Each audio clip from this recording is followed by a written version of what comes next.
morning, everybody. As I announced before, today we're using the jet ski assist. Here are the rules for the jet ski assist. The surfers, pick up your jet ski assist, make the paddle into the channel, go out on the small beach, the Saroma, that's the Limama. There's like a safety area there at the end of the wave, kind of a channel there. That's where the jet ski is going to pick you up. It will never pick you up in front of the main peak, right in front of the beach. You have to paddle at the end of the wave, a little bit to the left side to south, and you'll find on that base, it's kind of a deep water channel there, that's where the jet ski is going to pick you up. Then, it's going to go pretty much straight forward at the same speed. You don't have to push the jet ski to go faster. Don't push the jet ski to go faster, it will go at the designated speed, it will be the same for every single competitor. Once it's out there, it's not going to go straight, it's not going to drop you off at the takeoff area. It's going to drop you off again, a little bit by the side, by the channel, on the designated area, and then you have to paddle kind of a minute to go back to the main takeoff spot. Those are rules for today. We'll be running this at 35 minutes, it will be running at 35 minutes straight. Again, using yellow look and see, you have to check again, now, the next 05 start, now, almost half an hour away from the sun.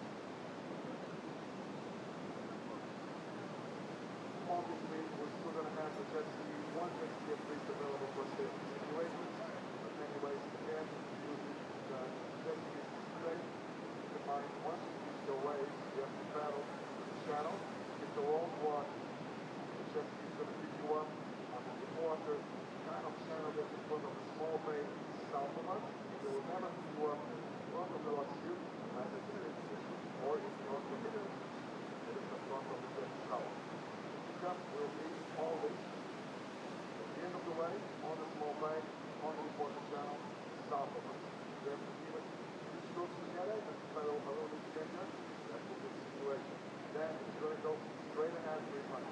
Again, same speed, same speed for every single situation for all surfaces. So don't try to push the jet driver to drive faster, you will faster. Then it's going to drop you on the outside by the lineup, but not on the main takeoff area. There will be a designated spot on the outside, the channel 12. You have to paddle around 1 minute to go to the takeoff area, to the main takeoff spot. Those are the rules for the jet ski. Of course, if we're going to use one more jet ski for safety issues.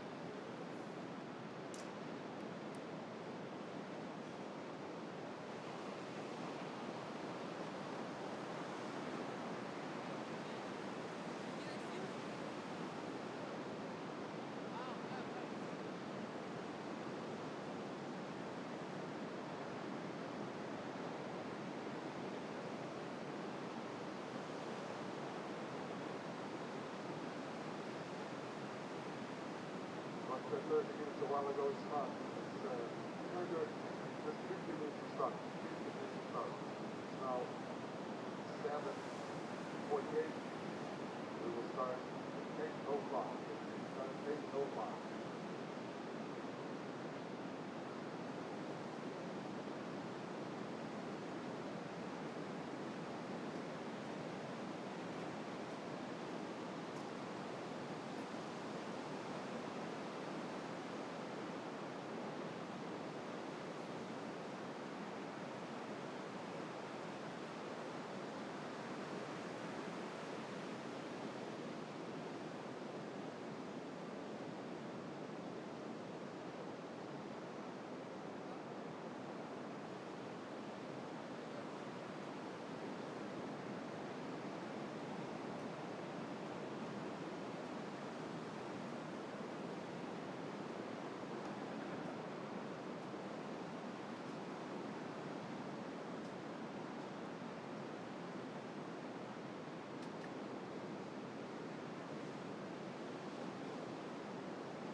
Portugal as the Challenger Series is greeted by one of the biggest, cleanest Atlantic swells in months. Sunrise just poking up from behind the interior and lighting up the scene here at Ribeira d'Ilhas. Of course, the MEO Vissla Pro Ericeira coming towards finals weekend. And we've already seen vision this morning of the swell absolutely jumping up. Excitement in the air, excitement in the studio. It's time to say morning to Mr. Ben Mundy and Mr. Peter Mel, joining myself, Paul Evans, in the studio. Morning, guys. Morning, Paul. Yeah, the first thing I came down the beach this morning, I heard the swell. You know, I didn't see it, I didn't feel it, I heard it. It's just this crashing, this roaring sound. So a new big period just crashing on this reef. I was like, yeah, we're on today, boys. And I'd say that I've seen my first closeout set here at Herdy. It's a big channel, and literally completely all the way across the horizon went dark. Offshore winds, it's nice and clean and absolutely pumping. It's almost like we're here for the Big Wave Tour. Well, we've been looking at this swell for a number of days, and we were talking yesterday, even as it jumped through the day, about it picking up even more for today. That's absolutely what happened. Before we get on to today, just to think back to yesterday, in terms of, you know, performances from women, one of the best afternoons of women's surfing we've seen in a long time, if not ever. Yeah, it was really, it could be one of those days you look back and think, okay, that was the day that these certain athletes that are now household names really stood up, and there was incredible performances across the board from all those, and often really young. A lot of young Hawaiians really stepped up. And then at the end of the day, we had the Teresa Bonvallo and on the rocks and all, and that sort of drama and highlight. And she went back out, so that was one of the bravest performances as well. So yeah, I think yesterday could be quite pivotal. And in terms of today, Pete, big jump up in swell. What kind of surfing are we going to see? I guess our athletes so far, they've met the challenge every time out here. I would say that today we're going to see a major difference in equipment. I mean, for me personally, I would go out there with a step up and something even probably bigger than that, maybe a 6'4", 6'6", something that's solid. If you look, what we've had here is that pulsing of swell, right? And we're going to see that again. We'll see increase. There'll be moments of the day where maybe 2 hours where it's just going to be nonstop waves, and then maybe a little bit of a slow period. But either way, it is a deal where you have one-on-one competition, but really it's you against the ocean today. That's what's going to be the biggest challenge for all these athletes. It's going to be really interesting to see how these heats go down, but already in the warm-ups, there's certainly some excitement, a bit of a buzz from our surfers as they kind of debrief each other on conditions out there. We're set up for a great day of competition, we hope, but so far it's not let us down. Portugal delivering the goods all through the week. We've been blessed. So, I mean, that's what we're about to illustrate, right? I mean, this is the most consistent wave here in all of Portugal. Yeah, well, even yesterday there was, there was so much swell and there was good winds, but I think by all accounts this wave out the front was one of the best waves on the coast. So, yeah, it has its moments. It's resilient. It cops anything that comes at it. And even today, though, when those massive sets come through, they often cap out the back and then they just reform on the inside. Yeah. So even like the 8-10 footers will reform and rifle off through the inside. Feels like Sunset Beach. If just looking out there, you can see there's those big sets out the back, but the inside double up is probably where the most scoring potential will be happening, and that's where I see the surfers. We're also probably going to have maybe some jet ski assist. We'll see what Trav says. Well, let's go down and hear from Travis Logie. He's standing by for an interview with Joanna Garnell.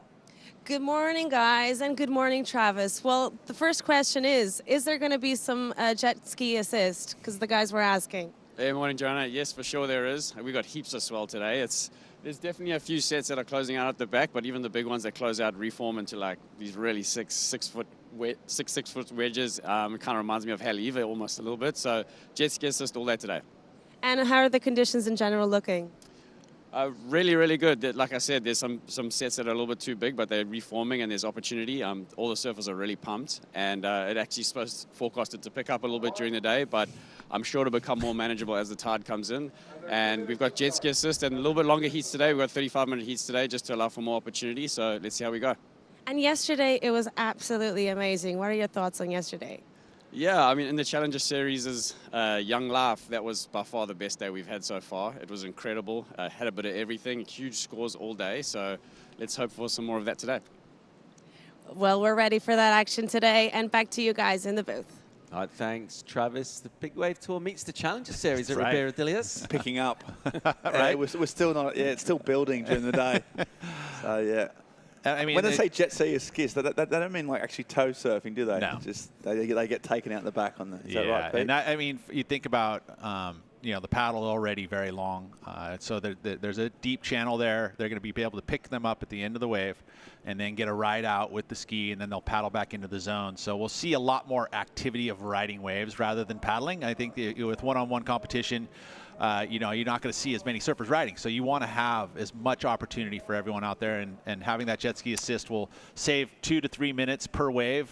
So that, to me, is just exciting for you viewers at home. And you made the sunset sort of analogy, but Trav just upped it with the Haleiwa. Yeah. So yeah, well, I mean, a couple of the best. We're in Hawaii, right? I mean, Portugal is a place that is just fraught with surf, right? And what that does is that we're here at the optimum time of year, and here we are with the first subtropical storm of the year, right? We had a hurricane that spun off and then got sucked up into a low, and it's just spinning off the coast. You saw that map from Surfline showcasing the extra. It's just sitting there turning surf, and that's exactly what you want for the next 2 weeks. We're going to have pumping surf. Tidal graphic on the screen there. You can see that significant low tide at 10:22 a.m. So that's in about 2.5 hours time from now. It's just gone past 8:05 local time. So we're still going out with the tide. And when that tide turns and that water starts pushing back in on the reef, we can expect to see it bombing. These are ideal conditions. So surf height, head high to double overhead. I think we got the latter, right? Yeah, no, I would say double to triple overhead, to be honest. That's I mean, if you were to go and sit on the outside bank way out there, you know, you could use a really big board if you wanted to. I will say that most of the opportunity for scoring potential is in on the inside. We won't see anybody really go out there. I mean, I've been surprised before, but generally the best scoring opportunity is a little double up that we see inside. Not little double up, but major double up. Down to business. Ezekiel out of Hawaii, 35 on the clock, so a little extra time for our surfers as we see Zeke work his way across the inside wall. Not tons of sort of energy in terms of his legs, sort of bending into these turns, just kind of sticking with it and staying watchful, and he'll flare up when the wave allows him to. Sort of snap in the pocket. Similar kind of maneuver once again. We'll bring this all the way through. He's gone a long way with this wave. Big gaff down on the inside. He'll get another little finish section here, and he'll handle that really well and rides out. There you go, he hung on. So gone a long way. The quads will be burning down there. He's a fit young lad, and he'll need to be this morning. That pretty much sums up the way Zeke Lau's been approaching this wave. He's been on point most of the event. He's got waves early, and he looks really relaxed in that downtime. He's really calm with it. And, you know, it's really hard to tell exactly what the scale is going to be today, but just to get out there and get a wave in and sort of let loose on the inside, it's smart surfing from Zeke. There'll be an adjustment, I think, considering what we've seen condition-wise. It's going to be a different day. I mean, it won't change in much as far as what they want to see from the surfers, especially if there's those big sections and you attack it, you're going to get rewarded. I mean, we saw that 9.43 from one of the women. It was, help me out with that real quick. Yeah, no, not Shino, the other. Alyssa Spencer. No. The one silver. Why is this? No. Betty Lou. Betty Lou, thank you. Betty Lou with that single just tail wafting snap. That scored a 9.431 maneuver. I think that we'll see similar stuff today if you attack the lip. Interesting to see this pickup here, Pete. So how's this going to work? Our ski does. I'm going to buzz into the surf zone and pick up athletes. They've got to make their way to a certain part of the channel. Yeah, they've been told that they have to get to the channel, right? So they're not going to get picked up in the surf zone at all. They'll have to paddle themselves out to this deeper water, come up, and they'll sit on the seat in the back. The skis will take you out to a certain spot just outside, and then you'll paddle across back into the takeoff zone. We've got a safety ski as well as the 2 skis for transport. Live action and a late prone takeoff from Luca Macinas, and he'll open up on a meaty-ish kind of section. Decide he doesn't like the look of that slower pace of that wave, kind of crumbling in front of him. And decide, you know what, I think I'll hang on to that priority actually. Get himself back in the lineup, and it'll give us an indication here in terms of Zeke getting that ski ride back out, get dropped off, and then have to make his way into the lineup. So not getting dropped into the lineup, Pete, not waking through the lineup, so get a little paddle across from the channel. Yeah, that's the important part. You know, these machines are perfect for exactly this kind of stuff. Safety, they're the best, you know, mechanism for that, and also transport, obviously, get you out back into the zone. And generally, you don't want to be doing it too much because it does create some wake, and so we'll be careful of that always. You know, and the pace on the paddle out, I mean, it's not like they're going to be racing out there. They'll be taking a kind of a slower pace out there, but way better than paddling. It's a great opportunity for the surfers to be able to get their breath and catch their breath. And because it's going to be a hard work today. And the man helming that ski is local legend Antonio Silva, who's without doubt, I reckon, one of the, he's a Nazare legend. He's one of the best ski drivers in the world. So, great surfer himself. Anyone who does training at Nazare on a ski, that is one of the most difficult places in the world. Yeah, and he trains other people. He's definitely one of the best operators there. His safety's beyond point. So in safe hounds, we've seen us up and riding. Faded takeoff from Luca Messinas, and he'll swing in the pocket. Nice hit from him. Just a little bit of drift, nice and free and loose. And a pretty chilly morning. He'll bang another turn.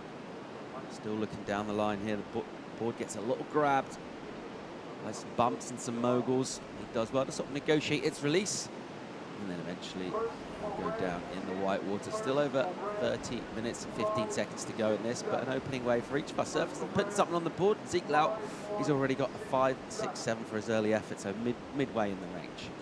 Yeah, he'll get the better of this exchange. Luca, really known for his sort of lethal backhand, but all this week he's been really consistent. Just surf this wave a little bit safe, but I suppose the first wave of the morning, getting your board together, getting your equipment, just finding your way through. I think the most difficult part will be choosing waves today, right? I mean, you figure, okay, is it the major set wave reforms? Is it going to be those mid chips? Is it going to be the smaller ones? And that adjustment period is going to happen here in this first heat.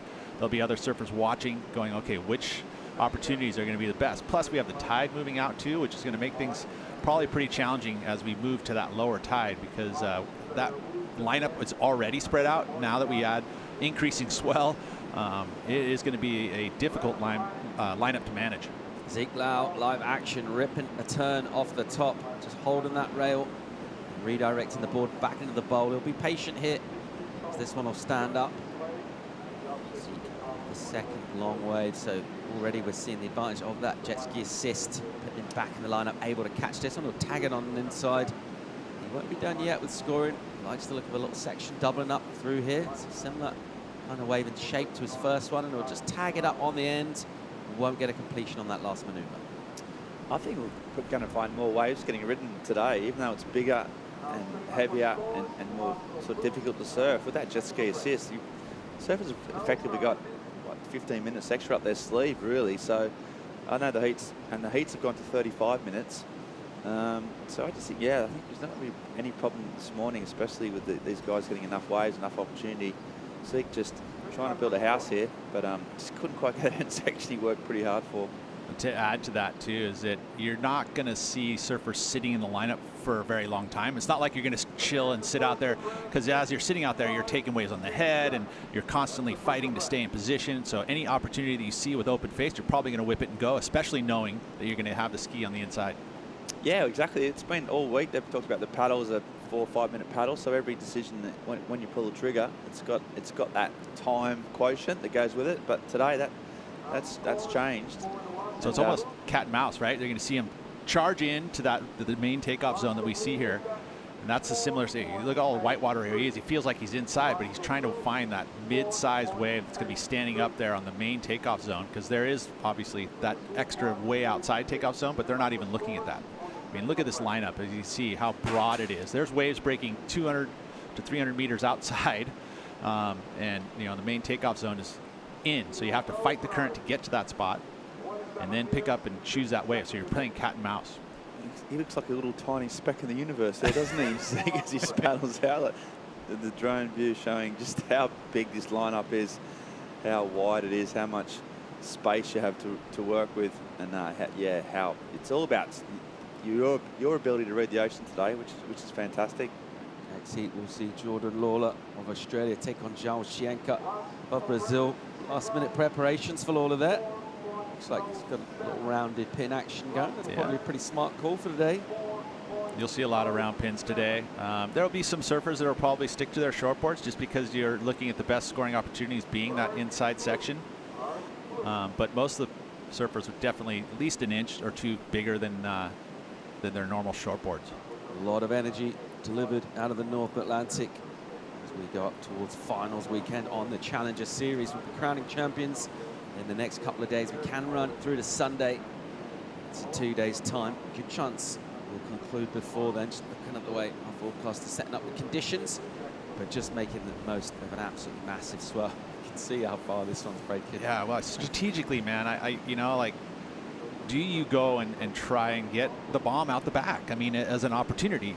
You find one that's kind of a mid-sized outside one that's going to find the double up. I mean, that's an opportunity. If you attack a lip outside, you know, and your other competitors surfing the inside short, I mean, that feels like a way to, you know, showcase a point of difference. I'd love to see Pete Mel paddle out like, I'm just thinking strategically where I would go. 10-6. Pete Mel just paddles out the 10-6 out of the back peak. Yeah, but you can be straight on a 10-6. But just destroys it. I have a 6-6 in the car.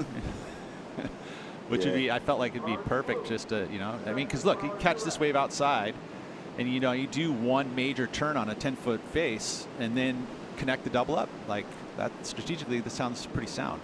But, you know, there's also the opportunity of being out there and you take one on the head, your cord breaks and you have to swim in. Yeah, it's a really difficult decision, isn't it? Because those inside double ups, you've got more performance based. And out the back there, I think it's even harder to try and get your bearings and know exactly where it takes off, but I'm at the moment just wearing big foams on the head. So it's been, how long has it been since we saw him paddling in there, right? That's Luca Messinas has been sitting there. He's already taken 4 minutes, 5 minutes, and literally the whole time he's punching through, right? He's next wave, boom, punching through, next wave, punching through, and that's fatigue. It's over and over and over. Your cold water on your head. Yeah, interesting how today unfolds and the strategies that end up happening.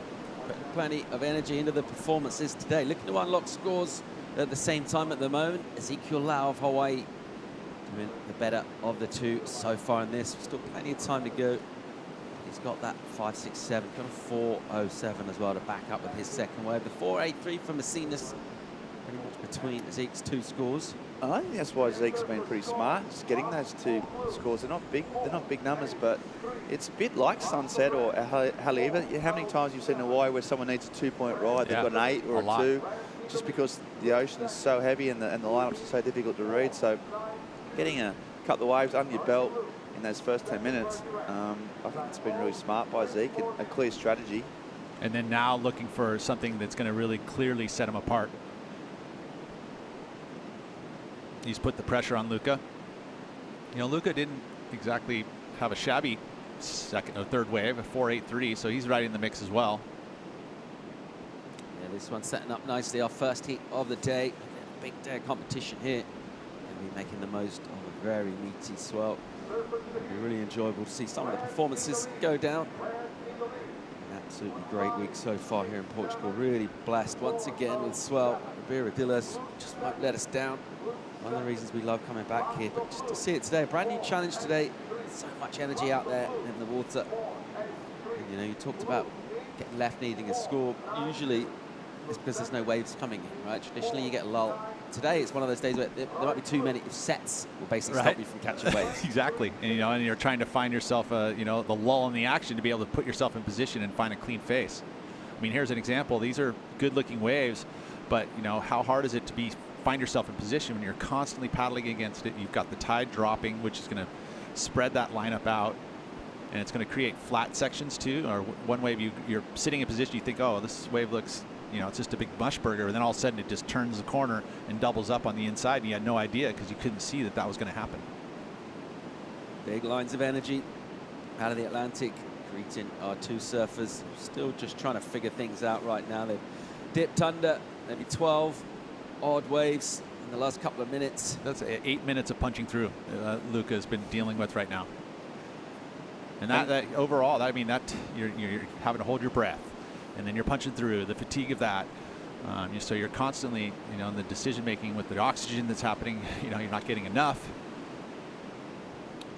You almost wonder whether just, yeah, mate, getting a foamy, getting in, and getting jet skiing, sort of resetting and going out further out, or it's been caught in that foam for a while. I would say about these sets, although they're massive and big, and those foamies, they've got just that bit of water underneath this wave, so you can duck dive.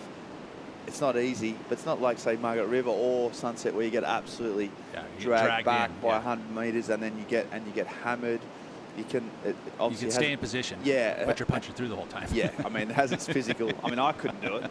Yes, you could. But yeah, it does. It's not as sort of as powerful on this particular reef. But yeah, like at still. the Haleiwa, for example, if you're caught inside at Haleiwa, you end up having to come and do a full circle. Here, you can kind of just keep at it and stay in position, but you're constantly paddling. It's almost worse in a way because you're constantly in position, trying to hold position, you know, punch it through. I mean, either way, it's physically demanding. And it's these days, in these surfers, they just train so hard. They're such elite athletes, really. Now it's, you know, the amount of work they do, and it is finally for days like this where it all, you know, it all pays off. Often it's a mental and a technical sort of challenge. Today is a real physical one, which I like. Oh, I got a bit of interest here from Zeke, and he's put himself in a relatively unusual position for a takeoff on a regular day, but might work out well for him today. He's kind of wide of an opening section behind his shoulder. He's going to look for that double up through here. He's going to find a little pocket. So Zeke has obviously found something that he likes. And he has a little experimenting. There's a little probe and a prod around and realizes that one's going to push wide. Challenging finding the right waves down here today at Riviera Dillis. And that score already that he's thrown up, as Ben mentioned, that'll feel better and better if this does continue to offer relatively few scoring opportunities. Getting those numbers early on would be such a big bonus. I think that'd definitely be a tactic going through the day today. 19 minutes and 40 seconds remaining of a 35-minute heat. Ezekiel out from Hawaii at the moment with the lead over the Peruvian Luca Macinas. Macinas, after doing quite a lot underwater adventure, duck diving undersets, now will find himself in a little bit of a becalmed ocean. And look to find himself one of these kind of medium waves, not really looking for the bombing set, just kind of breaking outside of our lineup. And a little bit of time to think about that wave. Easy to see the sets coming a long way in today. I mean, we've had fog, we've had kind of more crossed up swells today. You can see a set coming about 15 minutes in advance. Yeah, it rings through, doesn't it? It calls ahead. Yeah, those lines march down from way up the reef. So you get your little indicators, the bombings out the back, and then where exactly it lands on this long reef. I mean, that drone shot shows exactly just how much space there is out there. The reef just is such a wide playing field, but it's nice and clean. And we've been really blessed this week with the wind. Portugal can be a windy place. Hence its reliance on wind energy, but this week it's been relatively calm. So what the surfers do have in their favour is that although it's big and massive, it's clean. Adds, makes their job a little bit easier. Although, given this stage, we've had just almost 20 minutes gone, 3 waves of note sort of ridden. It's tough out there. The lines marching into the reef gives you a really good idea of the interval of that swell. It is long. The swell coming all the way up from the North Atlantic. It's kind of an area of ocean just east of Greenland. There we go, a little inside one. See what happens here. Nope. I was just thinking about some of the matchups today. Nat Young's up against Thiago Camarão in heat number 3. You got Carlos Munoz and Hiroto Ohara. Hushman against Baker. I mean, Pupo against Moffat. Yeah, there's some big, heavy hitters there. Macinas live action from the Peruvian, swinging down the line. Nice turn from him. Drops a little hammer in the lip and recovers. Gets his footing, gets on the gas again. You want another section, he won't be happy with just that one. But he did a pretty good job with that maneuver. So swing into a little white watery double up in here, but nice little steep bit for him to tag. Now just push up a couple of times. That was a nice finish on the end. And he'll just look actually for another little hit. Nice. So getting it done on the inside, he likes it. Yeah, 10 minutes of sitting in that inside position, punching through to finally pull the trigger. I think he's done okay there. I think that he'll actually probably match the 5, 6, 7. Or trying to. Oh, that was a whole 15 minutes ago when we saw Zeke get his wave. But it feels like it's right there in that same vicinity of score scale.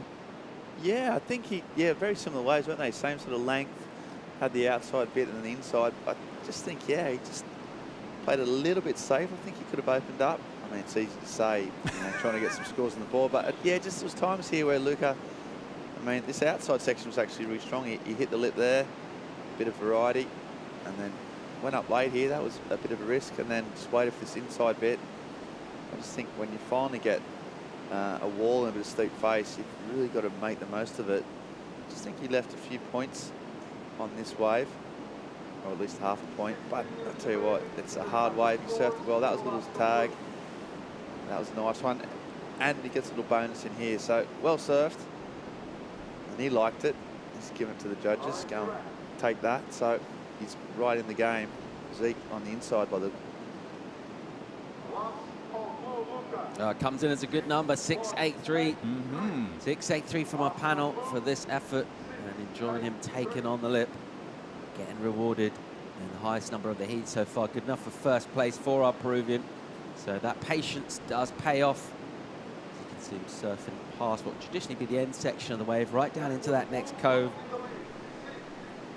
And that'll fire him up as if he can hit that, getting back out. Maybe we've got radio contact as well. Maybe we'll get some scores through there, because getting the information to our surface is going to be a further challenge today, Pete. Yes, it is. I'm just wondering if like you could actually just sit on the ski, right, for a second.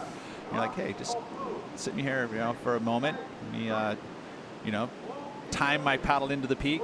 Although it doesn't, I don't think you're at that much adrenaline. You're like, give me the next one. You're pretty much fired up, ready to go. Especially when you hear that score. Yep, that'll be good news to him. So going up a high 6 and putting him in control in this. There's our criteria. So that coming in the very good range, a high 6. And I think that's a fair reflection of the sort of surfing put on display there from our Peruvian. Ezekiel now with the requirement of a 6. So that's in that good range. Zeke just needs to maybe push a little harder than he did on his opening wave, or just find a wave with a little bit more scoring sections available. Sets still marching in, and Ezekiel will certainly be looking to tee off on something. He talked about his kind of aggressive attitude towards surfing, and that kind of powerful physique that he's got seems very well matched to this wave, Ben. Yeah, exactly. It's it's the conditions that he excels in, the conditions he's grown up in, is sort of wild, powerful, unruly swells. He's a real technician of a surfer, but yeah, he's obviously got that. He's got that physicality to him, which is one of his real strengths. So, yeah, he'll know this is an opportunity for him. These type of waves, these type of conditions. Oh, he'd be relishing. I mean, like, thinking like this morning. We're on, like many times in his career, he's faced the opposite of these conditions and disliked it. So he's in the zone. But he's chasing some scores, because Macinas has been really, really clever. Macinas is up here. He's found himself a little inside opportunity. That wave just pushing wide and down the line. So just a quick exit from him. It'll be a small throwaway number. But from under the priority of Ezekiel, the Hawaiian just decided to have a little look. Not a bad idea. Not going to see loads of that possibly this morning, but just trying to make the most of any opportunity, and also wants to get rid of that 483. If I were, coming up in some heats, I'd get some elevated view. And then just scan the lineup and understand where the most opportunity is, and where those high quality waves are coming in the break, because it feels like with this lower tide, again, there's different places you can catch waves. The typical takeoff spot maybe is not always the best spot, and then getting that elevated view up top and taking a look at it and understanding where you need to be to get those, just to get because I feel like even the inside, we saw that from Emi DeVault yesterday, right? I mean, his 10-point ride actually was taken off on the very inside. It just gave him the steepest and best opportunity. So it doesn't, it kind of matters where you take off, but in this wave specifically, there's the highest quality of the wave is generally on that inside section. So if you can find that today, specifically, you can get 8s on that inside double up. 12 minutes remaining in this, our first heat of the day. It's pumping in Portugal. Big swell in the double overhead region, or bigger, lighting up Ribeira de Las. We're going to be back with more live action. Heat 1 will wrap up right after this quick commercial break.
Live action as we see Luca Macinis ripping into one here. The Peruvian, good rhythm to his surfing, just belting it up on a critical section. A good looking wave for him. Just picking this one up and driving that leg power coming into play. There's a lot of water on the face of this wave, and he does well to get out in front. He'll tag it on the end, and he likes it. He's happy. Yeah, that's going to be another big number for Luca. Well done to find that wave. It had the outside kind of, not, well, for what we're talking about, for where they're paddling into these waves, but see, he's able to get the maneuvers done on this first section on the outside. And that's, I think, critical to adding points to this wave. And then again, good rhythm, major moves there with some hacks. 3 turns on that outside section and then finds a little double up. Good work there for Luca. Yeah, really, really great surfing. Luca, I mean, obviously, Luca, you know, grew up in the northern areas of Peru, so you know, we talk about Zeke and his upbringing in terms of solid waves and ocean knowledge, but these Peruvians, they've grown up in some wild environments, wild oceans. But Zeke, hopefully able to respond. So he comes around the corner, looking strong. First turn, just misses that second section, waits for it. Nice sort of carve. Just been very patient as always. Got some board speed. Nice technique. Looking for one meaty section. There's another open face carve. He gets those arms spread wide. Classic Zeke Lau, sort of trademark swoop. He can finish it off big here. And he does so. So yeah, what a really, really good exchange there from both surfers. Both getting their lineups. They're both trying to sort out exactly where they are, and they've both got some great waves there. Gave himself a little round of applause at the end there, like that. Yeah, a little polite golf clap for himself as he finishes off. Surfed a long way down the reef with that wave. Score has come in now for both of our surfers. Macinis with the lead currently prior to that exchange. Let's see how these numbers come in. Macinis get good work done. There's combination of maneuvers that we talk about so much. It'll be interesting to see where the two in this score. I think Luca will still keep the lead, being that he has the highest wave of the heat with the 6.83. And this will most likely improve on his low of the 4.83, whereas Zeke's holding on to the 5.67. So almost a point, point and a half difference in their high waves.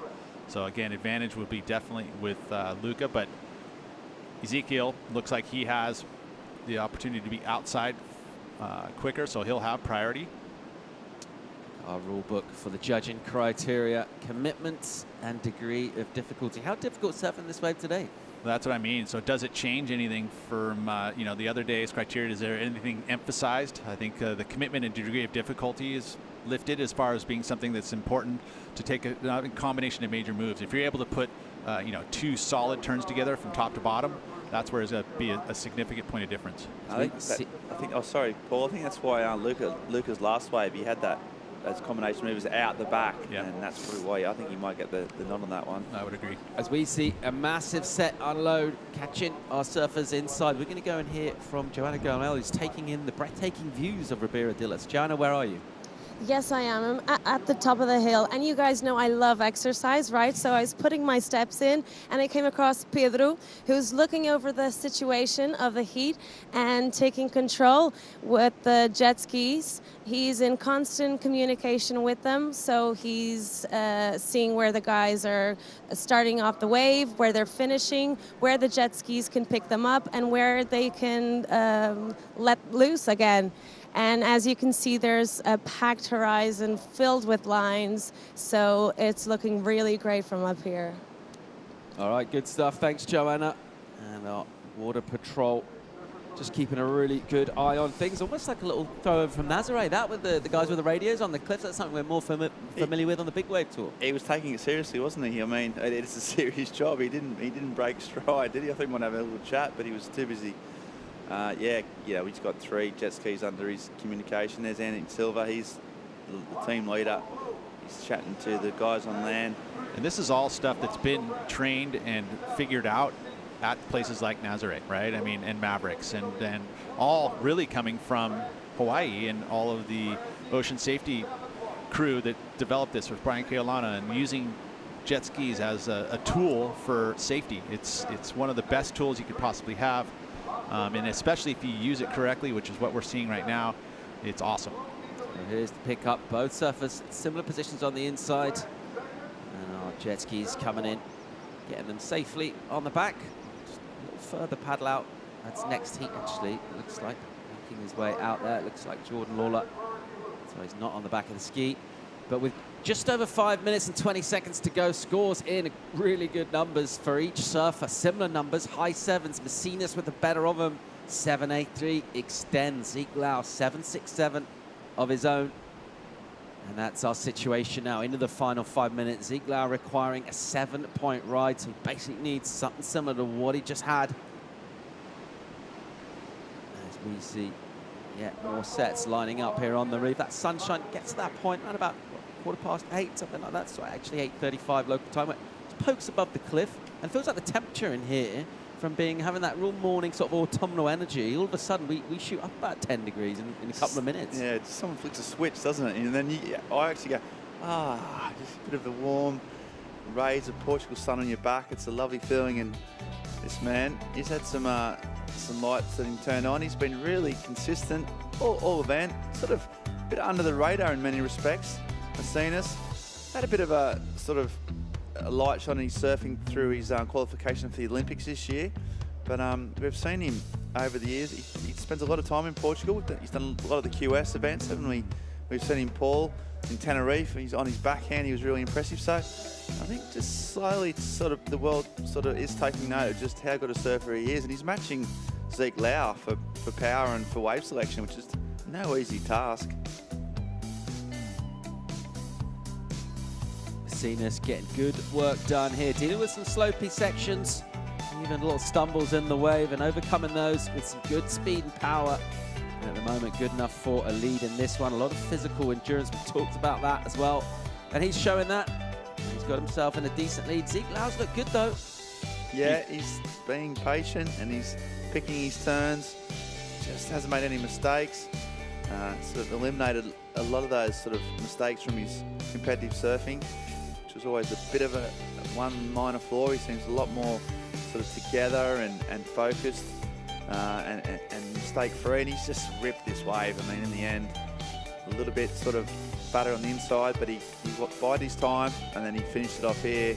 That's where you get that's a mid-7 range. That's what you got to do out here today to win. You kind of need 2 7s, basically. I think it's going to be the minimum to get through, such as the standard and the quality of the waves. Well, he needs a 7 right now, considering it's 3 minutes to go. He has priority. Now he just needs to put himself in position to get that opportunity. Let's see if he can get it. Not a lot of time on the clock. Seen the surf skills already from each of our surfers on display. We've got a wave here that there's some interest from both of our surfers, particularly Zeke Lau with that priority. He's on the inside. And he'll look to put himself in the slot here, nice and glassy as that sunlight touches the face of our takeoff zone. And Zeke Lau is up and swinging. Good bottom turn, big hack, really nice, powerful surfing. 7 points the requirement for him. If he wants to advance into the quarterfinals, will swing down and snap, just kind of break his line halfway through that turn. Fitting it nicely into our pockets is not an easy wave to surf. Doing a good job so far. He needs to double up, I think, just to finish this one off to really solidify a score here. And he'll bring this in over some troubled water, looking for that coveted double up section. Needs to hit it hard.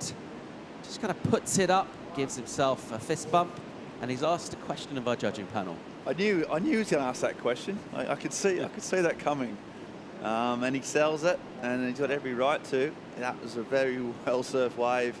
As you say, it was tricky, but under pressure, he never looked like losing control. It just added enough spice out the back, I thought. I think he he done well, but Messina's Pete Mel on the is next fighting one back.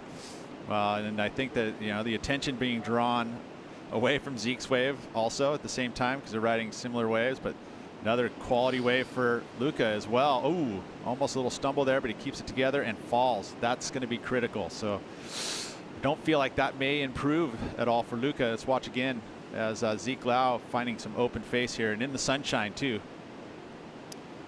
Yeah, I think Luca could have shut the door then, couldn't he? But yeah, Zeke just mistake free.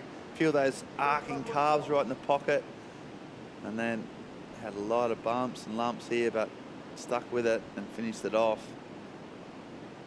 It's going to be interesting because that wave of Messina's looked like it had a lot of scoring potential. He'd done really well on the outside, but it just made a mistake. So, and often so just little mistakes that can change a heat. Zeke liked it, as we know, did the judges.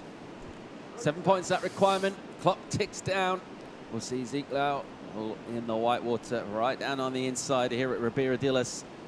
And our opening heat of the round of 16 is going to come down to a decision from the judges in the final few seconds, or even after the horn by the time they process. Look at Messina, this man here has held the lead for much of this heat. But right now, he could potentially be on the wrong end of a decision from our panel if they award that 7 points, because we don't think we saw an improvement from Luca. He just fell on that last turn. Not sure he improved on his 6.83 of a backup with the work he did out the back. Maybe he did. Judges are going to process on all this stuff, but crucially, if Zeke Lau does get a 7, that's the number he is requiring. We talked about our panel, how they've been pretty much sort of not only nailing it, but kind of sticking to their criteria, being super consistent with what they're looking for out there. Right now, they've got to apply all that and work out a score for this man. Is it going to be a 7? Yeah, I think Zeke's got a 7. I think considering he's 5.67 in that first wave earlier on in the heat, was a small kind of inside runner. A 7.67 was a similar-ish wave to the one he got there, but I just think he did a few bigger turns out the back. I just think Messina's, it'd be interesting to see his wave again, because he did some real damage out the back on it was a better wave, and I think it was actually surf better until he fell off on that last turn. So it'd be interesting to see whether that can actually point his score north of that 6.83. Right, if he does enough on that outside section to Warner, a bit more, right, another quarter point or so. Let's take a look here. Beautiful, clean wave too, right? You had mentioned that sunshine helps a lot, right, to look good, but he attacked that section and combination major moves, big round carve, another snap here too, which was good, a little release out of it, and then the fall. I mean, if he hadn't stumbled and he completes that, I would say that Luca is, solidly going to keep that spot. Here's the replay of the last wave of Zeke, who needs a 7.0 unless there's an increase by Luca, and not as steep on those outside sections. So there is a point of difference there. Yeah, exactly, because out the back, Luca had that real steep, clean face, and he was hacking away in the pocket. He'd be really disappointed he didn't he fell off there, because that would have doubled up like this, and we wouldn't even have this conversation. I think that the heat would be over. The fact that he didn't make it through, the fact that Zeke did, is the reason why the judges are taking their time on this. It's really, really tight, and Messina has made a mistake and could be really, really costly here. We are waiting for scores on the beach. We'll get up to 8:45 local time in Portugal at the MEO Vissla Pro Ericeira. High stakes on the Challenger Series, just the 4 events, the second of them. A chance for qualification for surfers from the field from all around the world. Hawaiian and a Peruvian duking it out in that first heat. And our panel of judges, they're still deciding on scores, so nervous moments in here. He looks pretty confident, sort of happy. You can still see now, he's been out of the water a couple of minutes, still breathing pretty hard, Zeke.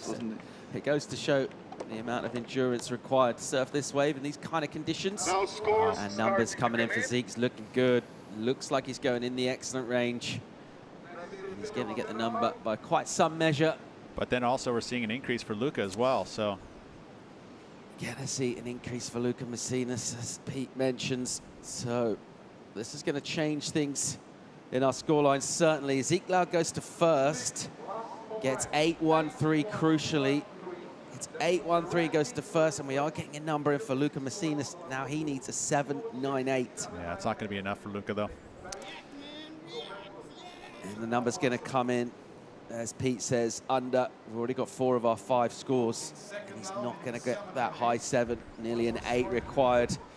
It's going to be that man, Ezekiel Lau, with a good job, a clutch performance, turning the heat on the final exchange. And how costly could that mistake? Well, it looks like it's going to prove very costly for Luca. Well, it's potentially CT qualification, costly. I mean, you don't want to put too much on it, but these gnarly. Well, seriously. I mean, yeah, it could. I mean, it comes down to heats generally in the end of the season. It can be. This is, if you get through this round, you've got a keeper, and then you've got also opportunity for game-changing results. And by the fact that he fell off on that wave, he would have got the score without a doubt because he got a big number. It's sort of coming in now around the 7 points, so 7.23. So if he had made that wave, there's no doubt he would have got another 1.5 points, and he would have been through. And again, 2,000 points for a finish here, which is equal. I'm sorry, 3,500 points for a finish here at equal 9th. Whereas if he jumps to equal 5th, it's 5,000 points. So it's another 1,500 points to add. You're in equal 5th place. Official results, there it is. Zeke Lau gets it. A big 8-1-3 at the end of the heat to clinch it over Luca Messinas. We're going to go to a quick commercial break. When we come back, we're going to have more live action. Zhao Xianca will be taking on Jordan Lawler. It is pumping in Portugal. Join us for more of the MEO Vissla Pro real soon.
And welcome back to the beautifully sunlit shores of Portugal. We've had our first round of 16.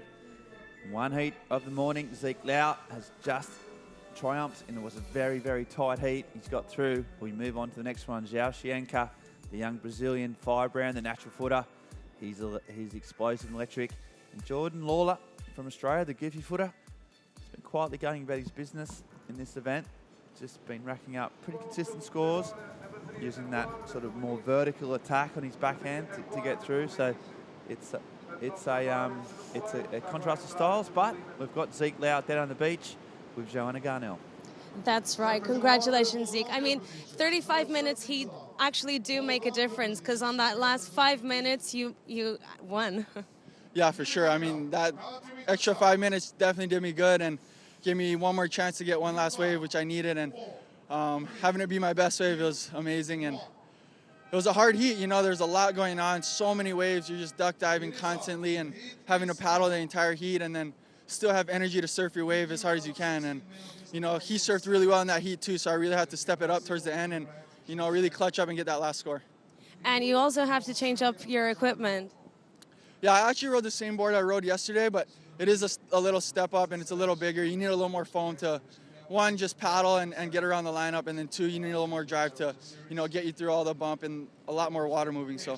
And how do you prepare yourself for these types of conditions? I just get more comfortable. This is just like home for me. So, I get more excited when I see waves like this, and, there's a little more power behind it. So it definitely just gets me excited. Thank you very much. Good luck in the next round.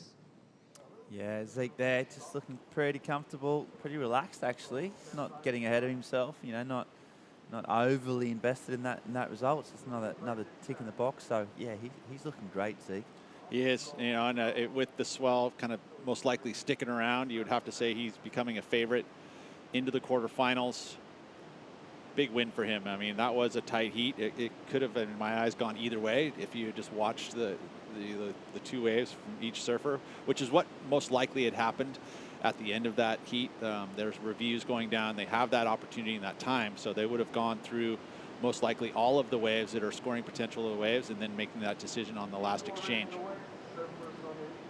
Yeah, I mean, you don't get punished for that. You know, you don't lose points because you fall off, but you just left points that would have been there otherwise. 100% he did, you know. So and that point right there, I mean, the mistake at the end, literally the stumble and then the fall, you know, and then most likely would have had an opportunity at the very end of the wave to finish off, and then that would have been just like, yeah, door shut. It was even that little wobble before that you fell off, wasn't it? You know, that's often the case where you just, you know, I mean, it's also, like we're talking about a 6 to 8 foot wave, full of chop, and he's just got a little bit caught, and then which meant he was just a little bit off balance or late for the next one. And yeah, Luke, he'll obviously he'll know that. He'll know that he had the chance there and he missed it. But that's all about competition and the ability to refocus and jump back in the game when you need to. Oh, it looks like there is a little fog making its way into the lineup. Hopefully that stays out of the lineup. You know, that was kind of lingering this morning. You know, when you have this kind of warmth on the inland coast and then the cold Atlantic Ocean, it just creates this fog, and always a danger to this event here specifically because of that. I mean, we've had many a fog delay over the years in Portugal and even up in you know, Santa Cruz and anywhere where you have that kind of warmer inland temperature with the cold ocean. Yeah, it happens up in France often as well.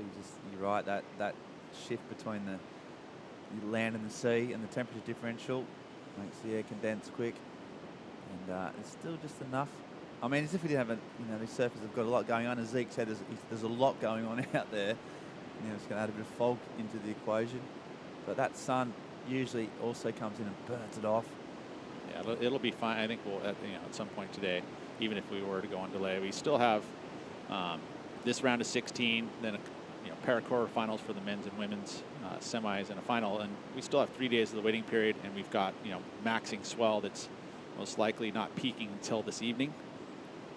Yeah, and as that tide pushes in, you know, that'll help this wave. It likes the incoming tide and a bit of push.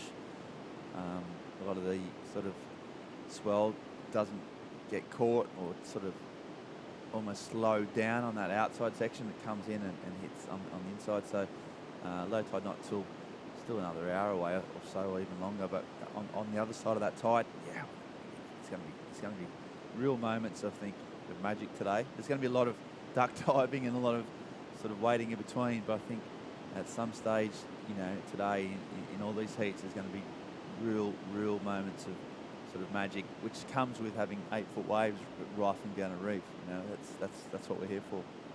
This matchup, including a goofy foot in Jordy Lawler, Josh Yonka, the regular foot. So a little point of difference between these two. Lawler has, I mean, I'm trying to think of the age. They're pretty similar in age. Australian against Brazilian.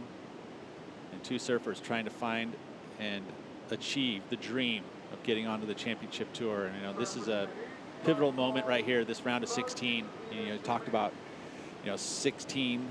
This is an equal 9th, which, again, isn't necessarily going to be a total keeper result. It feels good if you were to get something in the next couple of events, but yeah, quarterfinals is a solidified, absolute keeper result. You know, if you're really trying to get into that top 12. We have added 2 surfers, you know, extra this season to qualification in the Challenger Series, which is, I don't know if that'll stick around going into 2022, but always refinements happening in numbers and who's qualifying and how it's qualifying. The Challenger Series starting out for our first year ever here in 2021. The fog, as you can see, is just coming in, so as that drone footage just comes out, the judges and the commissioners will be looking pretty closely at it. Not sure of the protocols actually when the heat's already started, but it's just keeping a close eye on it. Well, they could stop it and have a certain time. It'll go on delay. It'll be relayed to the surfers in the lineup. It literally just stop. The clock stops. You know, if there's no scores, which ultimately there isn't yet. And often in this fog, I mean, that camera angle there is a bit deceiving. But when you're surfing in this fog, if you haven't done it before, Pete, when you're out there, you can actually see the waves all right. It's just the visibility from the shore, isn't it? When you're actually in the lineup, you can get waves, you can surf. Yeah, I mean, it depends on how far you can see to the outside to kind of gauge sets, you know, but actually riding the wave, it doesn't affect you. It really comes down to if the judges can actually have, you know, a defined image of what's happening in the water. Because they need to see, you know, I mean, if you're going to be scoring turns and, you know, they want to see as much detail as you possibly can. João Chianca, young Brazilian. And, you know, I don't want to overplay these, you know, these really powerful conditions. But Chianca, he's really comfortable in heavy water. He's had some good results at pipe. He's totally committed to that pipe and backdoor stretch each winter. His elder brother is Lucas Chumbo Chianca. Yeah, well, he stays at the Volcom houses, right, which are right there. I mean, he's on the 50-yard line, as they say, for you know, North Shore. It's right there, and it's smack dab in the center of the universe. So, you know, the spotlight is there and on him, and he does definitely rise to the occasion in those heavy stuff. I mean, if the region he grew up in is Saquarema, which I'll say, you know, in my visits there, I've been absolutely pounded at those breaks. Vahine, which is the place that we saw the CT go a couple of years ago, and you know, the other wave, all that whole stretch of beach, it's crazy. It's actually one of the, you know, there's some big wave footage from this season at a wave around the corner, which is again a place that I surfed out there when it was just 6 feet, 8 feet, and it just absolutely pounds you. So it's a very strong region for surf. Yeah, it's one of the sort of Brazilian sort of big wave sort of location, really, isn't it? It's the place where you get the biggest, the most consistent waves. Not that far away from Rio, only a couple of hours up the coast, but it's such a wave haven. And yeah, Chianca growing up, his dad was a surfer. Obviously, his elder brother. I mean, if you got an elder brother like Chumbo pushing you into a few waves, you know it's serious. So he's a real talent. He's taken the sort of you know the CT sort of route. That's where Chianca sees himself. His brother's taking the big wave kind of route, but he is such a well-rounded surfer, such a talent, and only young. He already got some big results, so this is a really important event for him. He's got a chance here to make his mark with that CT qualification on the end. See that drone shot now, just filtering through the fog. Bit of slow heat, regardless. Neither surfer, one wave each, and you know, it just shows you how difficult, Pete, it is to read this lineup right now. So up and running here is Geordie Lawler, the Aussie. And that's that backhand whip we've been talking about. Really smooth, waits it again, and there's another one. He cracks it and hangs on, doesn't hang on. So release the fins, no easy task when you're doing a big backhand belt, and just sort of laid back. Thought he might ride out, but he hasn't. So just when he was on the way to at least posting a half-decent score, he just came a cropper.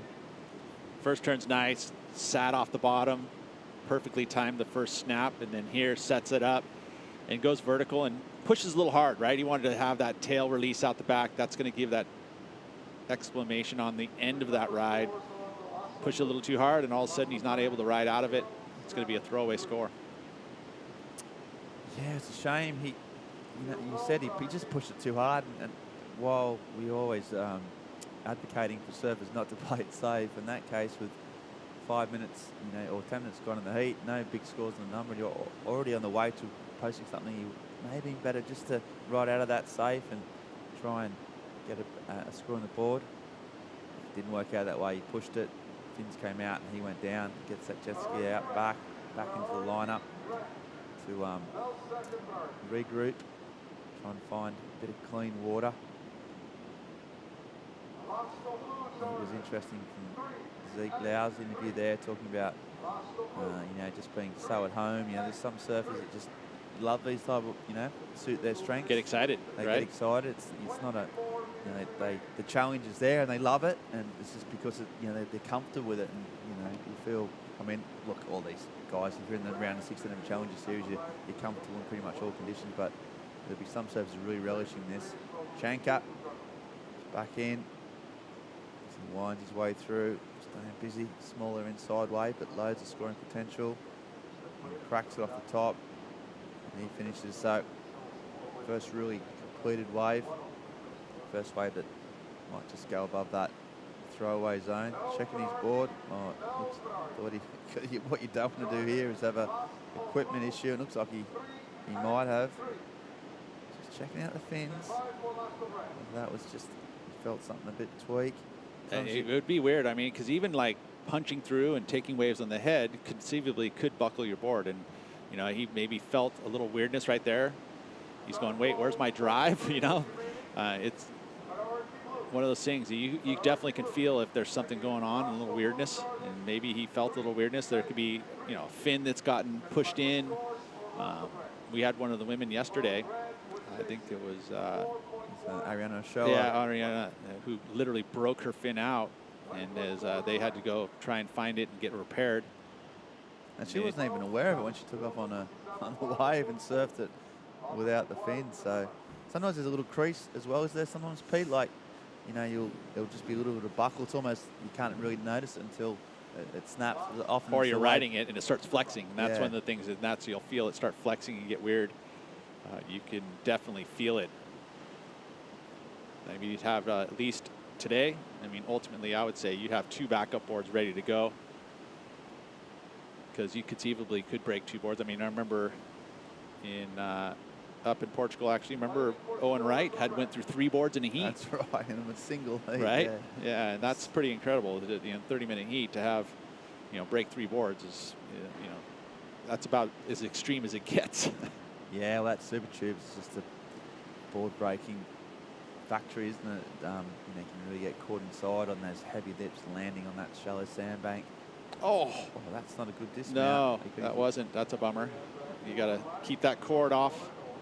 Got hooked onto the ski. That's not helping. No, if he's worried about his equipment, just say that wave. He obviously jumped off and got his leg rope caught around the thing. I mean, yeah, but he seems okay. He's back out there. All those little things, you know, it's jet ski assist for the first time today, so it's you know, it takes a little while to adjust. Think, yeah, I mean, Gerard, I mean, they use skis a lot in the region you think that he he's might in. have done that before. Yeah. It happens, though, you know, especially in the heat of the moment. So the score's dropping now. So Zhao Xianko at that 4.6 for that last wave that he finished off. Laura 3.83. This is kind of what the judges' kind of perspective is at the moment. Sort of a little bit foggy, obviously, and a little bit visibility has been reduced, but we've got the cameras as well, so they get the replays, they get the same footage, but with more angles. So, you know, actually, they try not to utilize the angles unless they have to. I think that's important to kind of note, because, you know, you're watching out the window and you're watching it straight on, and if you start putting angles at, you know, certain maneuvers will look better, you know, so it's almost better to have a stagnant angle, and so they'll be very critical of that. They'll usually just show one specific angle all the time. If they have to bring in a different angle because they missed something, that's where they can bring the broadcast in, but ultimately they want to use just this one single angle. And I feel like that's important, because again, if you all of a sudden you look at an angle from the water, say, and it makes a certain turn look more exceptional than it would if it was just more straight on. As you see, that wrapping turn there, the Brazilian through, just trying to back up that wave at 4.6. Looking for section here. He knows he's got the jet ski assist, not afraid to keep going.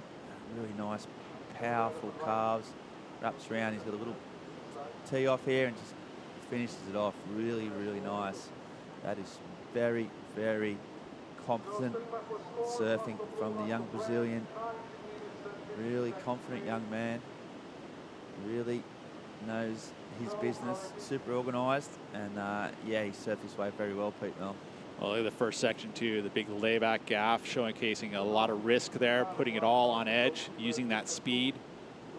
picking a smaller wave that's going to give him the opportunity to get those maneuvers done. The wave steepens up once again on the inside. I really loved how much he put on the line that very first maneuver. So this will definitely go into his top 2. Good read to find this inside section as well. And yeah, you're right about the extra ski there. Why not put everything into every single wave, especially when you have that strong of an outside move? And then a good solid finish as well. Ski is going to take you right back out. They'll come in and grab you. Also picking up a wave here on the backhand, Jordan Lawler. See what he has to offer here. First snap as this wave tries to steepen up in the inside. Didn't quite have the same strong maneuver on the outside section, but this inside starting to load up with some extra energy. Good exchange by both these surfers. This inside looks a little bit steeper for Lawler. We'll stumble there for the finish, but nice exchange by both surfers, Joao and Jordan, picking it up here at 17:50 to go. Still some time. Yeah, exactly, and that's what we needed. We needed a sort of injection of some better point scoring. Both surfers managing to get all the way from the outside to the inside, and some good numbers going to come from that. We saw in the last heat, if you linking turns out the back and then you're finishing on the inside, there's you're almost right in that good scoring range. Looks like Shanker got the best of that one though, a 6.67, and then Jordan Lawler coming up with a 5.83. So a point difference. Pete, where did that point come from, do you think? The first turn. It was all about that first turn on edge for Shanker. And the fact that he also finished a lot cleaner, I think, towards the end. So 3/4 of a point extra difference there. And it could be everything in this heat. Most likely one of those scores might be in the top 2 at the end of this. Yeah, you think a 6.67 and 5.83 going to count. Now it's all about just trying to back up those 4.6. We saw even Lucas Messina in that first heat, the one before this. He had a 14-point heat total and didn't get through. So that's the kind of bare minimum we'd expect at this level. And Lawler just trying to back it up at 3.83. Had a real breakthrough result at home in Sydney two years ago in Manly, and trying to get back up to that type of level. Nat Young's going to come up the next heat. Right now though, we're going to a short commercial break. Be back with more live action from the MEO Vissla Pro Ericeira.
Somehow survives. Breaking out of these walls, busting out of this prison. Either rise or you fall. I'm on a mission, bringing my dreams to fruition. I ain't playing at all. Bring out the body bags, about to kill them, deliver them to the mortician. I gotta do what I gotta do. Mask on my face, black in my face. I gotta do what I gotta do. I pray to God, He never came. I'ma do me, I'ma do me. That's in my blood, I'll never change. This is the toast of the underdogs. Now we doing it our way. And I gotta do what I gotta do. Mask on my face, black in my face. I gotta do what I gotta do. I pray to God, He never came. I'ma do me, I'ma do me. That's in my blood, I'll never change. That's in my blood, I'll never change. That's in my blood, I'll never change. Yeah, well, that looks 2022 looks super exciting. We're here though in 2021, as you can see, there's a bit of fog entering the lineup. I think we might just shortly go down to see Travis Logie soon and have a bit of a chat about the current conditions. So we've got Joanna down there with Travis Logie. What's the verdict down there? What's your viewpoint? That's right. We didn't talk about the fog in the morning, and it looks like it came rushing in. Yeah, it happened so quickly. The judges just deemed it to start getting a little bit too sketchy, so we'd rather just out of an abundance of caution just wait another half an hour, and we'll make a call at about 9:40 a.m. to see what the fog's looking like to get this heat restarted. Well, there you go. That's it. Back to you guys. Yeah, that's it. You can't do anything about the fog. And so we're going to go on a half-hour break. So the contest is on hold due to the fog conditions. We come back in half an hour. Let's hope that Pete Mel, that fog clears off, that sun comes out, and we can restart. But we've got a bit of time today. Yeah, so again, the clock stopped at 16 minutes and 6 seconds. What will happen is that we are now on delay. The heat just stands where it is right now. The scores will stick. They'll put him back out in the lineup at the next call. They'll start out from the lineup. Priority is with Jordan Lawler. He'll have priority. And so it's just like, it's a delay. We'll stop, and then they'll restart it once you can actually see. Yeah, exactly right. So we are on hold. We've got a half an hour just to assess the conditions. In the meantime, put the kettle on, have a cup of tea, come back. I'm going to have some more live action in half an hour. You know, it's worth checking out.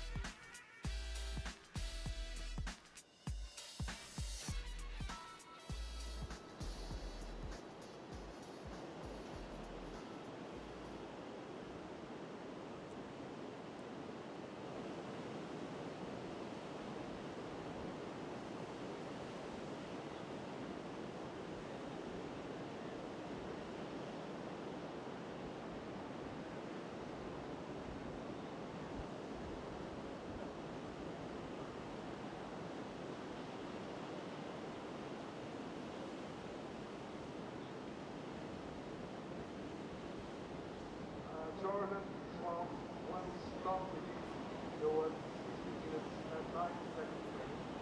12 red was coming from on a 6.7 and a 4.6. Jordan, you have priority. So once you go back out there, you have full priority. Jordan, you receive with a 5.83 and a 3.83, chasing the 5.45. On hold for 30 minutes to the exact mark or the body to the conference call at 9:40. Now let me check the time of watch. Now around the 35 minutes. That's 12. What is the answer of the year? What am I doing out? 12 years. The stage is 7 more than that will require the stage. So it's the action. That's one. That's huge.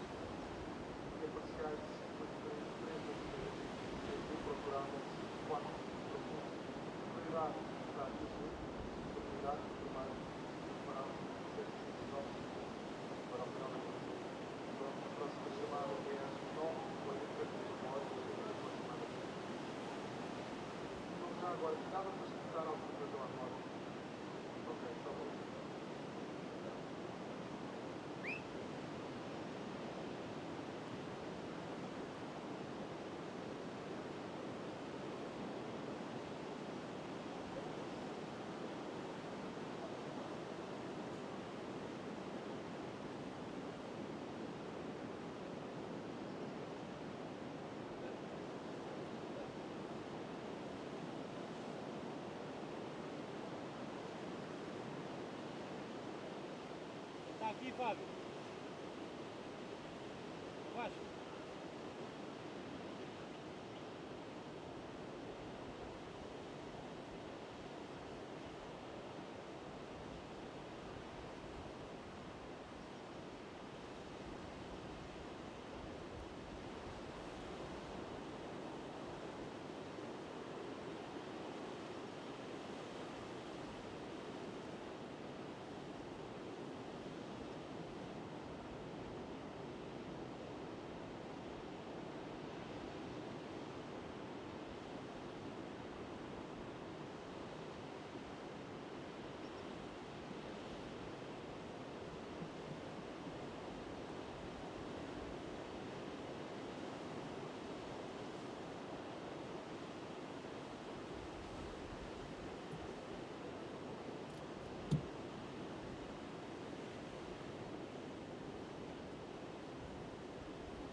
para ver alguma coisa.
meia hora atrás já estava com uma espécie de passar, mas ao princípio torna mais forte, mas é nestes anos de coisa, usar qualquer maneira de mais uma comunicação, podemos continuar com aquelas fotografias que foi promovida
surfers, attention please competitors, and everybody speaks English.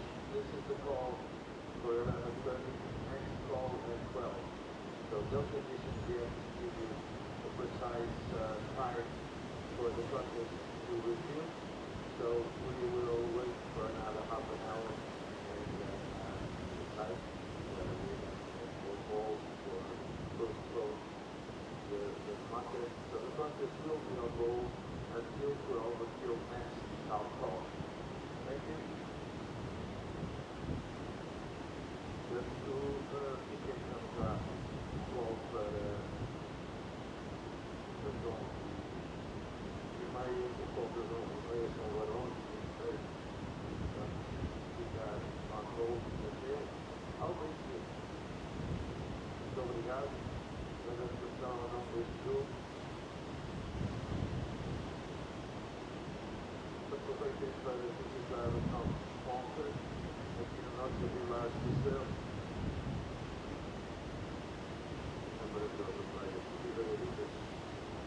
Obrigado.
not yet there for each side will compete.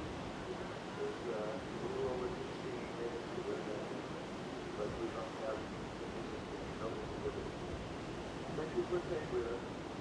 It's still called the Vahine instruction call, meaning like, and não temos condições para poder orientar a bateria toda. Portanto, será mais meia hora de coisa. De qualquer forma, muito obrigado por estarem connosco. Entretanto, a maré vai descendo, as condições para os anos não ficam melhores, mas precisamos de ver. Muito obrigado por estarem connosco, tenham paciência, mais meia hora de tempo.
Basically, this is the 12:30 hole, and if you look at the lineup, it's not hard to guess what it is.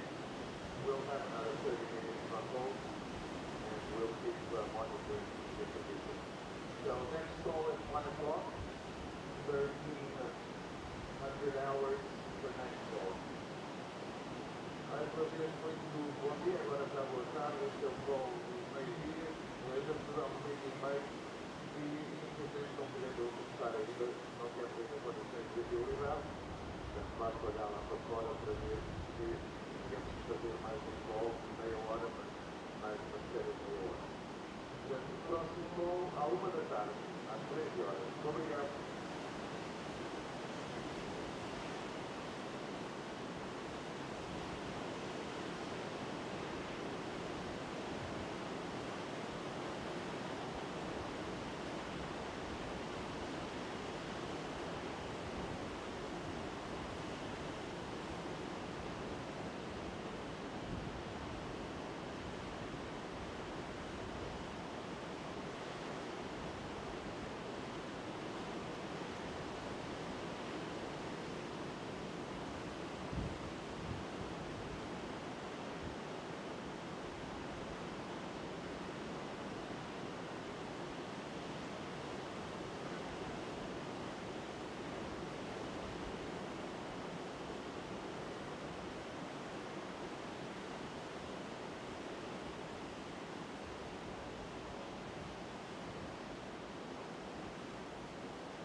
estamos em período de espera para se mandar os memórias.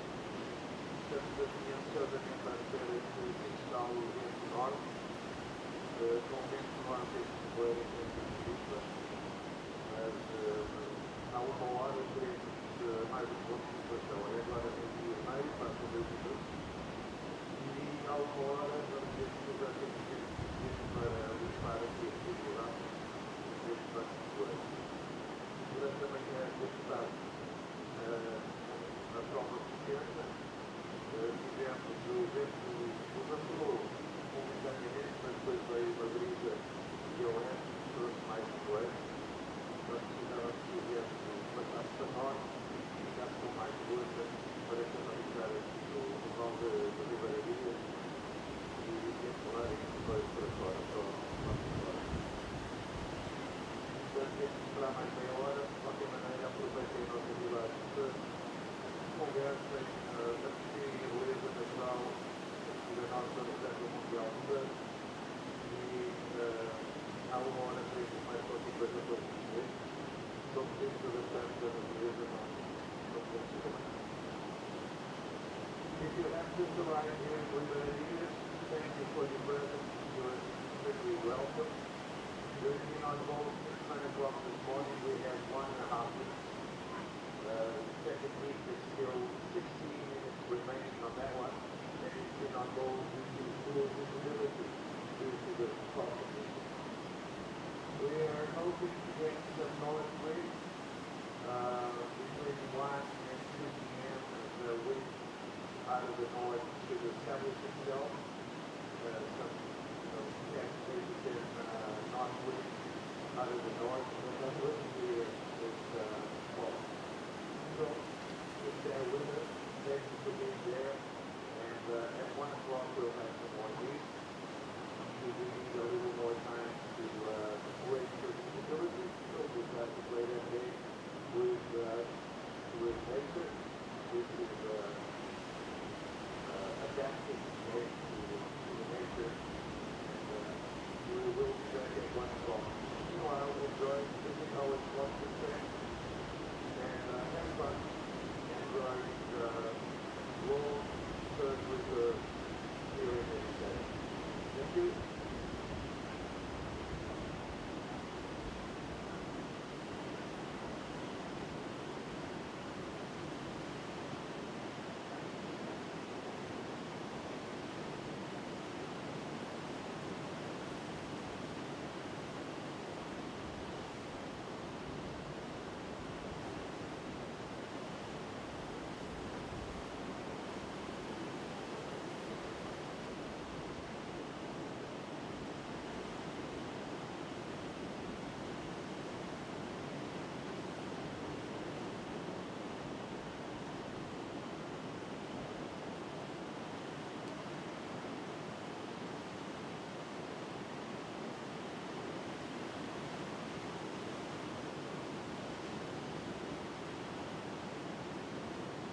attention, please, surfers. It's now close to 1 o'clock, and look at the ocean. It's not our turn yet to start, so we'll have another 30 minutes. So 1:30 p.m. call, 1:30 p.m. call. If it's clear, then we'll be 50 minutes before we resume that heat number 2. Próximo call chama 1:30. Não tem ainda visibilidade. Se é 1:30, temos nós já a querer ficar mais forte. Se a gente já tiver um esforço diário, inicialmente visibilidade, possivelmente não daí 5 minutos, daremos do início à bateria de valores e talvez fazer muito obrigado por continuarem connosco. Nós sabemos que aquela hora que a bateria começa a dar horas. O primeiro bar está aqui à vossa espera, com muitas pimentas muito saudáveis e muito saborosas. River Vidas Bar à vossa espera, é aquela hora para fazer uma visita. Muito obrigado.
muitos minutos para uma configuração da 1h30. Vamos ver se nós analisarmos este ano a área para as condições. Eu sou claro, todos nós está a parte de segurar. E agora que a visibilidade está a ficar melhor, ele vai fazer uma técnica para lá fora facilitar algumas dessas obras. Este é cerca de 6 minutos mais técnica dentro do ponto de situação. As pessoas precisam para facilitar aquela bateria do break, o software do antivirus estabilizar Coco. Agora mais um pouco, por favor, obrigado por estar com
3 minutos do gol, do ponto de situação da linha meia.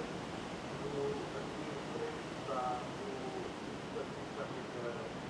Santa Cruz, o nosso consultório, para explicar as condições.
calls. The event will be on at 2:05, 14:05, 14:05, or 2:05 p.m. We will be restarting heat number 2 with 16 minutes and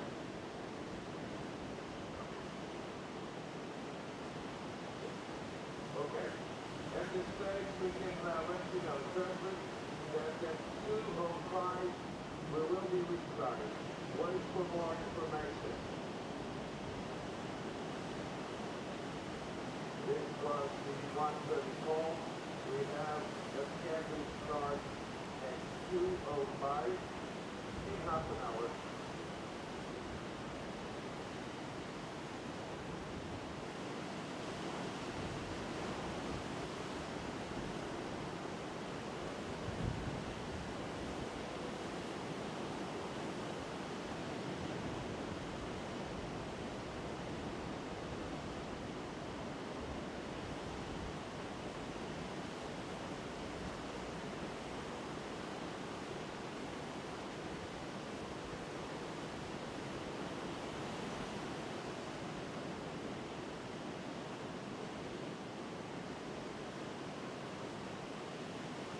All right, once again, the call is, we will be starting at 2:05.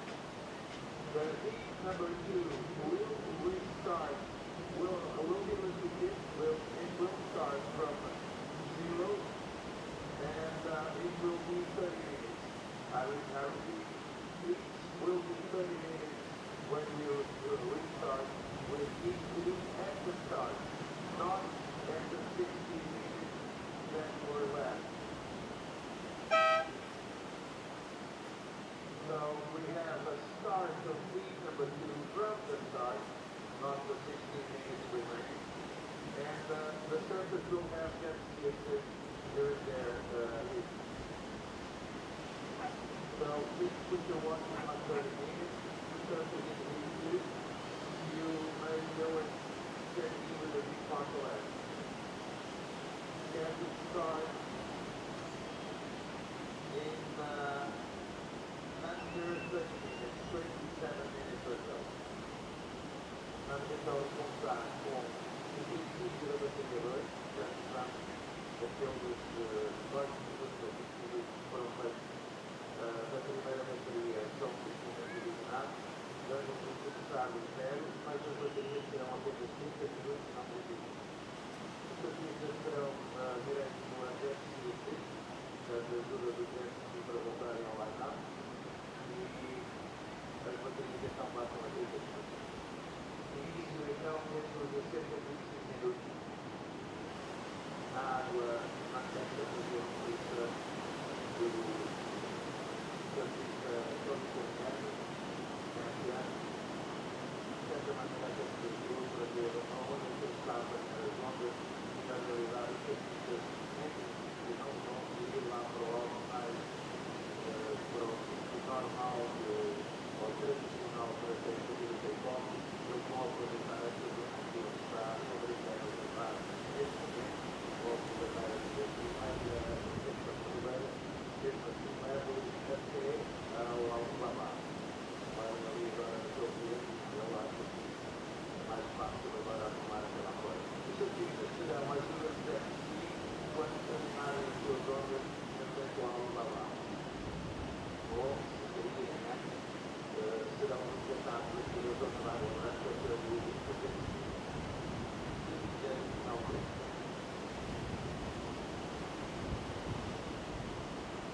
então, aqueles primeiros minutos da bateria número 2, feito o João Bianca e o Jordan Waller, são eliminados. Eles vão recomeçar a partir do zero, uma bateria de 30 minutos às 2h.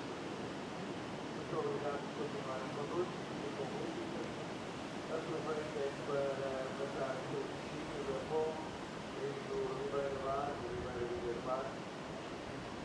E então às 2h do início da Pó.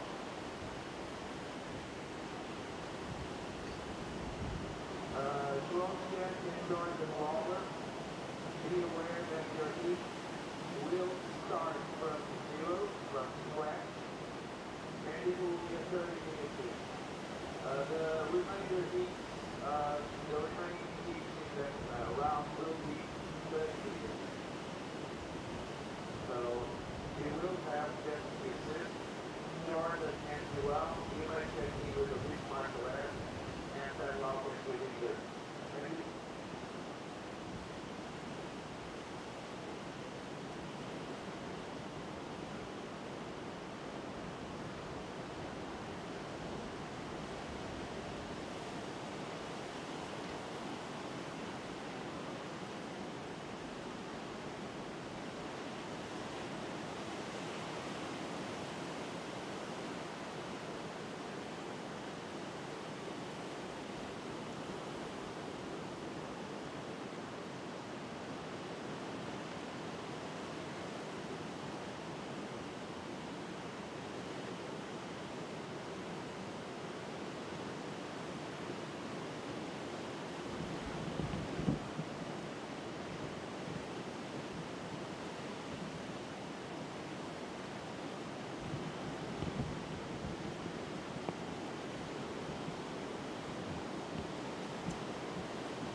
Como eu conheci a roda dele, estátua dele também, a quantidade de água que está aqui a correr dentro dessa baía.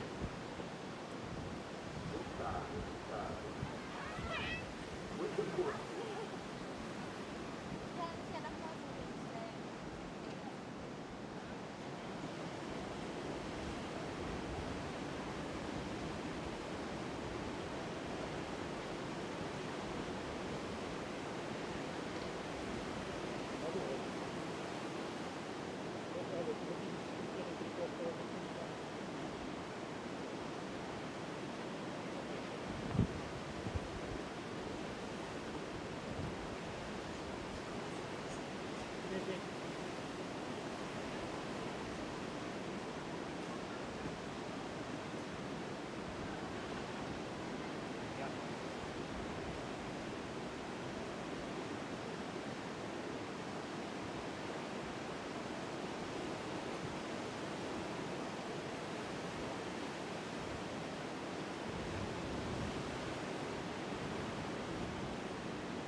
back row, I mean, at this stage, it's 1:47. So we have a start in a little over 15 minutes. We have a scheduled start in a little over 15 minutes. Round and Jordan in heat 2. Your heat will be starting from scratch with 0.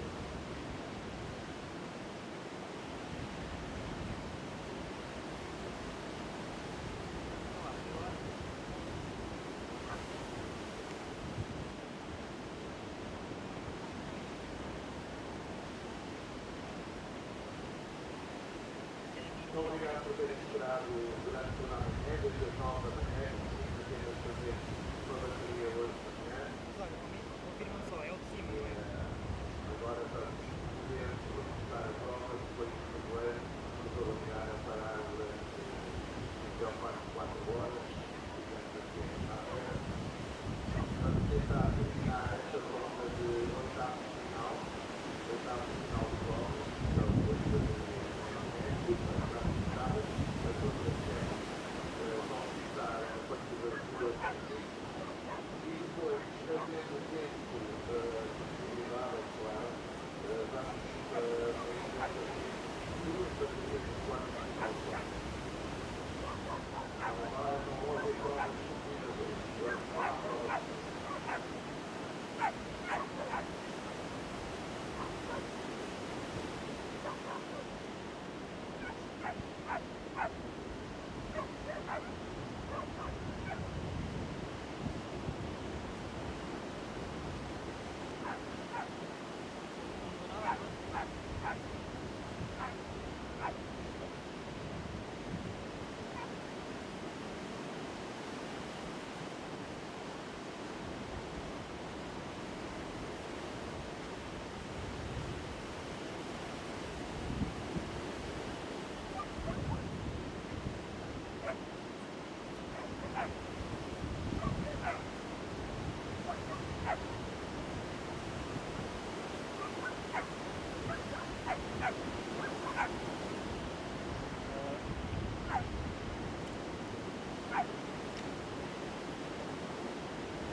Vale.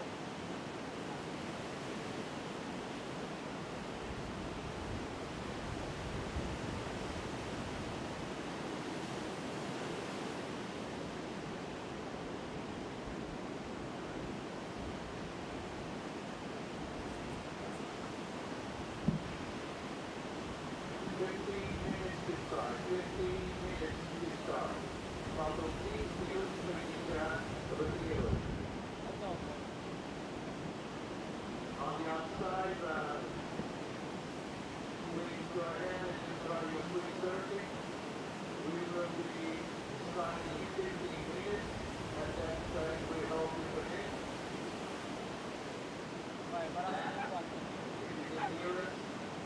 We will have to finish your quick session in 15 minutes, so we will under 15 minutes. Thank you.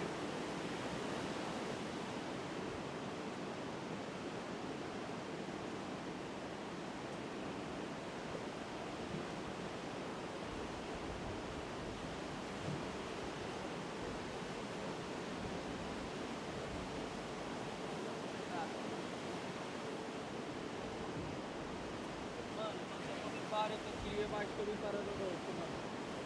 Nós temos aqui as áreas do ambiente, os enfermeiros, do 39 do Brasil, e também estamos com o Jorge Waller, o Jordan Waller da Austrália.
making the approaches. In about 1 hour, we'll have water traffic all the way out the beach. So please start looking for a spot with dry sand so you don't have to run away from the typhoon. You don't want to panic. And those wet towels with sand here, you see everything is not handy at all. So take your spot of the dry sand now with liquid time.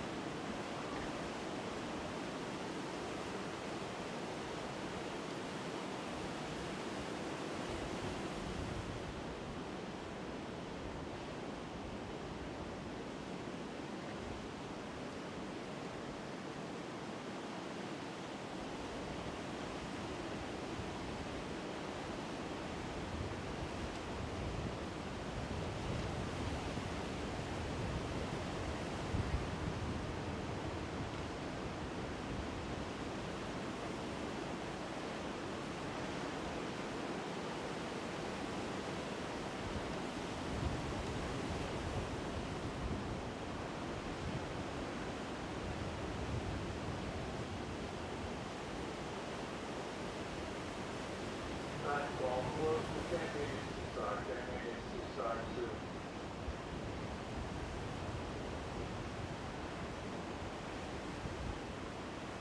Estamos com ondas de 3 metros, 2 metros passados. Uma cadência de ondas muito forte. Por isso mudamos isso à volta dos 30 minutos. Portanto, isso é energia que temos das ondas, daquele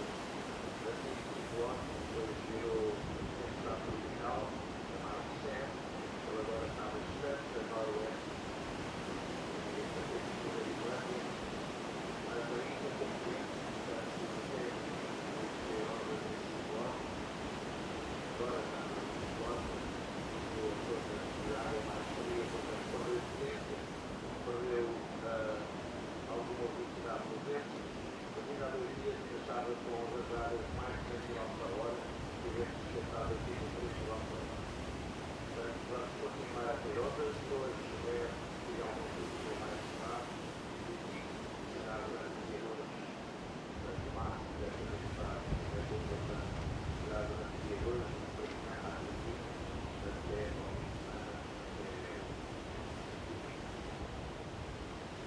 Nós vamos atacar aqui terminar esta ronda de 8avo de final e depois, havendo condições, atacar ainda as 2 primeiras baterias de 4 de final das provas.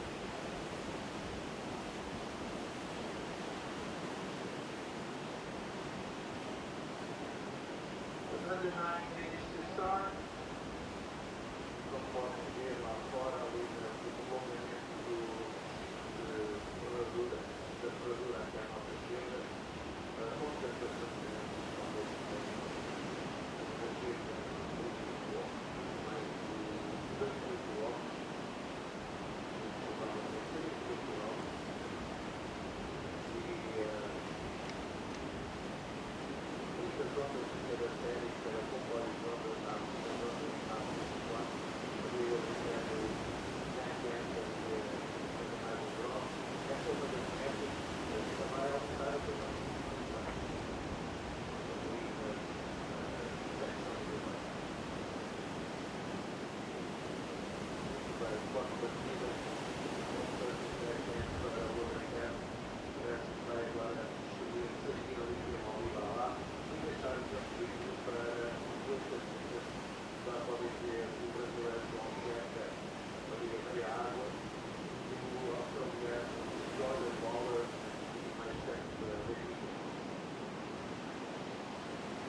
de água para a sua bateria vai ser reforçada.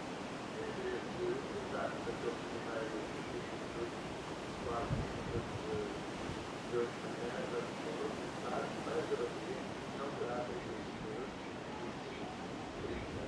Once again, server, once again, please set your watches for 30 minutes. It will be a 30-minute week, and subsequent weeks will also be 30 minutes.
The World Surf League's Challenger Series welcomes you back to the beautiful coast of Portugal. It's pumping in the west. Ribeira de Ilhas, the venue for the MEO Vissla Pro Ericeira. And our absolutely pumping swell continues to fill in. We've had a little bit of a hold throughout the morning due to fog. And we're looking good. Hopefully, fire back up, Pete. A little bit of a hold. There is a lot of holds. A long hold for us. We've been enjoying it. We've seen the end of some waves kind of materialize out of the mist like magic. It's straight up magic. And right now, thank goodness, it is backed off away, and it's not going to return until maybe tomorrow. But right now, and it's actually probably just about the right tide, and it is pumping. It is straight up pumping. We just saw a couple of waves. Nat Young's coming up in the next heat, getting a couple of warm-ups. There's some really solid waves. You had comparisons already, Sunset Beach, Big Haleiwa. All of those, it's sort of in the mix, but it's a wave in its own right. But whatever it is, it's big. Yeah. It's solid. And now with the fuller tide, the faces have grown. You know, before we had it kind of all spread out and like these small little inside double ups. Now it is triple the size on the face. I mean, so it is solid. It's going to be that way until the end of the day.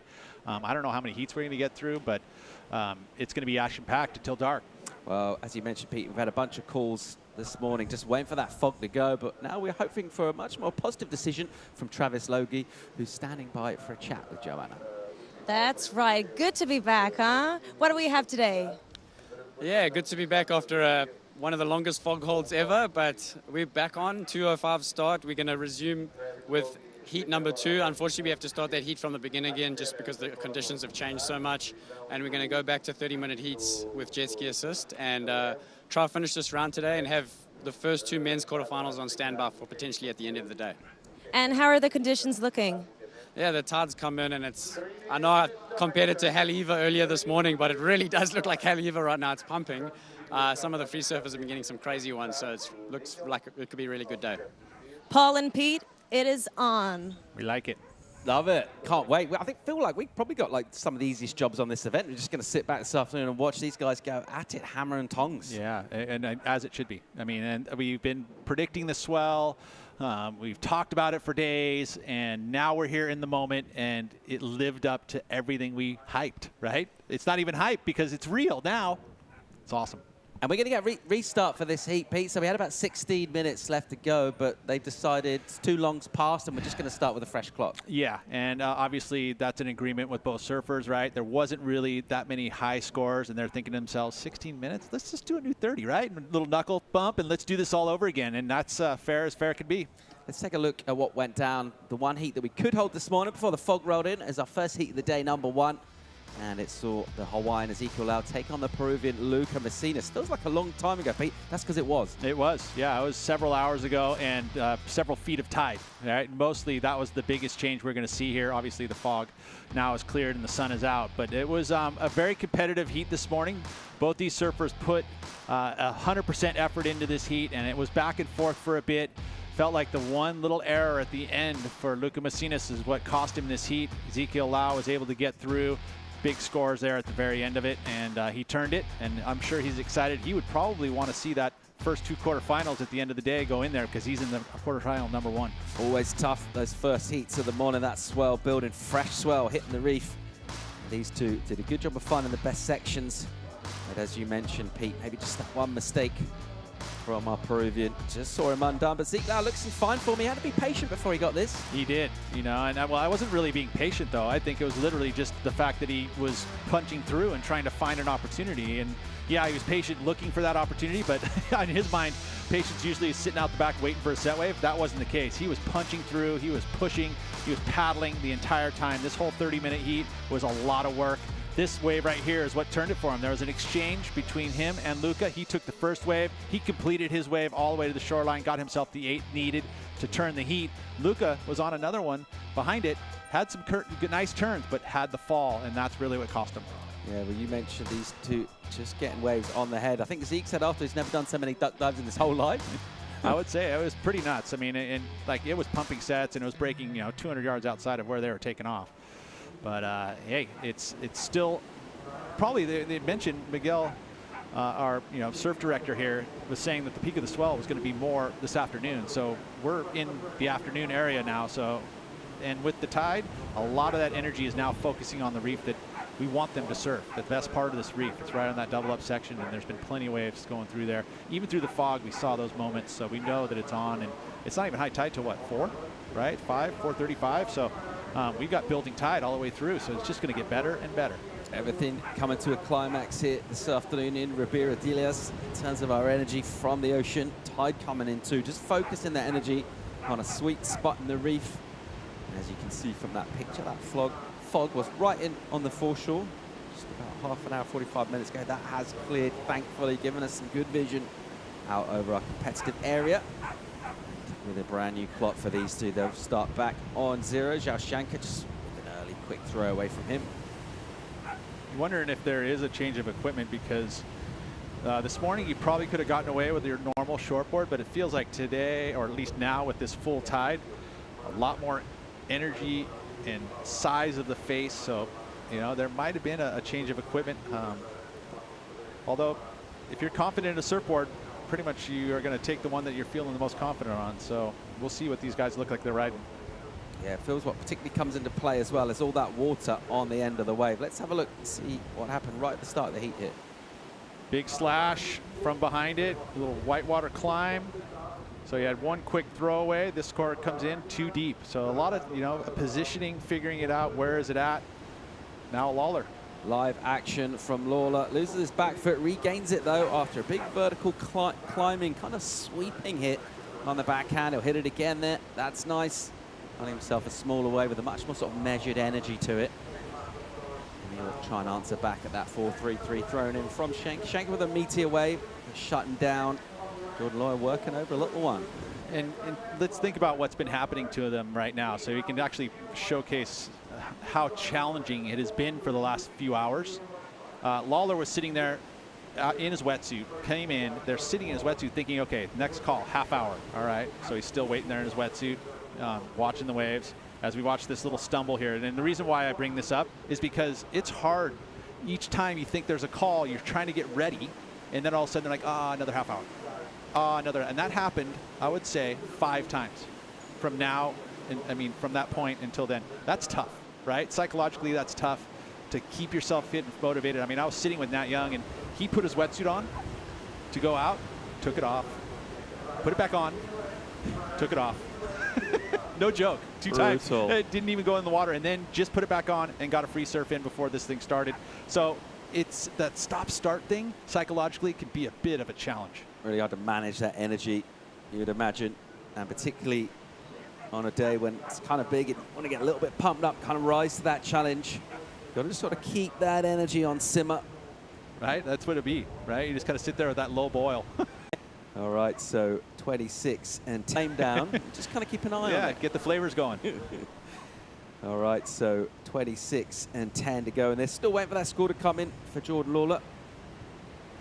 He'll wait patiently out on the peak here. So good to see that fog sort of slipping away out to the horizon. As long as it stays away from this particular bit of Ribeira de Ilhas for the next couple of hours, we should be sweet.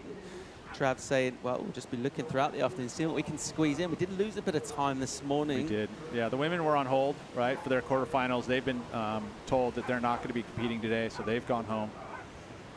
You know, and that's what the job of what Trav Logie has to do, as you know, is try to get the information to the surfers as quick as possible, you know, and like the whole thing was you couldn't do any more of a longer hold, you know. Maybe you could have gone an hour, but like you feel like you'd be missing out if all of a sudden it just mysteriously cleared, which could have easily happened.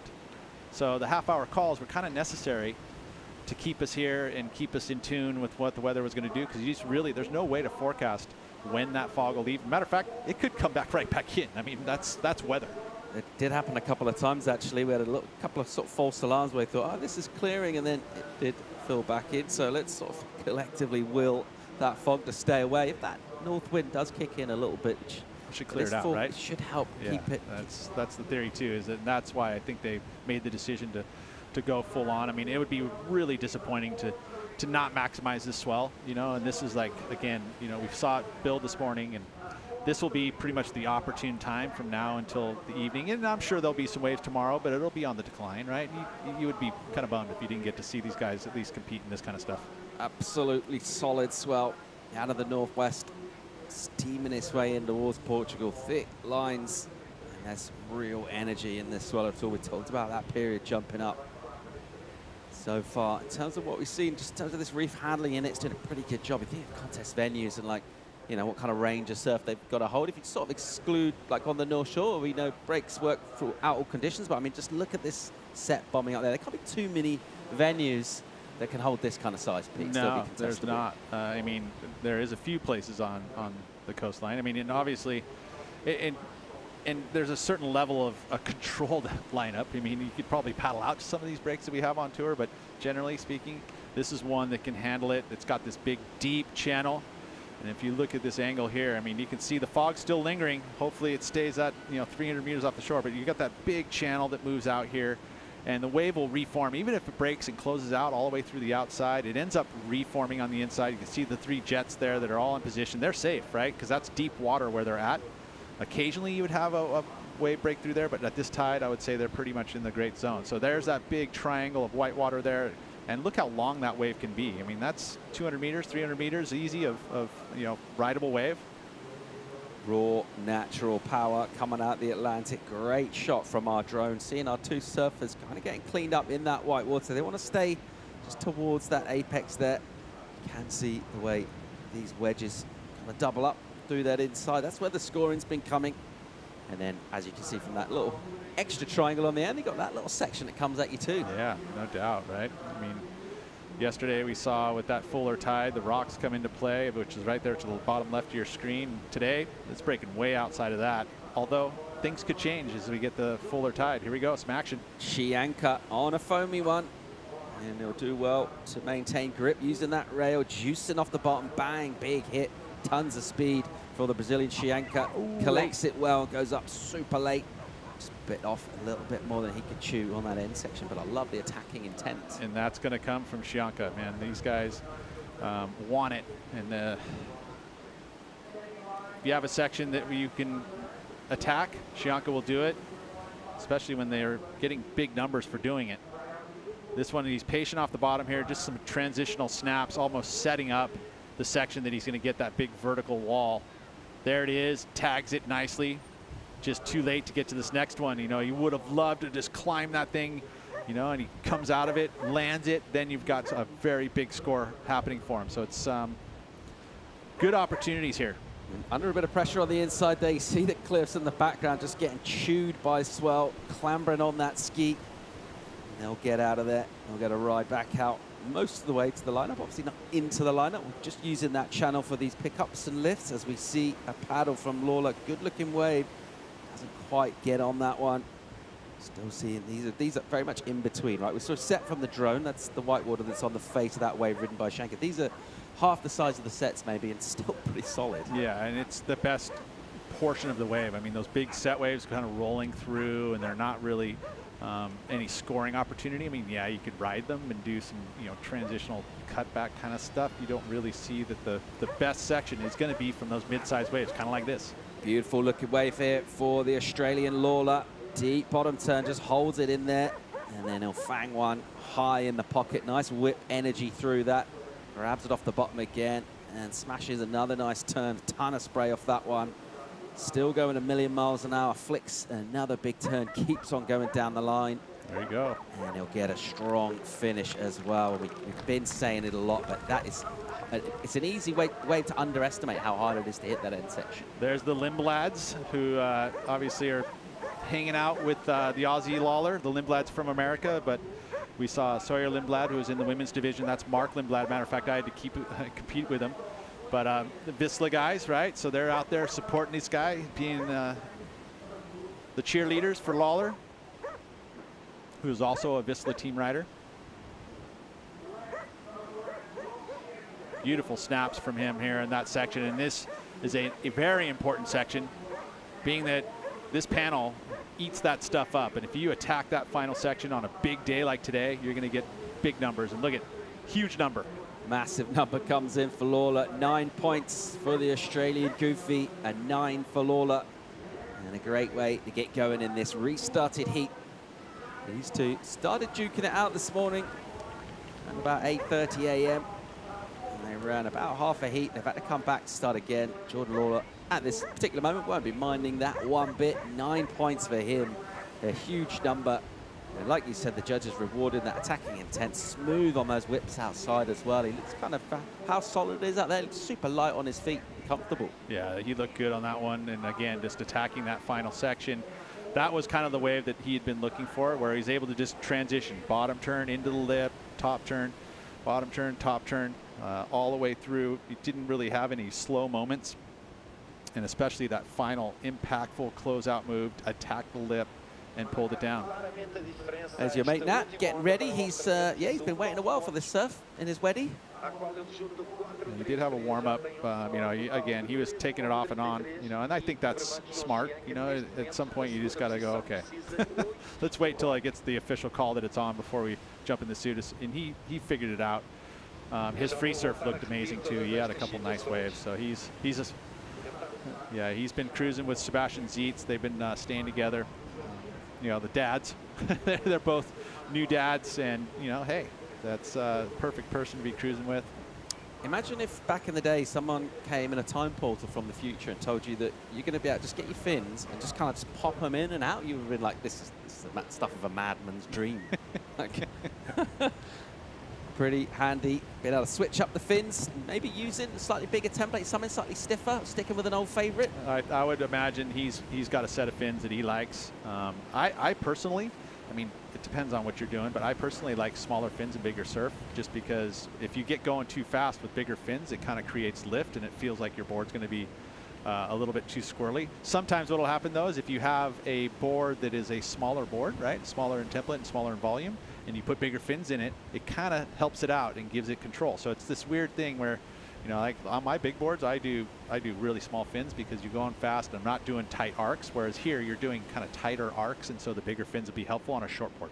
The veteran Brazilian Thiago Camaral coming up in this next heat against Nat Young. And not one of the big names, I guess. Think about surfers are on this level. A lot of names have kind of come through and come up, and he's just stuck in there. He's still definitely got the skills, and he'll be relishing a chance to go out here and go at it. Let's pick up his compatriot Shianka, staying super busy with his body, kind of lively, flinging himself around there. Watching this replay here. Beautiful first turn, picked it nicely. This wave kind of starts to slow up. Has that bump in the face, and it didn't really hit the double up like you would have liked. And the fall right there, bit of an error. So he's fighting from behind here and trying to get himself into it. He would have heard that 9-point ride, and that would have, you know, probably sent a little shudder down the spine. Yeah, you can see here just a couple of really rapid redirects, but you can see he's not happy with the way that wave went, really wanted more. And he's just kind of firing himself up on that wave, just sort of trying to add the physical energy. Maybe he felt the wave was lacking in terms of steepness, just overdoing it slightly. And the other thing is he can't call for the jet unless he goes all the way down to the end of the wave. So he's going to be paddling out kind of in that midsection, and now he's going to watch Lawler. Good looking wave for your heat leader with another big turn out the back, releases the tail, and as he's in that release, gives himself a little look down the line, sees that wave going super soft and says, you know what, I think I'll hang on to priority and wait for something better than that. Yeah, and he would have been looking over at Shianka over there in the corner of his eye, make sure he's got himself a bit of a lead. If not, he's turned the afterburners on to get himself out to the peak before Shianka. That would feel really good having a 9 in your scoreline already, though. But again, got to back it up. You know, you can't leave it out there going, oh, that 4 is going to be enough, because most likely it won't. Shianka can be easily back in this heat with a solid 8. You need 2 waves. You've got to make sure you get 2 quality scores. As a matter of fact, you're always shooting for excellent numbers. 2 excellent numbers will most likely get you through heats, but not all the time, right? And in conditions like this where numbers are viable and lots of them, you know, yeah, make sure you get those 2 high 9s. So head down from our paddlers, making their way to the apex of the peak here. Looking to get themselves opportunity. Plenty of time left to go in this one. We've just gone under the 15-minute mark. Shianka will definitely now be fired up to come back at this. Seen him ripping throughout this event. His form looks great. So far in this one, he's come up second best a couple of times. He'll certainly have the fire in his belly now, hearing that 9 get read out for Lawler. That'll fire him up. And as our drone watches those two make their way back to the peak, we'll go to a quick commercial break. It's bombing in Portugal. Join us for more live action from the MEO Vissla Pro right after this.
Sunny Friday afternoon in Portugal. Waves absolutely on the pump at Ribeira de Ilhas, and this heat's fired up. Jordan Lawler dropping a 9 early on before he went to break. During that break, his adversary, João Chianca, 8.5 for João, so dropped an excellent number of his own, and Pete was kind of hoping that this thing would be one of these battles. Never exactly know what you're going to get. Now we're in that great position. Each of our surfers got an excellent score, and we're game on here. It's so game on, and you know what? He got that wave outside of priority. Lawler had priority, and somehow he was able to sniff that one out on the inside, and now we're going to take a look at it right here. This is our first look at it. Little double up, and he saw something on the inside here. It doesn't look like much taken off, but obviously a lot happened on this inside section, because that's what this wave will do. It'll build and grow, which it has done. Beautiful hack to start this one out, and then attacking the section, floating out there with all that speed. He loved it, and the number comes in as an 8.5. Massive score, almost in between a sort of an air and a float there. He kind of aired his way up onto the float section. And attacking big sections, that's what's going to get rewarded. And we've seen it time and time again in this event. We've seen one maneuver 9s. So there, the beautiful snap, and then just lofting himself up and over that section. He knew that it was a big one. And sure enough, he's just a half point behind Jordan Lawler here. Jordan all of a sudden would have heard that score and went, what? How did that happen? I love that drone shot. You see how thick that white water was behind him, chasing him down. These two now back out on the peak, and we're absolutely game on. Chianca leads this one at the moment. There's only 0.3 of a point between them. The better of the high scores is with Lawler, but the better backup is with Chianca. That's why he's leading this one. 10:45 remaining. Let's hope we keep getting more of these sets. I'll tell you, Chianca will be fired up. We saw him paddling back. You could tell he was a little annoyed. He's kind of putting his face in the water and swinging those arms. Yeah. And, you know, that can go a couple of ways. And it's absolutely gone the right way for him. Well, let's see what happens here. Again, this is where Chianca has to be careful. He's going to let him go. And look at this wave. Bombing sets at Jordan Lawler. Takes off on an absolute beast of a wave. Waits patiently. He'll clip one up high off the rail, and then he'll swing low and just wait for this to stand up. When it does, he'll hit one. Nice spray. And he'll keep on plugging down onto the inside here. Waits super patiently at the bottom of the wave. Then he'll get a section, spanks it, and he loves it. Watch out. Rocks are still in play. They're absolutely game on here, Pete. A great wave from Jordan Lawler. You saw the fire at the end of that as he gesticulates at the judging panel. Give me a score for that particular one. That'll leave Chianca in the lineup with priority, and this a crucial number to come in. It is. You know, where does it fit in? Is it better than the 9? Is it better than the 8.5. Judges will be looking at that, and look at the size of this wave. Again, perfect positioning to pick this one up. Shianka basically was feeling like he was going to be selling it, but actually probably wanted this one because he knew down the line this thing was going to load up. I would say that the turn there, that would be the money turn, almost a bit of a toe tap by the whitewater there. And then this inside section, he made sure that he completed it and rode out of it. Nicely done there. Yep, pretty happy with it. Score comes in. Score comes in. It's a good one. 7.57 in that very good range. Look at and why is that a little bit less than the 8.5? Again, attacking the lip sections. That's what's happening. If you're doing your turns in the face, they're not going to get the same number. Yeah, it's a great number, a 7.5. But if you want to go excellent, you got to attack the lip. Live action, absolute blistering speed under the surfboard of Zhao Shianka, who has wrapped a couple of big hooks in the pocket on a pretty meaty wave. It'll hit the whitewater in here. He'll wait for that double up. Just kind of keep drawing his line next to that foamy section and look for a finish in here. We know he's got some big finishes. Let's see how he goes onto this inside, and he'll tag it hard.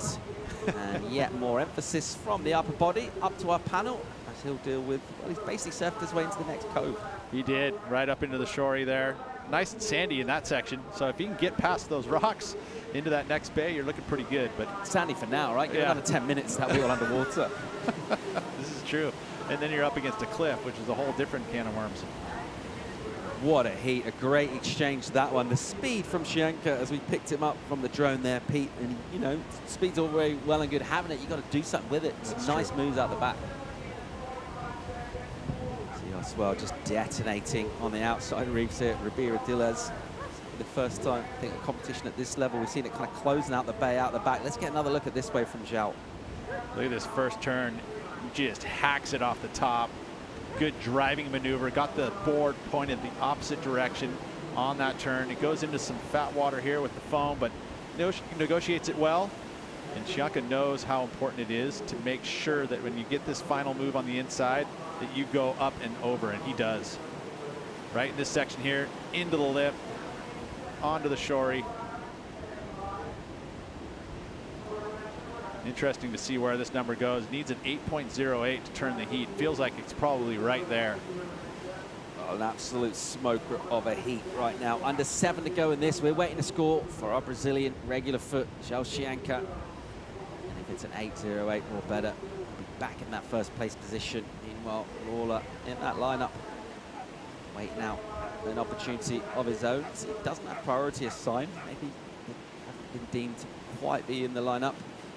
But a big number to come in for Zhao Shianka in the context of this heat. Will lose his backup of 5-1. We're pretty safe to say that. Where exactly does it come in the context of our scale? Yeah, it's a comparison. Again, they're going to, you know, put the 7.57 of Lawler. That would be, I mean, you can ask for any comparison, really, if you want up there, and just go, hey, look, I want to see red second, or, you know, blues second. Sets keeps on marching in at Ribeira Dillas, 6-minute mark.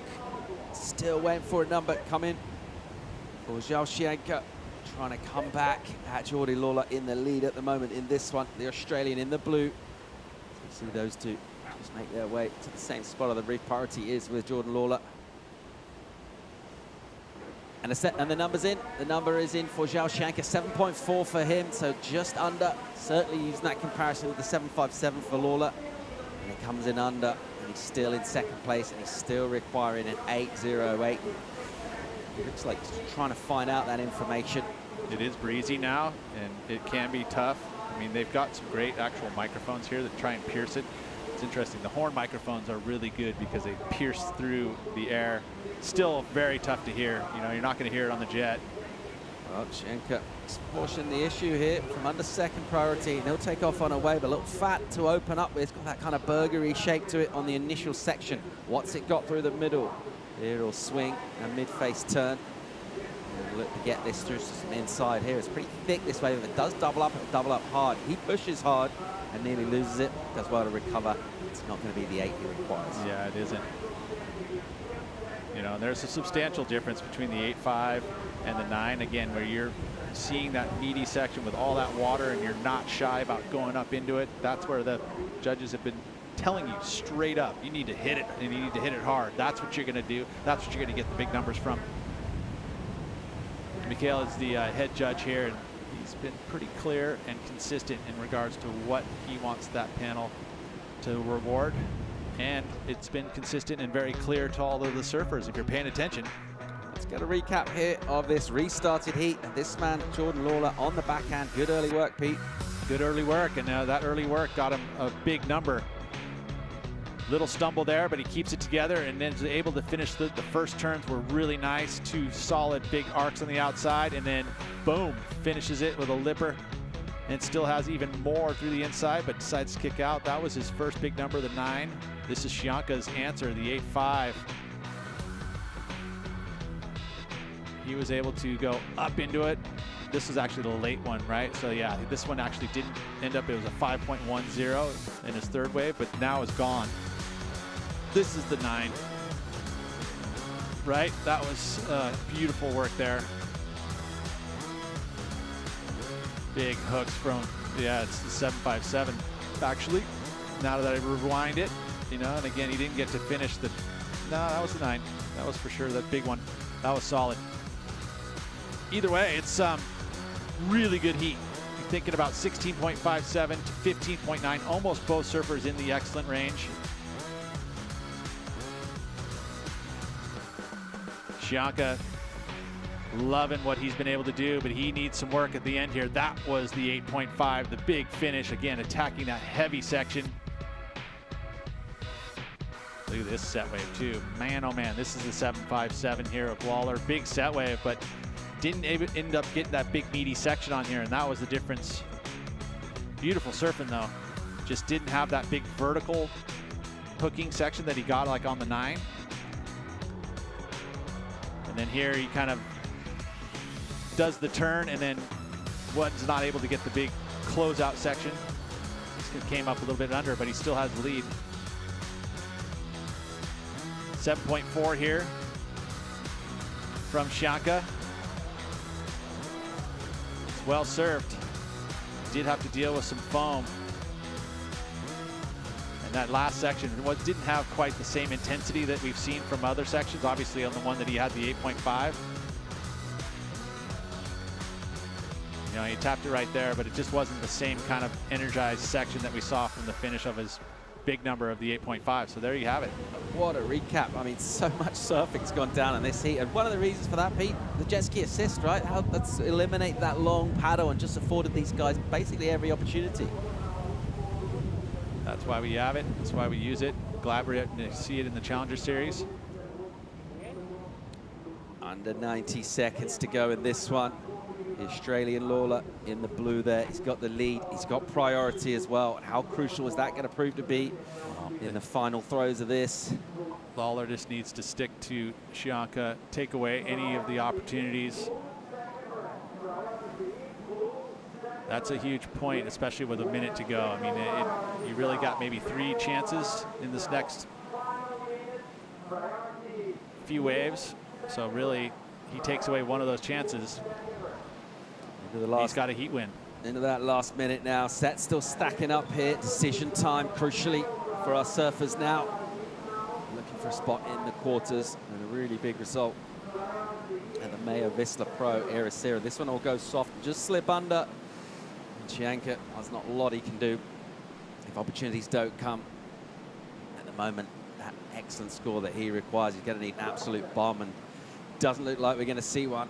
Looks like this is going to go with Jordan Lawler. We'll count down, still 20 on the clock. Can't see much coming in for either of these surfers. Yeah, that's it. Looks like Jordan Lawler, who was able to pick up the big number early, that was a bit of the difference. I mean, if you look at their backup scores, virtually separated by just 0.2. Although here's Shianka, he somehow ended up with one. Somehow got himself a lump. Oh, and just pushing it hard and getting that first turn wrong. So did manage to get himself an opportunity. It's not going to be what he needed. He surfed well out here, but better ways did go to this guy, Lawler, the Australian. I mean, that one particular wave that he surfed was huge. And great maneuver selection, going right up through the scale. 9 points for him, even his back up to 7.57. So he'll be pretty happy with the fact that this heat did eventually get resurfed after a long old wait. And there's our official results. Healthy numbers for both surfers. Shankar loses with 15.9. Bow out of competition at this stage. Jordan Law will bring him back for quarters. 16.57, a massive number for him. He will be full of confidence as he goes into that next round. Surf continuing to pump. And a little bit of atmospheric troubles that we had with a bit of mist and fog. That's gone too. Things are looking pretty good. We're going to go to a live break. Join us for more live action from Portugal. It's pumping. We'll see you real soon.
Welcome back to the blue skies, the pumping swell, and the beautiful waves of Ribeira de Ilhas here in Ericeira, Portugal. My name is Ben Mundy, and I'm joined in the booth by Francisco Alves. And Francisco, we had to wait a while, but I tell you what, we've got some magic out there right now in this ocean. Yeah, it looks really good out there right now. The fog has gone, and it's nice to see everyone down here on the beach. Big set waves, and the boys enjoying themselves. Yeah, big set waves and big heat. So we've got Thiago Camarão, Akash Shrimpy versus Nat Young, the Santa Cruz heavy hitter. What would their approaches be, do you think? Quite different surfers in many regards. Well, I think coming down to this round, there's only the guys that have been putting on amazing performances. So I think now it's a question of who chooses the best waves. So in terms of wave selection today, it's super important to choose those ones that have a steepness into it. And yeah, let's see who gets the nod on this one. Yeah, so Nat Young, obviously former CT surfer, really well known for his backside attack. It looks like in the first instance it was the Brazilian though who got off to the first start. Yeah, Thiago here getting cut back to start this wave off, coming off the bottom again. Nice carving snap there. He loves these long right-handers with space to serve. So yeah, Thiago Camarão adapting really well to these type of conditions. Yeah, nice, smooth, really relaxed. Wasn't too phased by the size and the chunkiness of that. Just cruised his way through some big swooping cutbacks. Got a 6-point right. Yeah, not a bad start, but out the back, this is giant right-hander coming through. Looks like there's a bit of a semi-puddle. No, Thiago gets out of his way. Nat Young has a swing. I mean, this could be Steamer Lane, it could be massive Bells Beach, but it's Ribeira de Ilhas, and he goes in, and there's the power. He had a 45 minutes free surf on his own out here before, so he's right feeling it. No one's put more time in today, and just as we big him up, does he manage to hang on? So a little bit ungainly, but it doesn't matter. He stayed on his board somehow, and just will be a little bit sort of upset that he left a few points on that, but some big turns out the back. That's what we can expect for Nat Young. Big waves, good wave selection, and a lot of spray. Well, that recovery there was really impressive. I thought he was gone for a second.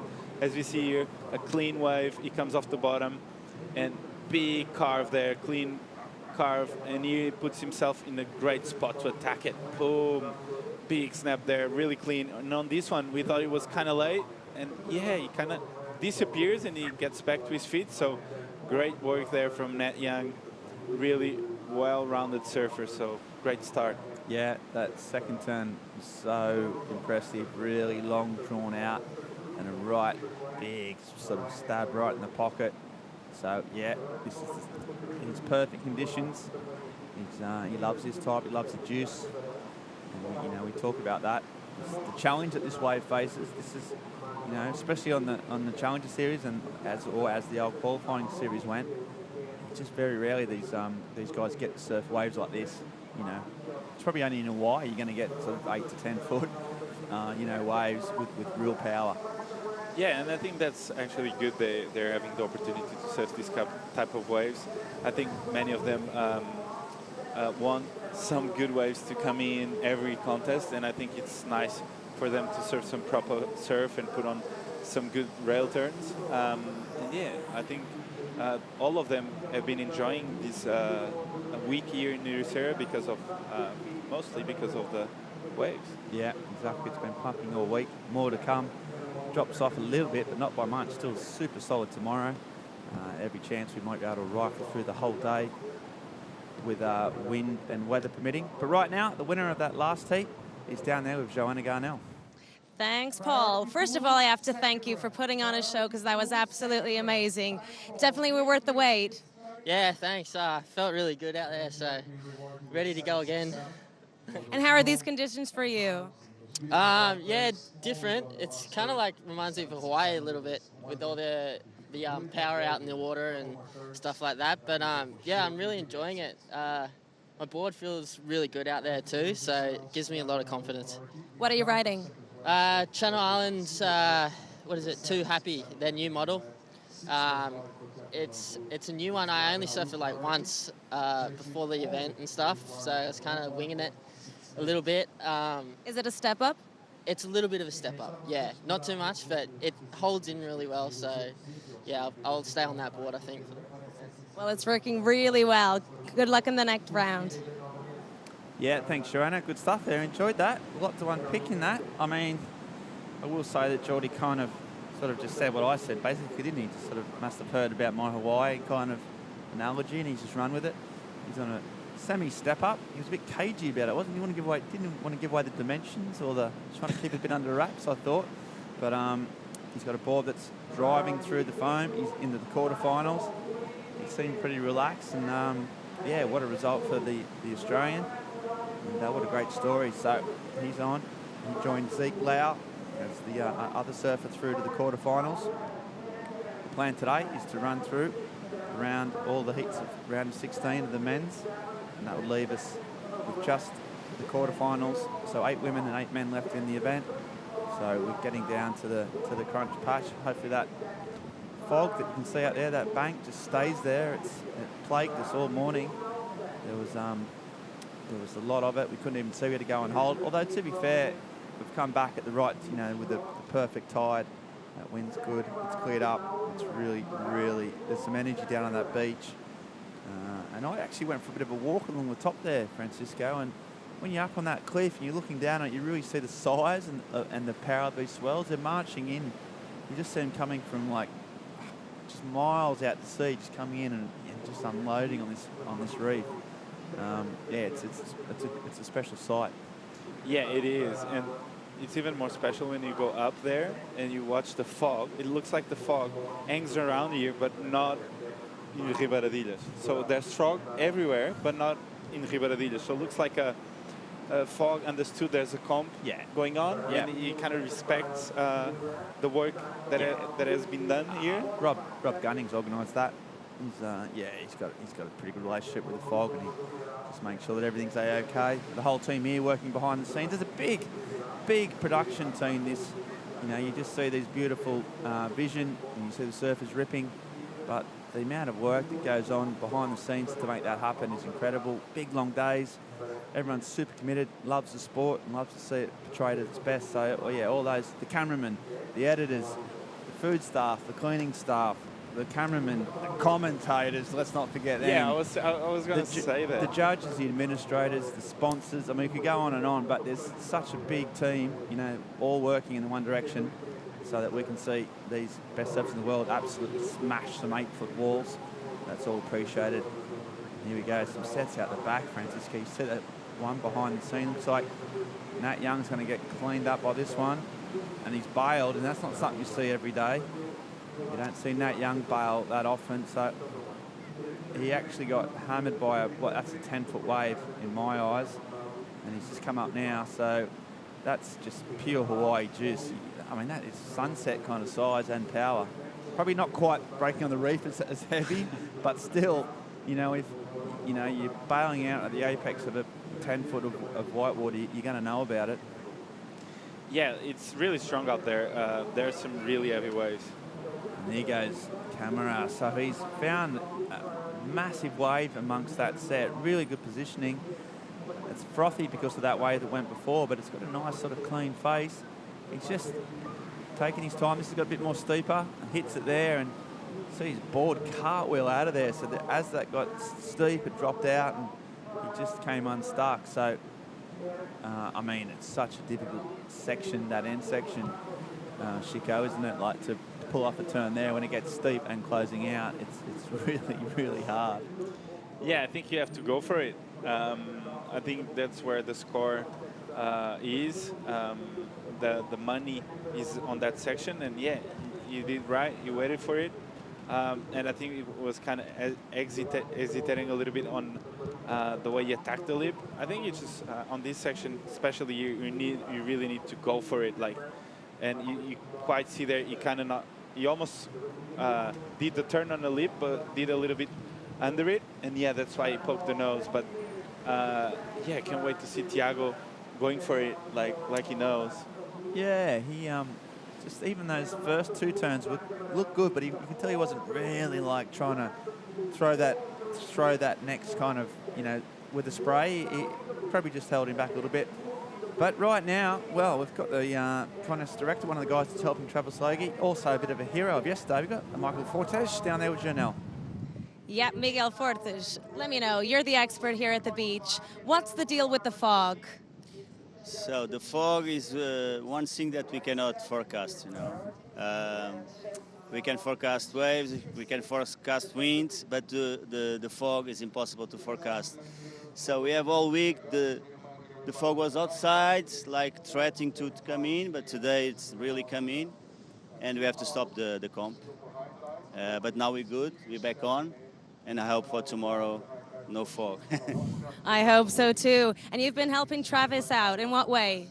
Yeah, I was traveling with Travis also last year, and we talk a little bit before the heats, before every calls, and we try to give the best conditions for the athletes.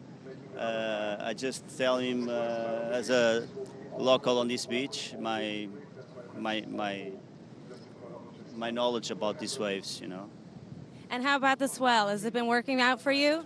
Yeah, we were really lucky this week with the swell. We had a solid swell and with a good direction. It's a west swell. This beach likes really much the west swell. And we had a really solid swell yesterday and today.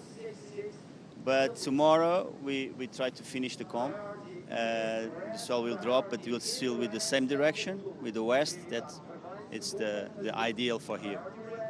And now there was a bit of drama yesterday with Teresa, and you were right there acting out as a hero, and you did well your job. What was there? I didn't act like a hero. I was there. You were a hero. Thank you. I was there sitting and watching that she was in trouble. And I know this place, it was full high tide. And the tide yesterday was super big, like 3.7 meter. And I saw she was in trouble, and my reaction was to run and try to help her as much as I can. Also was a couple of guys, Charles Martin and Yan, they were helping us, and everything went good, nobody hurts. You definitely avoided a great situation there. Thank you very much. And back to you guys. Yeah, thanks, Ryan. And yeah, Miguel Fortes, what a legend. I mean, he's such a cool guy. He always goes out of his way to make us feel welcome. And then, yeah, he's helping out kind of director, and he sees someone trapped on the rocks. His first instinct is just to rush down, and he's a humble guy. He underplayed what he did, but he jumped in, grabbed the rocks, held Teresa. He got absolutely ragdolled around a couple of big heavy rocks, and he was explaining yesterday that there's some caves in there, and he knows that if Teresa had hit her head or got caught in one of those caves, it could have been really, really dangerous. And yeah, he was the first on the scene, and yeah, what a legend.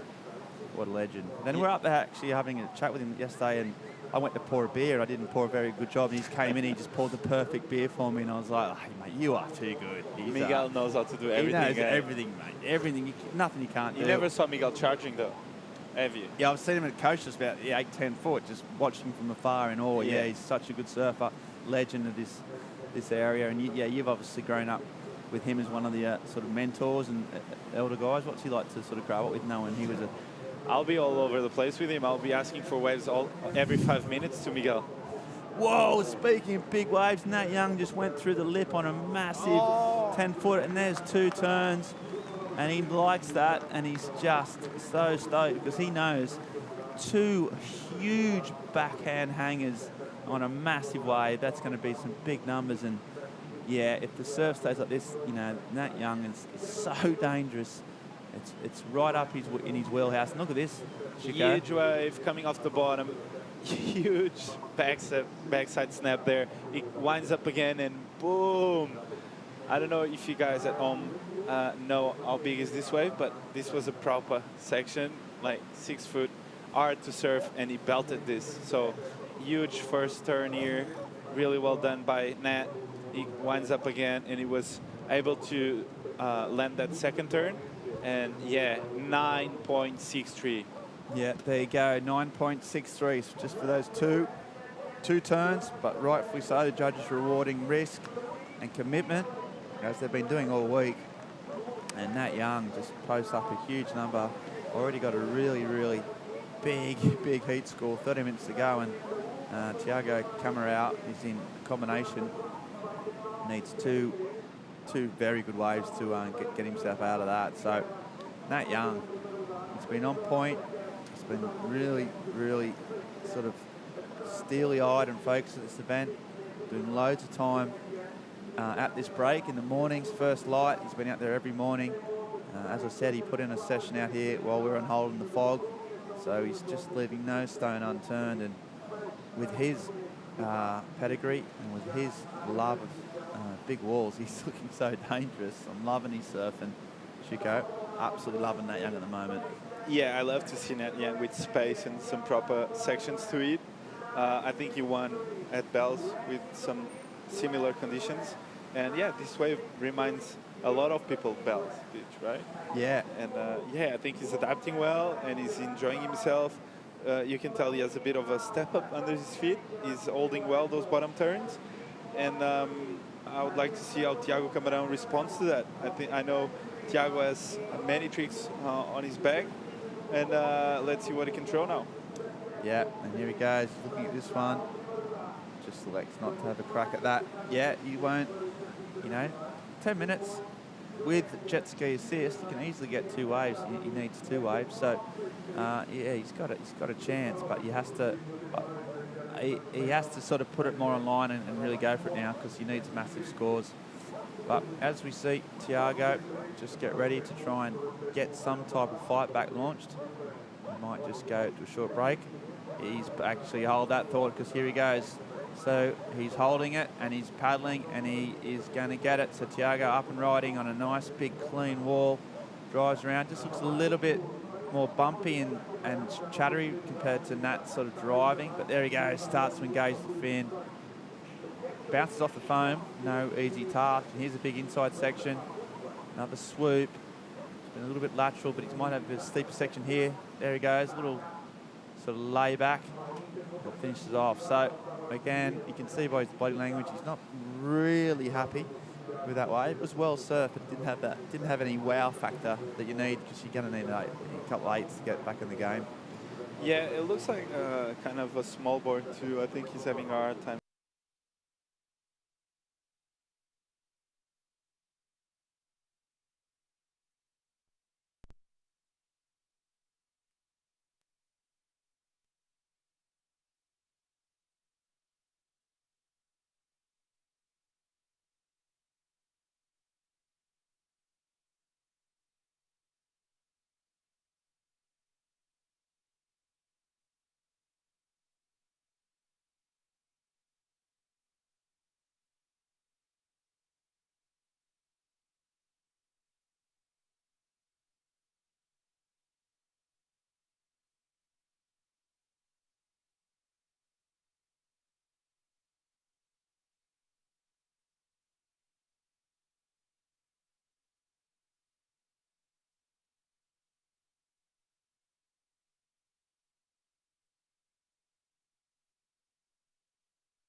So cut back a little short. Just hasn't been able to get that real steep faces like Nat's wave. Nat's wave was just, you could tell, was just perfect from the get-go. Shrimpy though, not giving up. You can just see him go, well, what can I do? He's just kind of boxed right in, can't get out of it. But yeah, I'd love to see that wave of Nat's again. I think that first and second turn was absolutely incredible. Is that a 10? I think if he just managed maybe just potentially ridden out of it clean, he might have definitely got a 10. I mean, it shouldn't really be punished for just that last little section. But, well, I just think his 9.63 was 2 big turns. And I think those first 2 turns were better. So let's have a look. Me too. This is Shrimpy's wave. Yeah, he comes off the bottom. As you see, the board kind of always having a little bit of trouble holding that line off the bottom there. Big snap there. I really enjoyed that turn. It was probably his best turn so far. On a meaty section, he unloaded there. And here was hoping to get another big turn. And I think if he managed to add a really big section here to it, I think he would probably improve on one of those 6s. As we see here, Nat's wave. Really big bottom turn and huge snap off the top there. He winds up again. Boom, huge turn again. On a hard section to deal with, he winds up again here.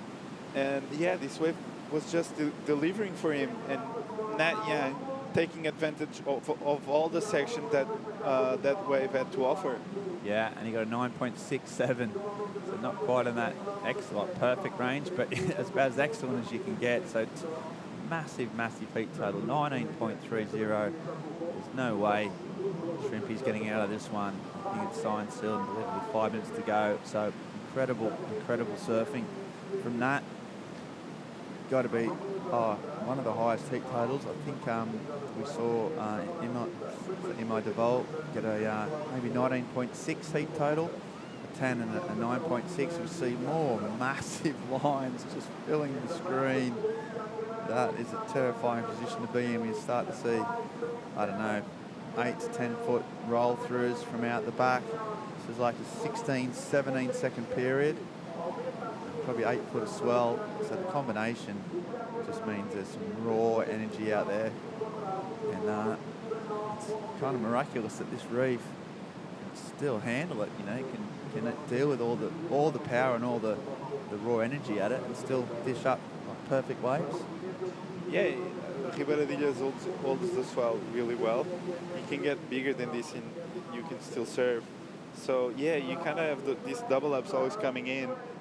The wave breaks really far out, and then there's like a wash through, and then there you go, you have the double up. So it's almost like on the same takeoff spot. Like if there's no swell, I think the takeoff spot is quite the same. Yep. But now there's some wash throughs that you need to deal with. Right. So this is a recap.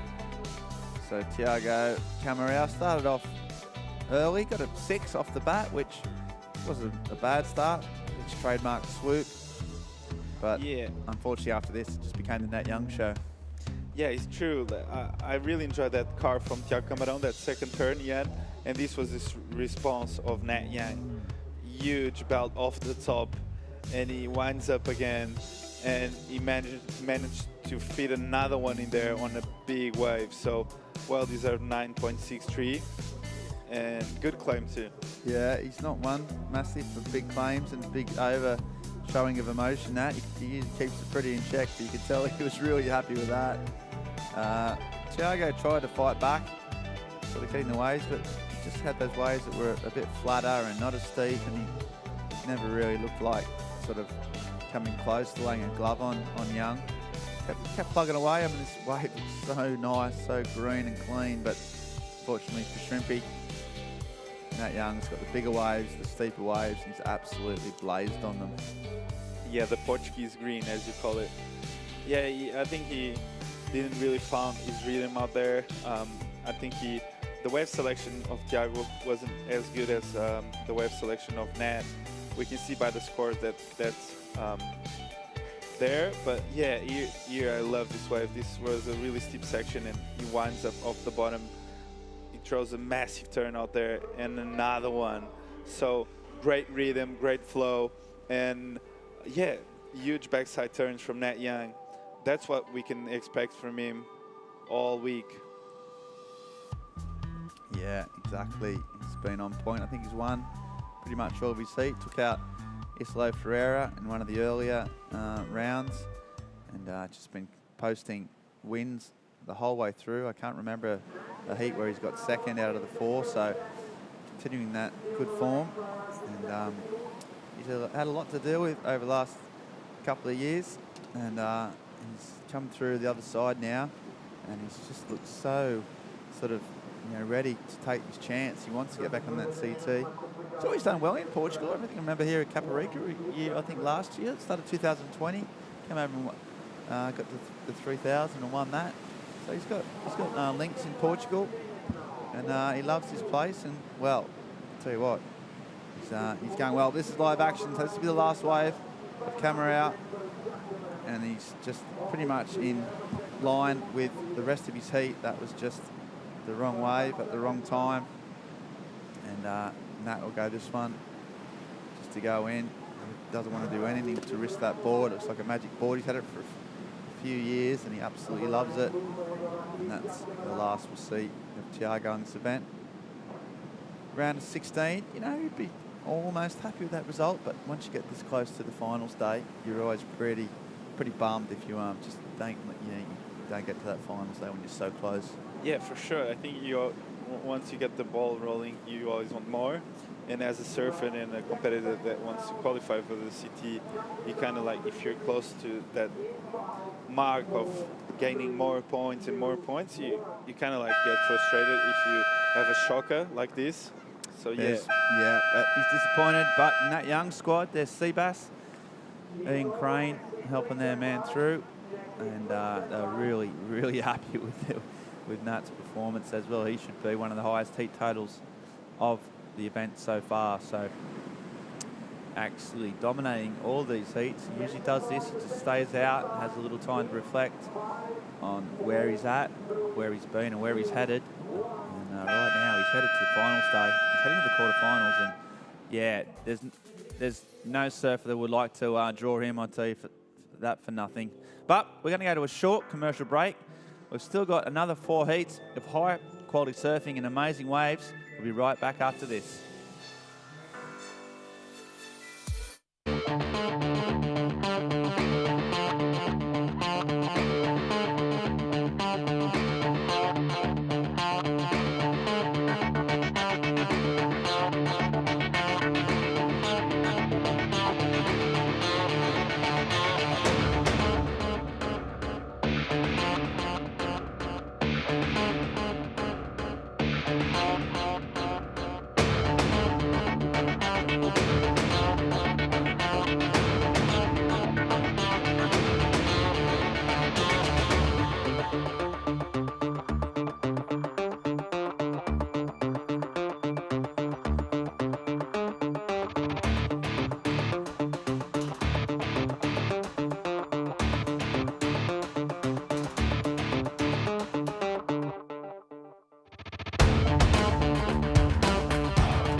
Portugal on the pump in blazing sunshine on a Friday afternoon. MEO Vissla Pro coming at you live from Ericeira.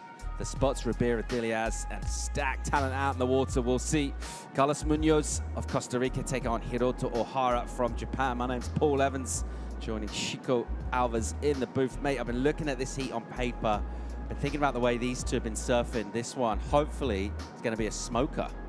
Yeah, I think so. Carlos Munoz with that 9 on the last round, and he has been looking really good with good wave selection, good rhythm in his hits, and Hiroto, a standout all comp. So yeah, I'm excited to see this battle, and yeah, excited too that I'm joined by Paul Evans in the booth. Hiroto got the win over Italo in the first round. He's looked deadly out here. We talk about that rail game. He's got such a crisp rail technique. He's going to need it to deal with the power, as we see a late entry by Carlos up on this one. He'll deal with a big crease in the wave with a little kind of flicking slash just to set up. There's a nice little layback jam with a sort of straight back arm under the lip. Big meaty section. Whoa. Wow. And in terms of like floaters, which would seem like a relatively kind of straightforward move for elite pro surfers, that was a super hard section to hit.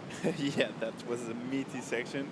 I was scared for him. Like when he wind up that last floater, I thought he was going to lose the fins on the bottom turn, but he held it well, and yeah, massive turn. I think the judges are going to love that one. And he's not a big guy. He's riding pretty small equipment. You see his boards, they're pretty sleek and shapely, not a lot of foam underneath him. Using that precision well on that one. It's going to be a good number to open up. Can't wait to see when Hiroto Ohara gets going. I just think his surfing really suits this wave. Able to get so low down on his carving. Let's see how he goes. He's going to have a requirement come at him just off the first wave of Carlos Munoz, though. So I reckon that'll be a healthy number for the Costa Rican. Just loving these matchups. Seeing the surf so good at Ribeira de Les, offering everyone an opportunity to go up through the scale. Nat Young, couple of nines, just smoking that last heat. Pete Melleby stoked. Santa Cruz through to the quarterfinals. Yeah, Nat Young proving again is one of the standouts when it comes down to right-handers and big walls. 2 nines, and yeah, he's on the next round. As we see Carlos wave. So this came in as an 8-5 and a well-deserved one. Big layback jam there. He winds up again. Here the wave kind of gets hard and he goes for a massive section and he makes it. He looks at the judges and he's like, did you saw how big was this wave? So yeah. Really massive number. Going into the excellent range. There's the spread. 4 of our judges all in agreement. It was an 8-5. One gets a 9. We'll ditch the high score. And that 8-5 is a great way to set up a heat. And you just think that really all came on that last maneuver. That little layback in, it's not a huge point scoring move, really set up turn. Took on that inside section. Just putting that board up over a wave that was doubling up over all sorts of sort of gargling rock shelves down in there. Does so well to control it out of that. So a good number already, and I don't mind seeing that early on in the heats because it just lets us know there's going to be quality throughout. And someone who's shown real quality, throwing down 2 big 9s, is Nat Young, and he's standing by with Joanna. I wish. You guys don't know that I'm a little taller than Joanna. Nat, first of all, what did you identify in that judging panel that you applied in that heat? I mean, the waves are big, so you know that you can go on small waves and do a ton of small turns, but on a day like this, it's kind of common sense to know they want to just see big waves and big turns. So that's what I wanted to do. So I wasn't going to ride small waves. So yeah, that's what I did. I did notice you changed up your equipment a bit. What's this new board you're riding? Yeah, after all those breaks, the tide came in and the waves that we were actually going to be surfing were a lot bigger than on the low tide. So I went on a step up, a 6.1 Proton that I knew worked good, but I just wanted to give it one more go before that heat. And I'm stoked I did. There's a lot of water moving out there. It's almost like Sunset or Haleiwa, but like you don't need quite as big of a board, but like similar feel. Big face, and the bigger board just felt more like sturdy out there. How are you dealing with the stop and start thing? I mean, we went through some half-hour breaks. I mean, how do you stay psychologically sharp? I don't know. Whenever they run it, I'm ready. So I was just hanging out, and I just wanted to surf. The waves are pumping, so I'm glad they waited, though. The higher tide definitely made it more surfable, so that was fun. And we may have opportunity. We have the 2 quarterfinals on hold. What do you want to do there? I'm down to surf. It's pumping. Hopefully the fog stays away, so I don't see why we wouldn't, so yeah. Congratulations. Job well done. Right, great stuff from Nat Young. Thanks, Pete. So a very stoked Nat Young. And he was very kind of calm and collected with his energy. Wants to surf again, why wouldn't he? Definitely looking at getting a qualification run going here. Already with a result to keep. Quarterfinals, that's worth having in your top 2. He's looking razor sharp. Loves this wave. Judges enjoying his work, as they are from the initial wave ridden by Carlos Munoz. Any wave we've had ridden so far in this one. Down towards 22 minutes and 20 seconds remaining in it. That man there, the Costa Rican, has got a few laps of what was formerly known as the qualifying series under his belt. Challenger series now. He's been in this kind of elite conversation for a while, Carlos.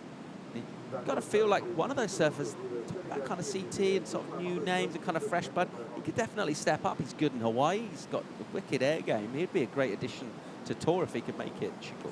Yeah, I think he was really close to qualify some years ago. I think he was like 1 or 2 spots away, or even 3, I don't know. But yeah, Carlos has been around for a long time. He came into the kind of like the map on the Volca Miles one winter where he charged some huge backdoor barrels. And yeah, since then he's just throwing clips out and showing everyone that he's one of the best in the world. And I think, yeah, coming from Costa Rica, and yeah, he wants to make Costa Rica proud, and hopefully he can qualify. Looking to get the first male Costa Rican on the Championship Tour. Of course, we do have Risa Hennessy represented on that tour. She's doing well in this event as well. Surfing's looked so sharp. But I tell you what, just thinking about that women's side and the performances that went down yesterday and how that's shaping up for our quarters. You know, we've called a few of these events down the years. I'm not sure we've had a better day of women's surfing. Just the level they were competing at yesterday, Chico. It's kind of mind-blowing to see what went down.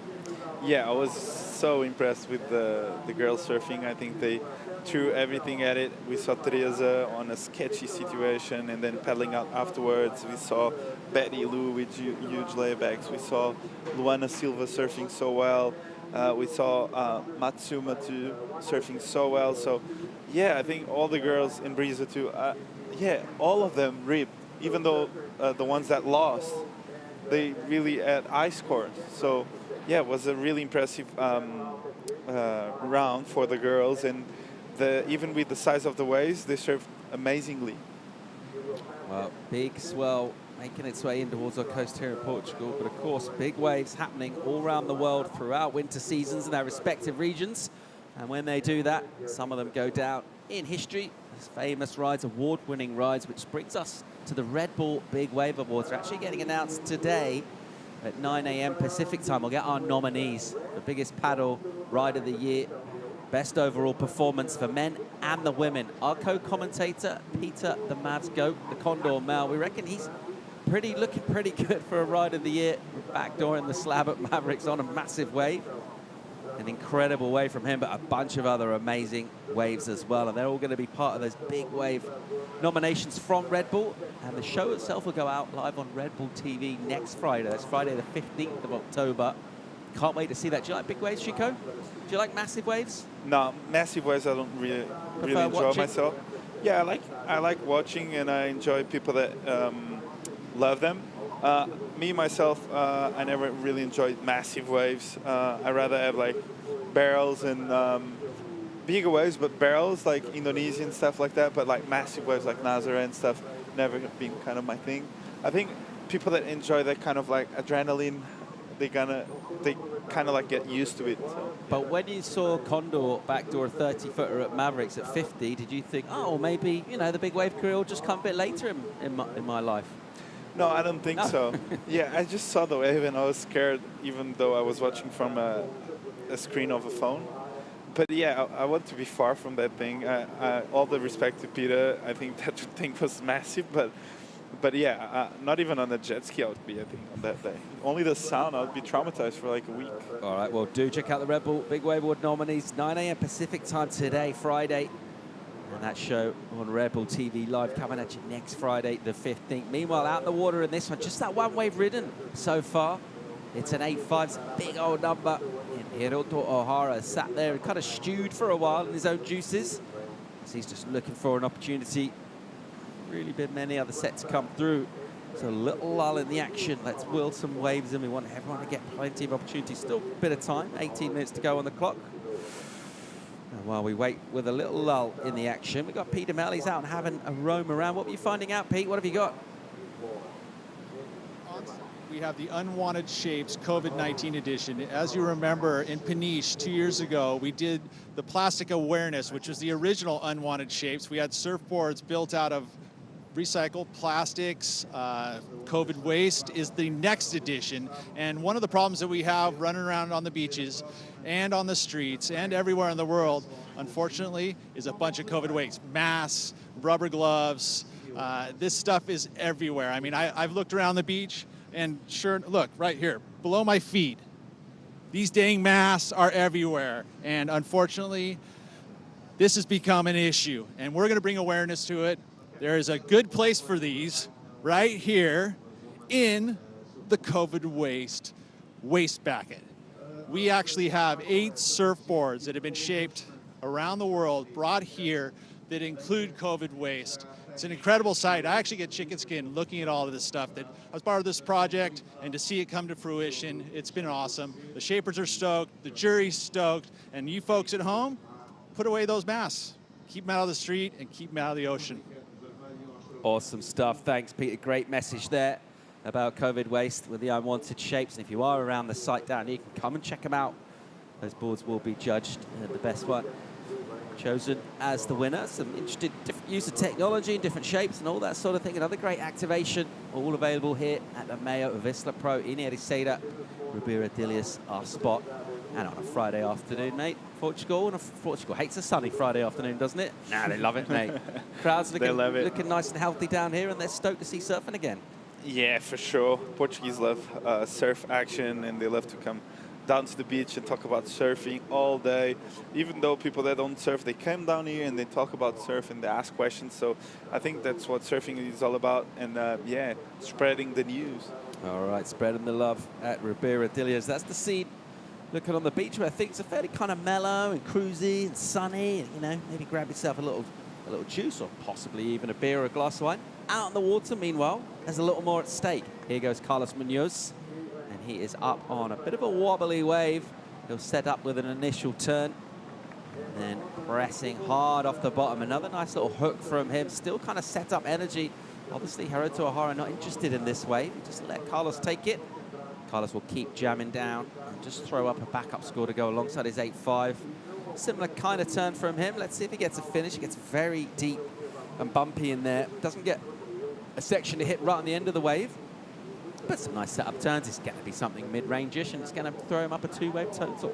Well, I think it's with 14 minutes to go, it's nice to have a backup, and Carlos did just that. As we see Hiroto up and riding. Here goes Herdy O'Hara. He's waited a long time for this wave. Almost loses the bottom and recovers really well. Now we'll get his skates on. Check the speed as he hucks down the line with an absolute ton of energy right off the tail of his board, driving that carve in a really steep, critical section. Such a hard turn to do, and you just saw the speed he was going as he jumps off on the inside there. Yeah, that carve was amazing. The way he drew that line was really special. I think, yeah, I think the judges are going to have a close look on that turn because that was really technical from Hiroto. This wave was a big wave. He comes off the bottom. He gets a quick kind of carve here. The wave wasn't really easy to surf, a lot of white water there, but this one, it gets really low and then huge extended carve there. So yeah, you see how low he gets on his board, amazing. And this was Carlos' wave. This was before Hiroto's wave. Yeah, he gets a clean carve there. I like the rhythm Carlos is putting into his waves. Looks like he's in the rhythm of the wave, and there's always some steepness in his waves. Not particularly on this section, but yeah, Carlos has been in sync with Ribeira Dilhas, and yeah, couldn't really get that last turn in because of the high tide and was really close to the rocks. So yeah, he might be looking for a better one, as that one was a little bit fatter. Exchanges of scores to come in from our panel. That number for Munoz will be a backup for him. Don't think he'll threaten his excellent score, but he will get a number, and a crucial number in for Herdy O'Hara. Rode a massive wave. It just goes so fast. Easy to spin out when you load up your board, the rail and the fins. So much speed like that, particularly a little bit of chop on the face as well. And he dealt with all of that stuff with aplomb. While we wait for the judges to drop in a number for those waves, we're going to go to a quick commercial break. When we come back, join us for more live action from the MEO Vissla Pro Ericeira. Dogmarsh, some words of advice for Jackson Baker. He's coming up next against Cole Hushman. We'll be back, more live action from Portugal right after this.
Welcome back to the beach, a sunny Friday afternoon. Portugal on the pump. MEO Vissla Pro delivering the goods from a huge swell out in the North Atlantic. Ramping up as we go into final weekend. Looking to finish tomorrow. Before we do that, we want to settle our quarterfinalists, possibly even run the first couple of those quarters. We'll keep you across those decisions as they come in. In the meantime, we'll just watch some sets detonate. And we'll fill you in with some scores as well. Some scoreboard news. A 5-5 drops in for Carlos Munoz. Naruto O'Hara does slightly better than that, gets a 6-5. So our Japanese surfer in second place now. The requirement, 7-5-1. And this one, not a lot of waves ridden. Chico, 10 minutes 45 remaining. Just had 3 rides throughout this. Yeah, the ocean looks quite slow right now. I don't know what is happening. Maybe Miguel Forte know exactly what is happening, but myself, I just think it's a law. And yeah, I think once the sets start to come in again, we're going to see a lot of action. And yeah, sometimes the ocean just goes to sleep a little bit, and then yeah, I think we're going to see a flurry of action on these last 10 minutes, that's for sure. So 2 surfers in the lineup, very close quarters. That high tide energy does sort of focus things out. We get a little more spread on the peak when we're out the back of the reef. There is the spread on that score for Hiroto O'Hara. So that one big clean carve really getting most of the numbers. One going as low as a 6, one going a 7. Judges lock in 6-5. So we're pretty much in unison, just a spread of a point throughout that number for Hiroto. It's not a bad one. Carlos does have that 8-5 though. So going into the excellent range of Costa Rican and putting that pressure on Hiroto O'Hara. He waited a long time for that priority, actually let Carlos go on the wave. Carlos got his back up a 5-5 on. And pulling the trigger, but now of course priority is back with Carlos Munoz in the lead as well. Let's see how he uses that priority to his advantage. Trying to pick out the best waves. So you see these sets stacking up and a little bit of texture from that north wind. It's one of the reasons why the fog stayed away. That northerly, that nortada has blown through and kept the fog off. How's my Portuguese? Yeah, your Portuguese is amazing. Nortada, it's what it's called, to the north wind. So yeah, on point, Paul. I know you've been listening to a lot of Portuguese people talking around you, so that's nice. As we see on the 8-minute mark, a big set coming in, which means we're going to see some action. Absolute steamer of a set coming in here. A readjust from our surfers in the line. They're heading seawards towards America, just to see if they can put themselves, well, out of harm's way, but in a position to get something on this. Priority is with Munoz. Let's see if he can spin here. He looks like he's pretty interested. He'll go sideways up the face and I'll just say, you know what, I'm not going. Likewise, Hiroto O'Hara, so no concerted effort to paddle. Carlos Munoz just put himself in position, brought the surfboard about. He's kind of perpendicular to the wave, and in the end, because he doesn't dig in and actually paddle legitimately, try and catch it, hang on to priority. The outstanding Cole Hushman, who's looked really good, will be coming up in the next heat. And his backhand has been deadly out here. Judges really been enjoying his surf and throwing him up big numbers. Looks like he might change boards up there. Looks like a fresh coat of wax. Certainly, it looks like a fresh in, maybe step up, which is a pretty wise idea. Yeah, I think that looked like a new board. But yeah, I think it's a wise decision to go with a bit of a step up today. The waves are really strong. And once you get that section to unload, you really need that extra inch in your board and maybe big fins. So Yeah, a lot of similarities to Hawaii maybe on this type of wave and the way you have to surf it. And yeah, as we see Hiroto now. Live action from O'Hara, jamming off a pump from a high line, trying to get a section. The wave non-cooperative. Just see how far he goes over the handlebars with that stumble. Just letting you know, even without the speed to get around the section, still traveling so quick. And that'll be a very insignificant effort. At the moment, it'll count in his top two. What is significant is a bit more time will be eaten up. By the time he gets back in the lineup, he's going to be looking at best about 6 minutes. As we see Nick's heat going out in the water, Jackson Baker and Carl Hushman, that's coming up next. Going to keep running through this round of 16. We're going to settle our quarter finalists. We are on hold for possibly running the first two of those quarters as well. We'd love to come back and finish up tomorrow. MEO Vissla Pro Ericeira has been blessed with great waves throughout the week. Maybe just a touch smaller tomorrow. Will be around about the ideal sizes. Miguel Fortes, one of our surf directors, is saying it's a little smaller than this. Great direction. Ideal for this wave at Rabia Dilias. Carlos Ramirez all alone out there, out the back, just a two-ways ridden. Good enough for 14 points at the moment. Good enough for a shot at the quarterfinals. Let's see if O'Hara can come back at him. Yeah, Hiroto, it's against the fence now. I think Hiroto needs to...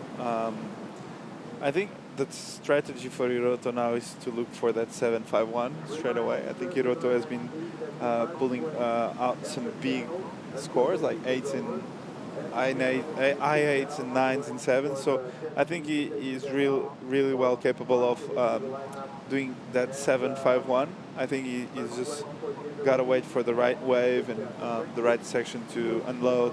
And yeah, the only problem is he doesn't have priority, so we kind of expect Carlos to change that 5-5.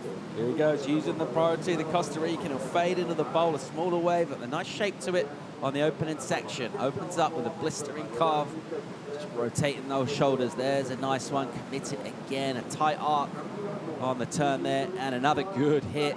Just gets a wee bit more release on the tail. He's on his way to a good number here. Look at the rapids going up the face. It does so well not to over-rotate that re-entry and just finish off that turn, and you've got to be thinking there's another really good score coming. Yeah, as I was speaking, I thought, yeah, I think Carlos is going to change his 5-5 because he has priority, and he did. I think this is going to be a bigger backup score than his 5-5. And could be excellent, could even threaten his top score. Let's see what the judges make of that. Good attacking intent. Yeah, for sure he's getting rid of that 5-5. And yeah, I think Hiroto might be in a difficult position now. I don't know what type of score he will need, but there's some big sets coming in, that's for sure. Massive lines out of the North Atlantic, steaming him to Rabia Dilias. On the wrong side of a score at the moment is Hiroto O'Hara. That score is 7-5-1. It's going to get steeper than that when this last wave of Carlos gets announced. He will improve on his total, we reckon. Hiroto O'Hara is just going to have to decide, just to sort of let that one. Might be some interest in this next wave. He doesn't have a whole lot of time. He can't afford to be too patient. It's a massive sort of apex of a big swinging in right towards Hiroto O'Hara, who will pull the trigger here. And he's found himself an absolute bomb of a wave. He'll drop straight down, lean hard on the inside rail, that kind of water ski style bottom turn from him. And then he'll go, wow, into a pump, and he'll just get bounced off and smashed. So Hiroto O'Hara out of sorts down here, not in rhythm with the ocean at all. Yeah, I think he's struggling with the amount of water that there is on the face of the wave. And yeah, this wave was really at some size and wasn't easy because a lot of froth on the wave on that part of the inside, and really hard for Hiroto to keep his composure on the wave. Such a big wave. We saw him load up that drop, but then just like you said, so much water going across it. Let's get another look. Yeah, he comes off the bottom here and he does like a carve. He had a hard time there turning the board there, and you hear a big bump and he just goes over the falls there. And this was Carlos 7-8-3, so another excellent score. Paul Evans said it. There you go. Coming off the bottom again, big carve there. A lot of style from Carlos, and another big snap there. 3 turns in a row, really well connected. And here, the bonus section, he kind of gets in there, and was really hard to do that last turn. A big number in for him, just making the most of opportunities, dealing with that troubled water well, and a massive requirement for O'Hara. 983 is the number he needs. He will get back in first priority. We've got a jet ski beached down in there on the next cove over, so a little mishap, the personal watercraft down in there. And our team running the jet ski assist in the channel. 2 minutes on the clock here. O'Hara heading out to sea. Basically got to get 10. He needs a perfect ride here. We know he's capable of it. He's going to need to go something. Carlos Munoz making his way out. There's the spread on his score. Well, it's hard to drive the skis out there. Right? Like, there's some big sets, and when they pick up the surfers, it's in an area where there's some wash-throughs, and yeah, you need to have some experience to drive those skis, and they're doing a really good job on making them be on the outside quicker and at the same time safer. Carlos Munoz getting his drop off with a big number under his belt. 16.33, his total 9.83. The requirement for O'Hara. Down to the last 80 seconds of this one. Where's our Japanese surfer in the lineup? Can he find himself another opportunity? We see some lines now, so maybe Hiroto will have another chance to try to get that 9.83. At least, I guess in his own head, it's kind of clear what he needs. He needs a bomb. He basically needs a 10. He's just got to find himself a huge wave and just tee off on it the whole way through. Hopefully smash an inside section as well, if there is one. Let's see if he does get that opportunity. As we'll tick down now, just 45. But a big old requirement. Carlos Munoz has looked in control, not only of the heat, the kind of where the score's going, but just on his waves as well. He just seems to have had a really good read, particularly over that bumpy water. It's unseated. Like 3 times we've seen Hiroto O'Hara get stumbled. Here he goes, live action, ripping a big turn on a big size wave, using the full amplitude of the wave, and he'll carve again nicely. This is much better stuff from Hiroto. He'll jam down in the pocket there, keeping that speed going. He needs a finish in here. That big requirement, he needs 9.83. He'll hit it once, and a mistake from him once again. So tricky to hit that in there. That's why it's paying off big in terms of points. And he'll be annoyed because he put himself in a shot with that wave. He did need a near perfect ride. That won't be it. And a little annoyance there. We don't mind seeing that. That just shows how much passion, how high the stakes are. Meanwhile, Munoz, oh, beautiful turn there. He just changed up his line on that turn. Buries the rail, and he's looked very comfortable out here, just throwing in little cheeky laybacks under the lip. Kind of a flamboyant dismount on the end section as well. Munoz has looked really good. He's just ridden 4 waves. A big number, 16.33. Get a number in for that last wave as well. If it was before the horn, which actually possibly isn't, because I can't see the score drop in for him. So that was after. That was just a little lap through. And an impressive performance from that man, Carlos Munoz, out of Costa Rica. Coming up against one of the informed surfers, Hiroto O'Hara. He's dispatched him.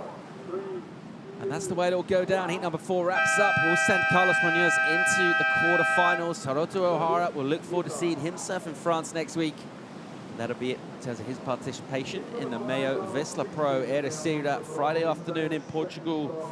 Just gone 3:30 local time. And what a great time to come down to the beach and watch some of these surfers just go at it out here. Hammer and tongs encounters, duking it out in the meaty right-handers of Ribeira Dillas.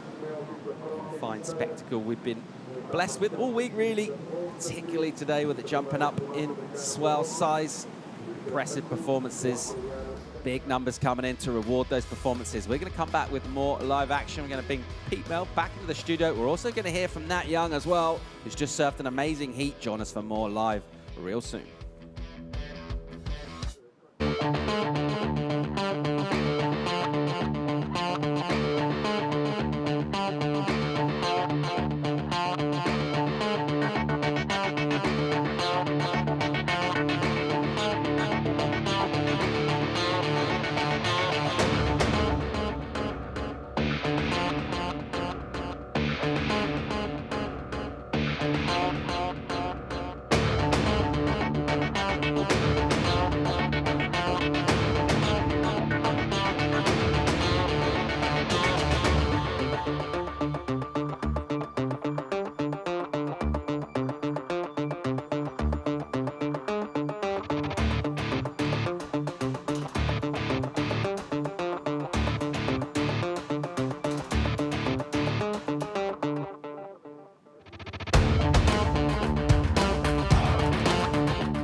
very warm welcome back to a pumping Friday afternoon in Portugal on the Challenger Series. MEO Vissla Pro delivering the goods in terms of performances. And we're setting up for a finals weekend, hoping to probably get finished tomorrow down here. We can go through to Sunday. Tomorrow looks like the best conditions. Right now, it's absolutely cooking out there in the water.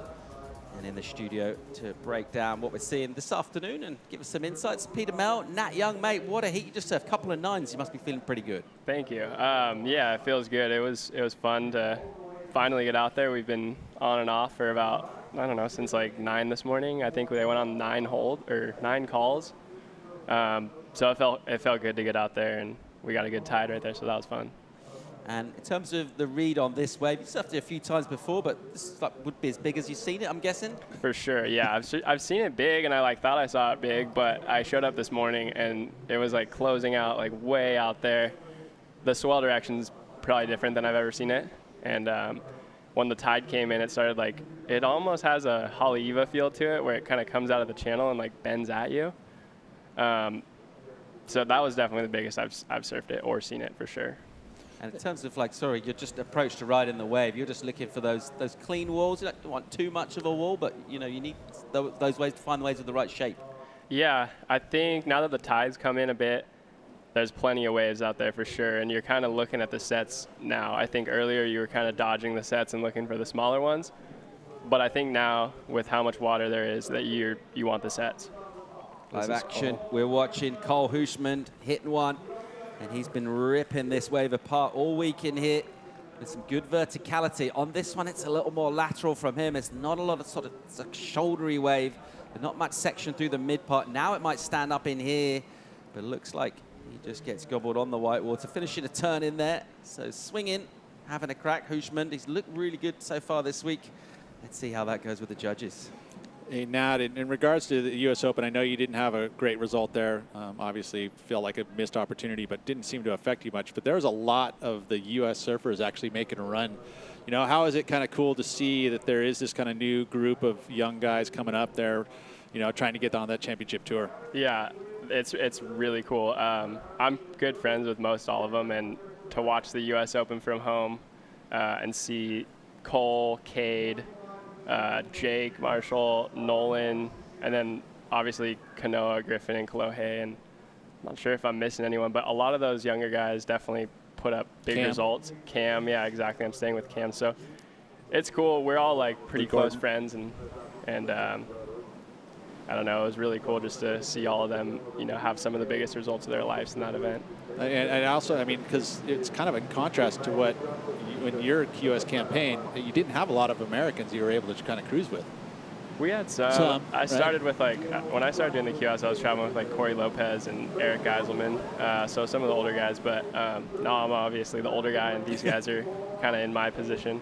But they're all so cool, and I've traveled with a few of them, and it's always fun. We always have a good time playing pranks and card games and all this. They all like to, they like to have a good time on all these trips, and so it's fun to be. Best years of your life, man. You don't want to have, you don't want to miss those times. All right, well, a small number drops in for Huisman, a 4.83 for him at the moment with the early work in this, but a man who found a couple of big scores out there and impressed with his performance is the Costa Rican Carlos Munoz, and he's standing by for an interview. Yeah, thanks, Paul. Carlos, mate, you're into the quarterfinals. How good does that feel? Oh, man, very happy. It's been a long day waiting here at the beach.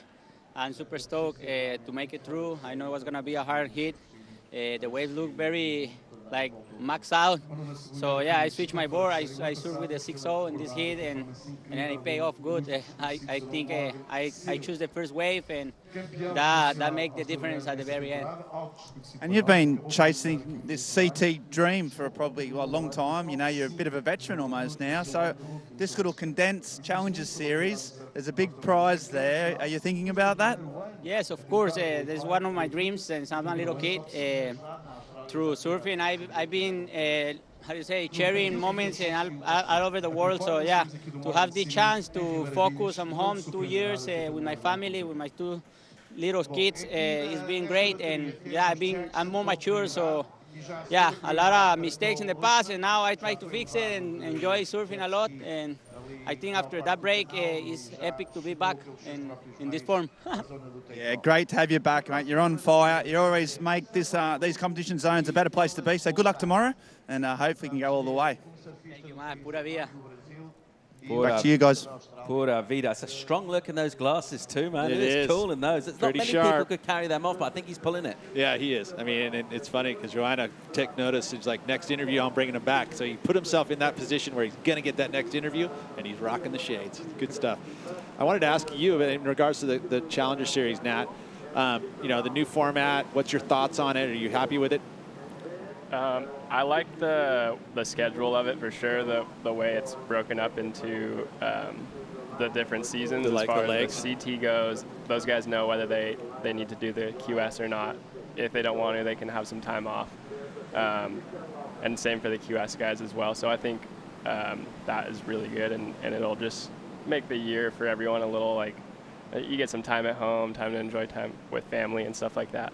Obviously this year it's a bit of a shortened year, and we're doing the best we can with what's available. So we're all here, happy to be here competing, and this is the first trip overseas for a lot of us. So yeah.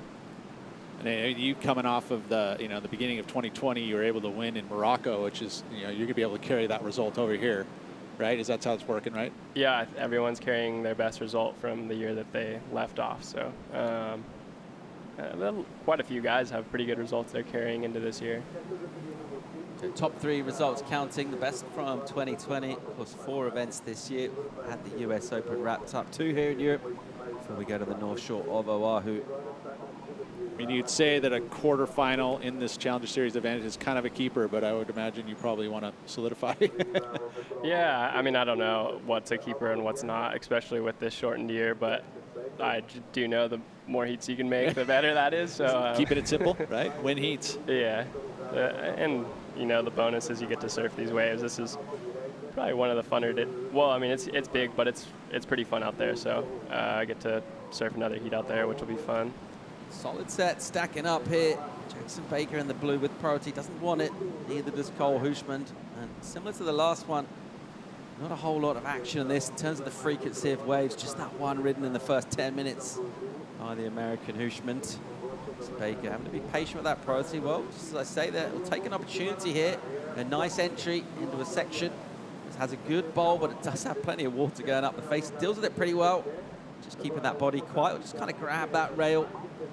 He'll jam a cutback in the face, stick another one in. Nice little sort of slash turn there from Jackson, and then it'll all compress down here on the inside. He'll do some decent work on a tricky section, and then he'll have to jump off. It doesn't really hit the closeout as such, but nevertheless completes his wave. I was thinking about how like the short boards have been trending. I mean, put it this way, if I were competing here when I was able to be in the QS, I would be riding, 6'6" or something like that. And I mean, you said your step up is 6'1" as we watch this replay here, and it feels like, for me, Jackson Baker, the reason why I bring this up is that he's still riding the same board that he was riding when it was like 2 foot. It's the same board. It looks, a little bit loose in my eyes. It doesn't have that kind of longer line. I mean, how important is it to have those quiver boards if, you end up riding a short board in a lot of different conditions?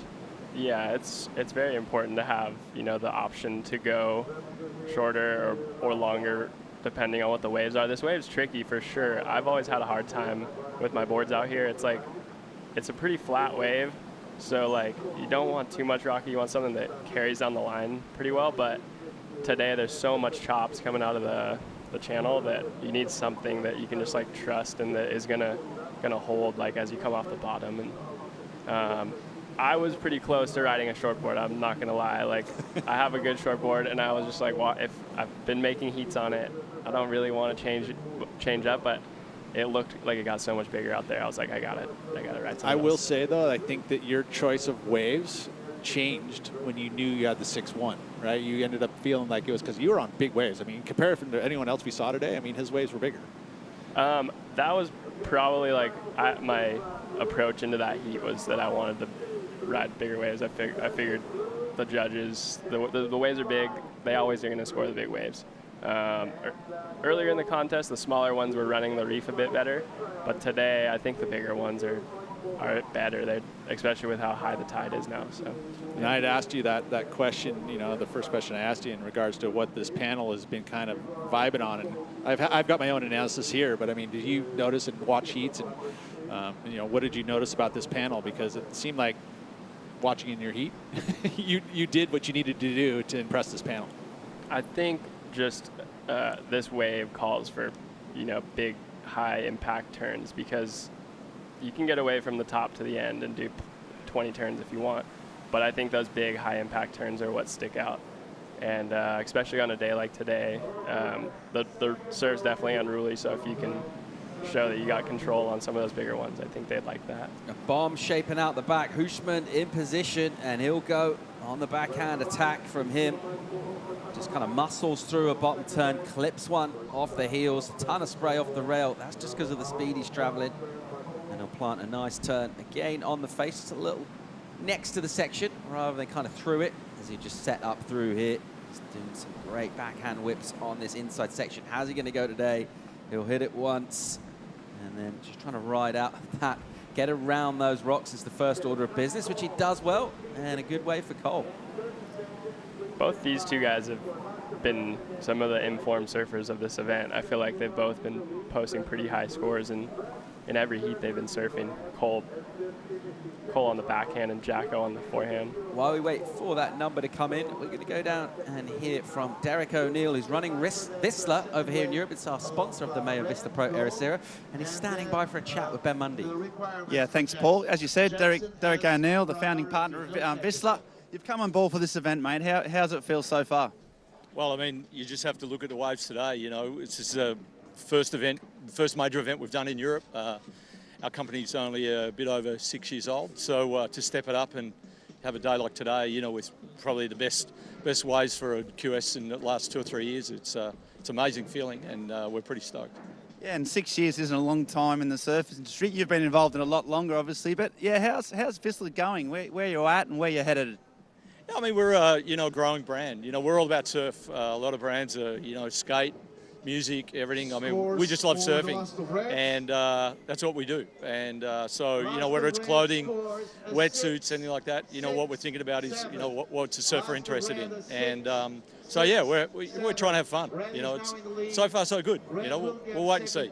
And not a bad place to come down, do a recce, a week in Portugal. Derek, how's your trip been, mate? I know you're doing a lot of work, but yeah, you been having fun? Yeah, well, there's no shortage of swell, and so we've been able to get in the water, a lot of places. See a few clients, have a bit of fun, and, just a lot of people enjoying surfing. So it's been a great week. Ericeira is a fantastic surf town, and I always loved coming here. I first came here in 1989, and, it's just a pleasure to come back, Well, mate, we really appreciate your support. Great to have you on board, and hopefully it's a long thing. I'm loving the clothes, and mate, so personally, thanks, buddy, and yeah, we'll see you later in the week. Back to you, Paulie. Yeah, thanks, Ben. He's looking sharp, actually, Ben. I don't know if I've ever seen him look so good. He's got a nice quiver of Vissla shirts, and he's on fire, dude. You look good when you're on fire. I mean, the waves are pumping. Every surfer's going to have a grin ear to ear. He's got his wife here, so I mean, ultimately, he's in good spirits. I mean, and right now, surf brands are doing okay. Yeah, I can tell we always talk about kind of surfers running surf brands, and don't worry about Derek, mate. He's in his office up there in Hossegor where Vissla HQ is, and he's got surf reports coming in. He's on the cams. He's hold all my calls, and any chance of a session, he's out there, mate, every day. As it should be. I think every CEO of every surf brand should be making sure that they're in the water at least a couple times a week, right? I mean, yeah. These days, you can have your meetings anywhere, right? You just sit in the car and put it on FaceTime and go, hey, what's up? Let's do this meeting right now after you've had a good surf, right? And guaranteed you're going to get stuff done. So 13.5 to go in this one. Just the 3 rides so far. Not a lot of action. The better of it, Cole Hushman, he does have those 2 scores. He's got a total of 11.5. Jackson Baker, the Australian, has been quiet in this one. Pretty selective. I think he's made good calls. Hasn't been tempted into waves which don't offer much, but just that one wave at the moment is number 628, his requirement. So we've lost half the heat so far out here, and just requiring that patience. Nat, are you mentally busy? Is there a lot going on up there when the ocean's kind of flat? When you're in a heat, do you achieve zen, or how's your mindset?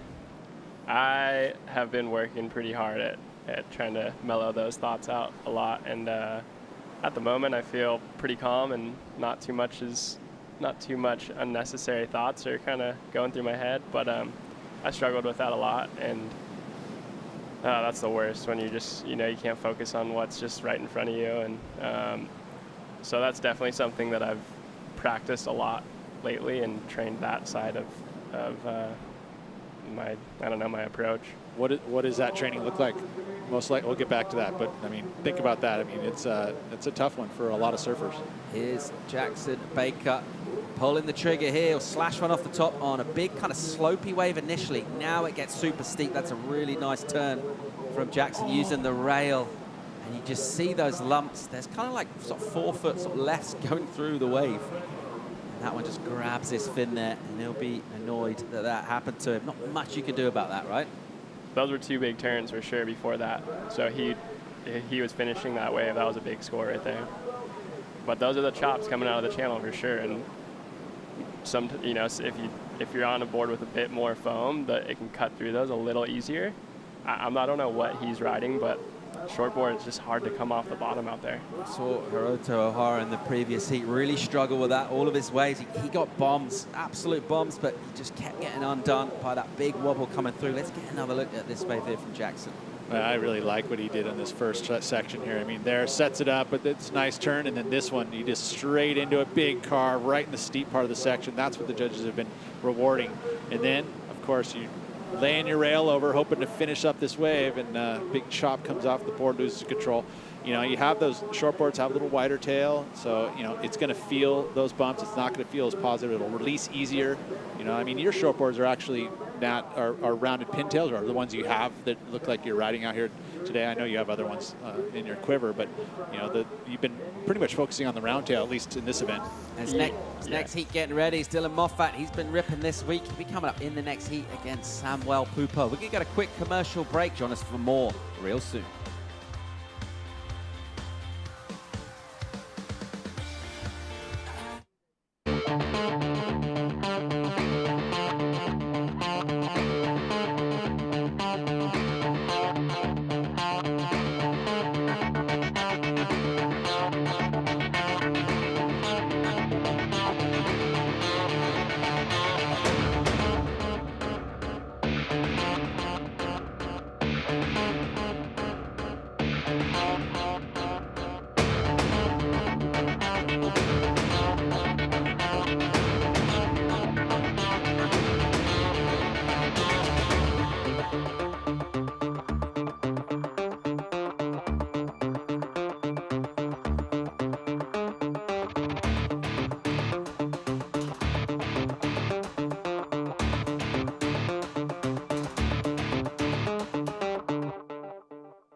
Pumping Lines greets the Challenger Series in Europe, treating our surfers to plenty of opportunity to throw down big performances, all about getting those points towards CT qualification as we run up towards finishing the MEO Vissla Pro this weekend in Ericeira, Friday afternoon in Portugal. And as you see on your screen, big lines coming through.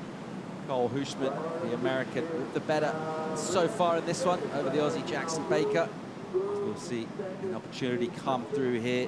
Cole decided not to use that priority. Maybe a little attempt at a sell for Jackson Baker. We're breaking it all down with Peter Mel and Nat Young, who's just blazed a couple of nines to get his shot in the quarters. And you mentioned in your interview with Pete, if we do, you'd go for running those quarters if you were given the choice there, Nat.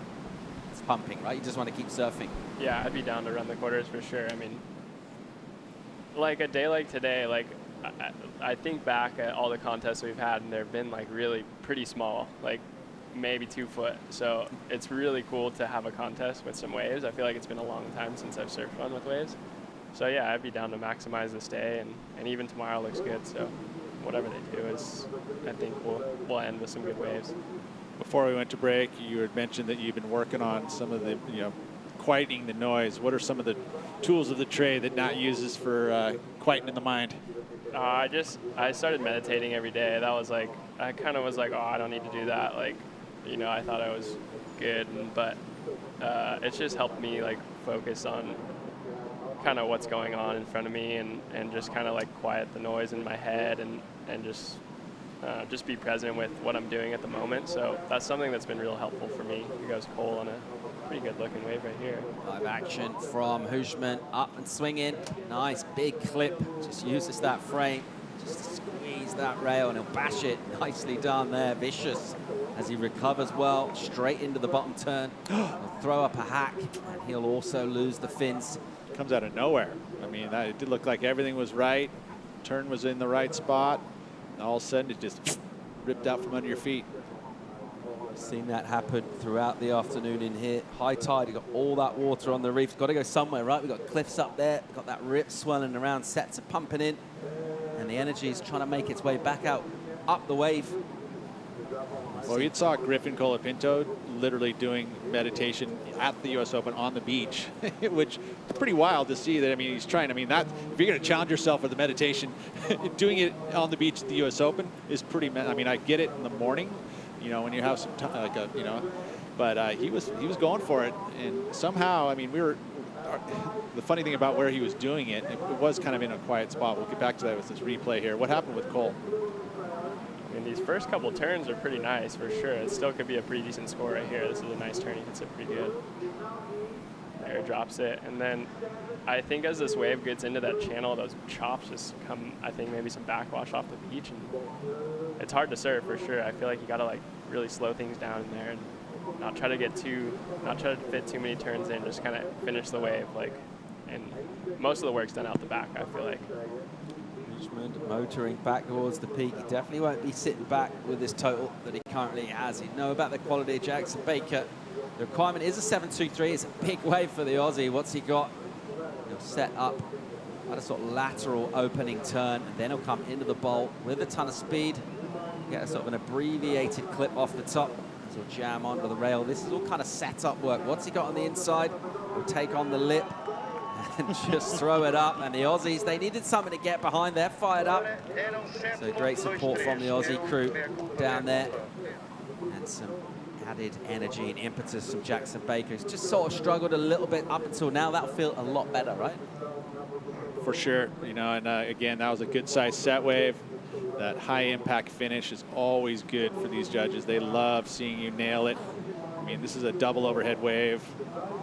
Navigates it well. I mean, you can see he's definitely nursing it just to get the right speed to do the maneuver. You know, you get too much speed, all of a sudden you're going to skip out. He's had, unfortunately, a couple errors, but that there, judges will have been eating that up all event long. I mean, Nat Europe and on the first day of competition was able to get one solid, massive move and ended up getting a 9 for it.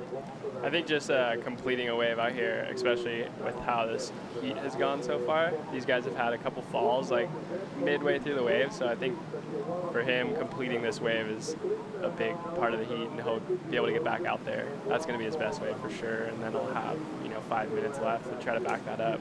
Looking at a 7.23 for the turn. Look how fast that clip comes at you. You've got to get those claims done pretty fast. Also, rapid pistols going because he's based himself into the rocks. It's so true. And that's funny because there has been a few claims in this event specifically. I mean, pretty much everybody's finishing their rides, throwing down claims before the rocks. I didn't see you throw any claims down. I did like a stand tall claim. Oh, okay. I was no like claim. watching the U.S. Open, watching guys claim waves, getting psyched. I was like, I'm going to claim some waves. Like, and then, yeah, I don't know. I was even thinking like this heat, like I got to try to claim a wave or something, but I don't know in the moment. I think I fell off on one that was a pretty good wave that I probably would have claimed, but I fell before it. Yeah, that thing would have been a 10 if you'd pulled that last move. Here's the recap how this one's gone down. Cole Hushman, he's looking all right as it stands, Pete. Looking all right. Yeah, the 6.67 and the 5.93 are what has him in the lead. We still have yet to see a score here, which will probably change it for Jackson Baker because that finish move has been very critical in posting big scores. Saw that finish there, but I mean, unfortunately, he wasn't able to really connect with the lip like he would have liked. There was a lot of chop on it. The next one here, this is Jackson Baker's. I mean, he's carrying a 5.37. He had the 5.23 as his low. I mean, this first section, beautiful hook there. Then the stumble, and that's what suppressed that score. It was a 5.37. This was the 5.93 from Cole. And at this point, you'd feel like these falls are a little bit of a bummer because that one was going to be a big number if he'd cleaned this thing up at the end and maybe gotten that closeout move. But the fall, again, suppresses the score, only the 5.93, and this is going to turn things here. Paul, scores in there. A massive number in, an important one for Jackson Baker. A big 8 comes in for him, going into the excellent range. He was feeling it as we saw him sort of emphatically throw up signs to his crew and the judging panel on the inside as he finishes here. Smashes that end section. He's like, come on, score me that. And he goes into the lead now and puts Cole Hushman back on the ropes a little bit. It's not a massive requirement, though, for the American. 6.71 is his number. He's got priority 2. He's got 2 minutes to look for that high 6. Let's see what the Atlantic provides him in terms of opportunity. But Jackson Baker has shown us sort of different sides to his surfing, just the way he kind of competes. Things aren't going your way, you know, you can sort of understand that he's getting dispirited, but he just stuck out that not only in the heat, but just on the wave, you know, he rode a whole long way to get that last turn done. That's right. It's important. I think that we've seen it, you know, time and time again in this event. If you can put yourself into the steeper sections on those waves and complete the ride, judges have been very generous with numbers. It feels like, you know, it hasn't been as difficult to get 8s as it's been in the past. I mean, they're definitely deserving of the scores in my eyes.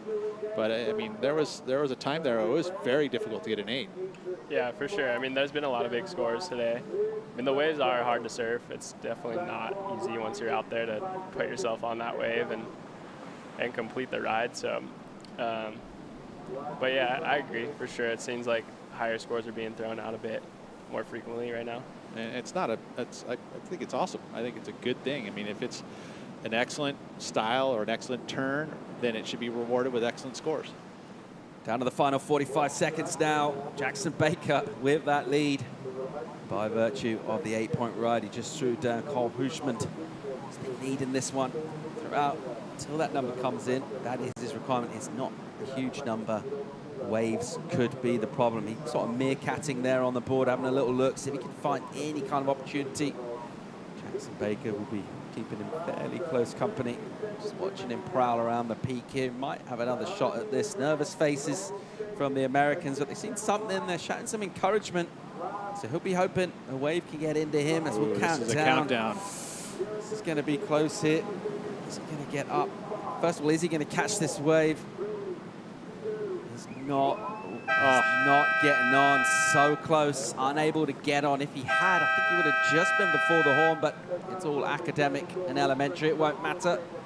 And that'll be it for Cole Hushman, who's ripped down here, and been on the wrong side of a good performance for this guy who stuck out the task out there, a little out of sorts. A couple of those mistakes that we talked about, really, I mean, we call them mistakes, basically the chop, just unseating you. There's not much you can do about that much water moving, but rallies well, gets that huge 8 for a big wave, and he is delighted down here. He's absolutely stoked, getting through to that quarterfinals. We'll talk about the context of what a keeper result would be.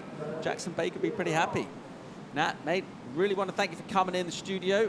It's been awesome having you in, and we look forward to seeing you surf again, mate, whether that's today. We'll find out soon when exactly that is, but mate, good luck, and just keep doing what you're doing, right? Thank you, guys. Appreciate it. All right, so Nat Young there in the studio with us, breaking down and seeing some excellent waves continue to pour on through, some size still out in the water. These are really enjoyable matchups. We're coming right through to the high tide. Decent part of the reef for the waves to show. A lot of shape for our surfers. We're going to be coming back with more live action. Do stay tuned to the MEO Vissla Pro Ericeira. We'll bring in Samuel Pupo and Dylan Moffat in the next heat. Join us after the break.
And now in motion out the back, eats a low, bottom drops out, somehow survives. Breaking out of these walls, busting out of this prison, either rise or you fall. I'm on a mission, bringing my dreams to fruition. I ain't playing at all. Bring out the body bags, about to kill them, deliver them to the mortician. I gotta do what I gotta do. Mask on my face, black in my face. I gotta do what I gotta do. I pray to God, He never came. I'ma do me, I'ma do me. That's in my blood, I'll never change. This is the toast of the underdogs. Now we doing it our way. And I gotta do what I gotta do. Mask on my face, black in my face. I gotta do what I gotta do. I pray to God, He never came. I'ma do me, I'ma do me. That's in my blood, I'll never change. That's in my blood, I'll never change. That's in my blood, I'll never change. And welcome back to the beach here, River at the Ilash. We see Richard Marsh and Jackson Baker just breaking down that performance. He surfed really well throughout the whole week. Jackson done some really sort of clutch surfing over the course of the week too, Peter Mel, but he just couldn't quite get over the line there. Yeah, it was a good heat, you know, and Cole had his opportunities. Unfortunately, the chop got a hold of him, which is a bit of a bummer. But I mean, Jackson, he was able to hold on at the very end there and get that big slam on the finish and turn to the heat. Yeah, so again, my mistake. Yeah, he keeps, even I forgot he got that one. He's done so many sort of amazing waves at the end of the heats. He's just marching on through, kind of semi-underrated. The Australians are having a good tournament. We've got another one coming up in Dylan Moffat. We saw Geordie Lawler, which you just see that first turn. That's Samuel Pupo, the Brazilian, so the guy that won this event. And I'll tell you what, when he won this event in 2019, the conditions weren't too dissimilar. We are probably not quite the size and the energy of this, but it was big, it was unruly, and throughout the event, he absolutely sort of hammered these waves. So he's a danger man. He is, and already you can look, he's very comfortable feeling this extra juice from today's action. I mean, he's been on point throughout this entire event, carrying great flow. I think one of the best looking as far as the execution of his maneuvers and the flow in between them. I mean, he's been able to go up and over whitewash with speed. His boards look positive under his feet. Doesn't ever look sketchy at all. So he's going to be a tough one to beat. But then again, you remember that layback snap we saw from Dylan Moffat? I was about to say that's best turn of the event, in my opinion. Yeah, Dylan Moffat, who is only young. It's his first trip to Europe, and yeah, he announced himself with that first, the first round. And he went, right, I'm here. Yeah. And he did an incredible layback snap, a single 9-point ride. This is the replay, though. A little bit boggy, but he starts to find the groove down here. Yeah, this was Sammy's wave here, which came in at a pretty good number. He's going to be pretty happy with the start of this heat. But his really best part of this wave was in the smooth part where it doubles up here. And this is where he starts that turn there, keeps it together, glides up over this foam. I don't know how he did this with such smooth grace, but he did. And a nice little finish with the snap into that gliding floater, earns himself. Yeah, I thought you were going to say before that he's just the best looking person. That too, right? In the event. He's a pretty good looking dude. It's got to count for something, I suppose. But yeah, a nice 7. Yeah, mainly done, I think, on the strength of that big sort of critical turn. And yeah, Pupo is on fire. But yeah, these Australians, Baker, we saw earlier on, Jordan Lawler did well. There's a little posse of them. They're all sticking together. There's a definite, I've noticed, a real vibe amongst that crew. They're making a concerted effort to back each other and to come around and all support each other. They're coming back from heats. They're coming down to the beach when their mates are surfing.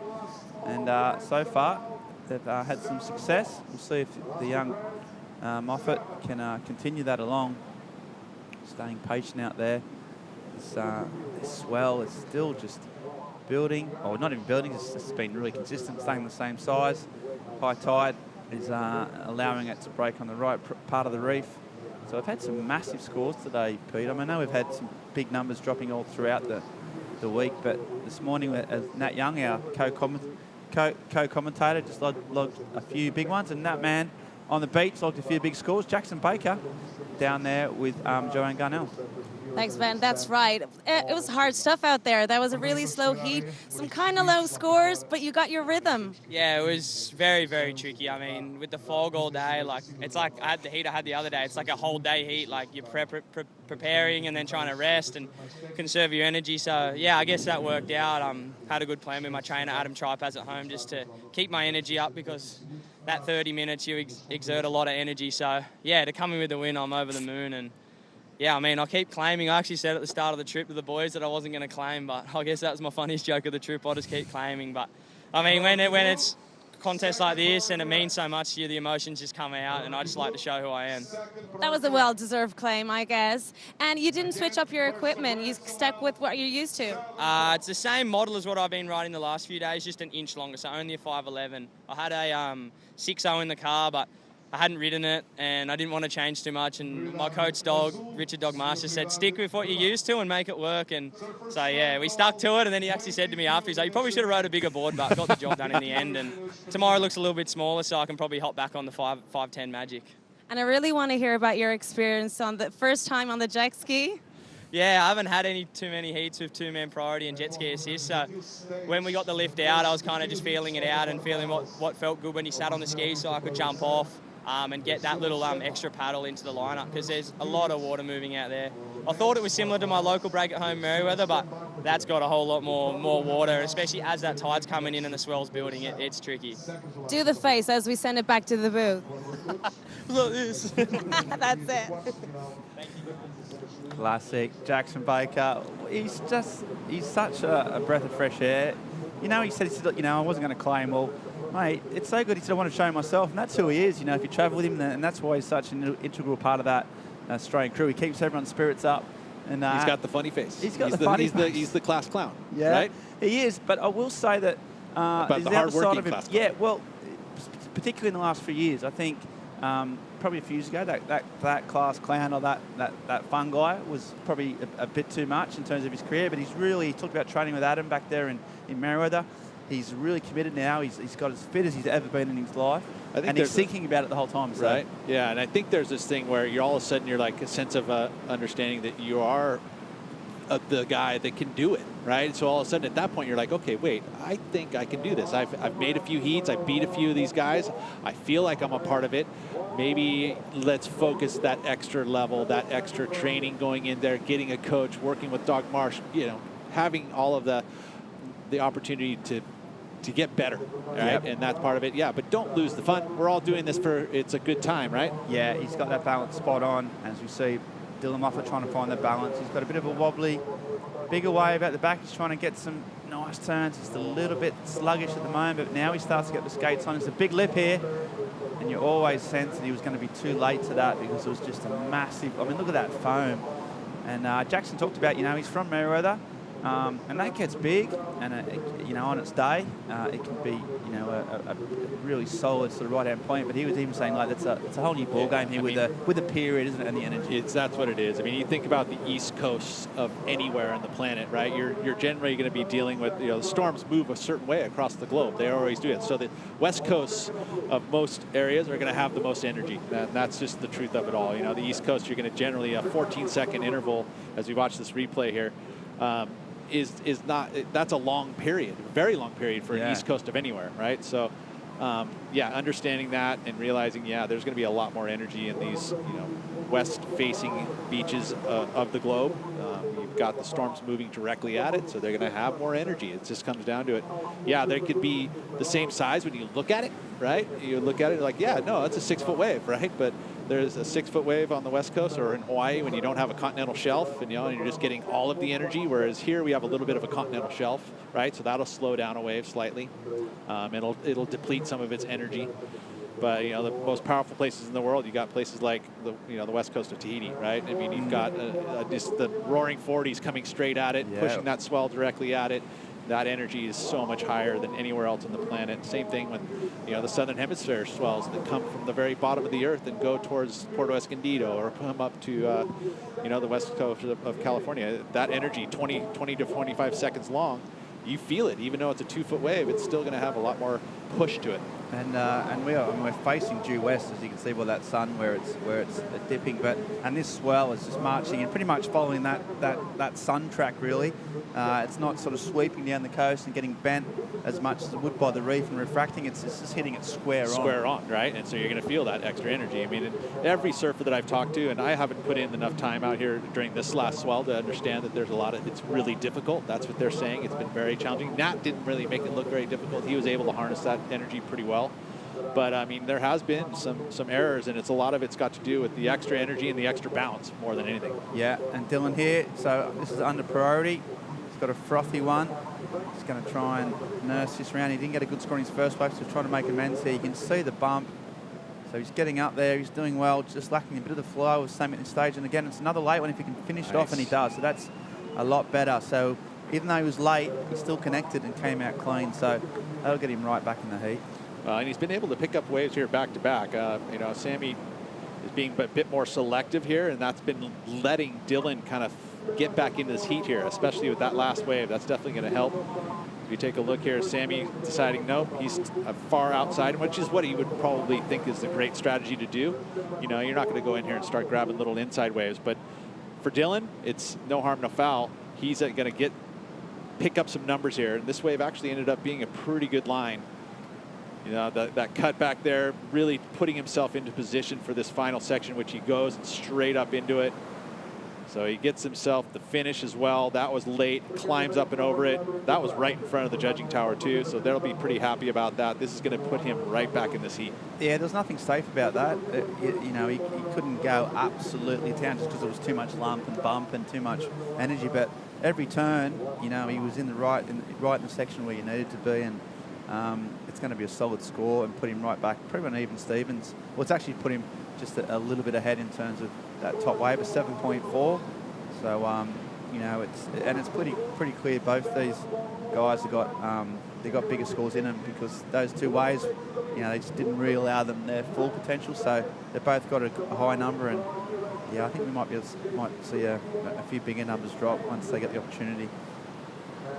Dylan, he's sort of a young, obviously he's only 20, 21. He's sort of just I've been sort of watching him around the area. He's a pretty quiet kind of a guy. He's not one of those, not the Jackson Baker kind of sort of, you know, always chirping around or, you know, like always quite full of energy. And he's just a bit more of a sort of a bit of a thinker and just watching the surf. And I don't know, just these Challenger Series events, it's these opportunities to find these guys. A lot New of people characters, might, man. We got 96 of them. Yeah. Right? So you got 64 women and 96 men here at this event. Like, it's different than the top 34 and the top 17, right? I mean, it's a different steel, right? And we're so used to all of those personalities, we kind of get them. This is like a whole new thing. You got, you know, the quarterfinals are going to be filled with all these new faces. Yeah, and it's fantastic to see. And I mean, it's not so good when you're trying to free surf with 140 of them, but when you're watching it here, yeah, when they show up in town, right? Yeah, it's going to be a little tough. But hey, you know. But yeah, and they've all got their own stories and their own little, you know, they've all gone through trials and tribulations to get where they are, and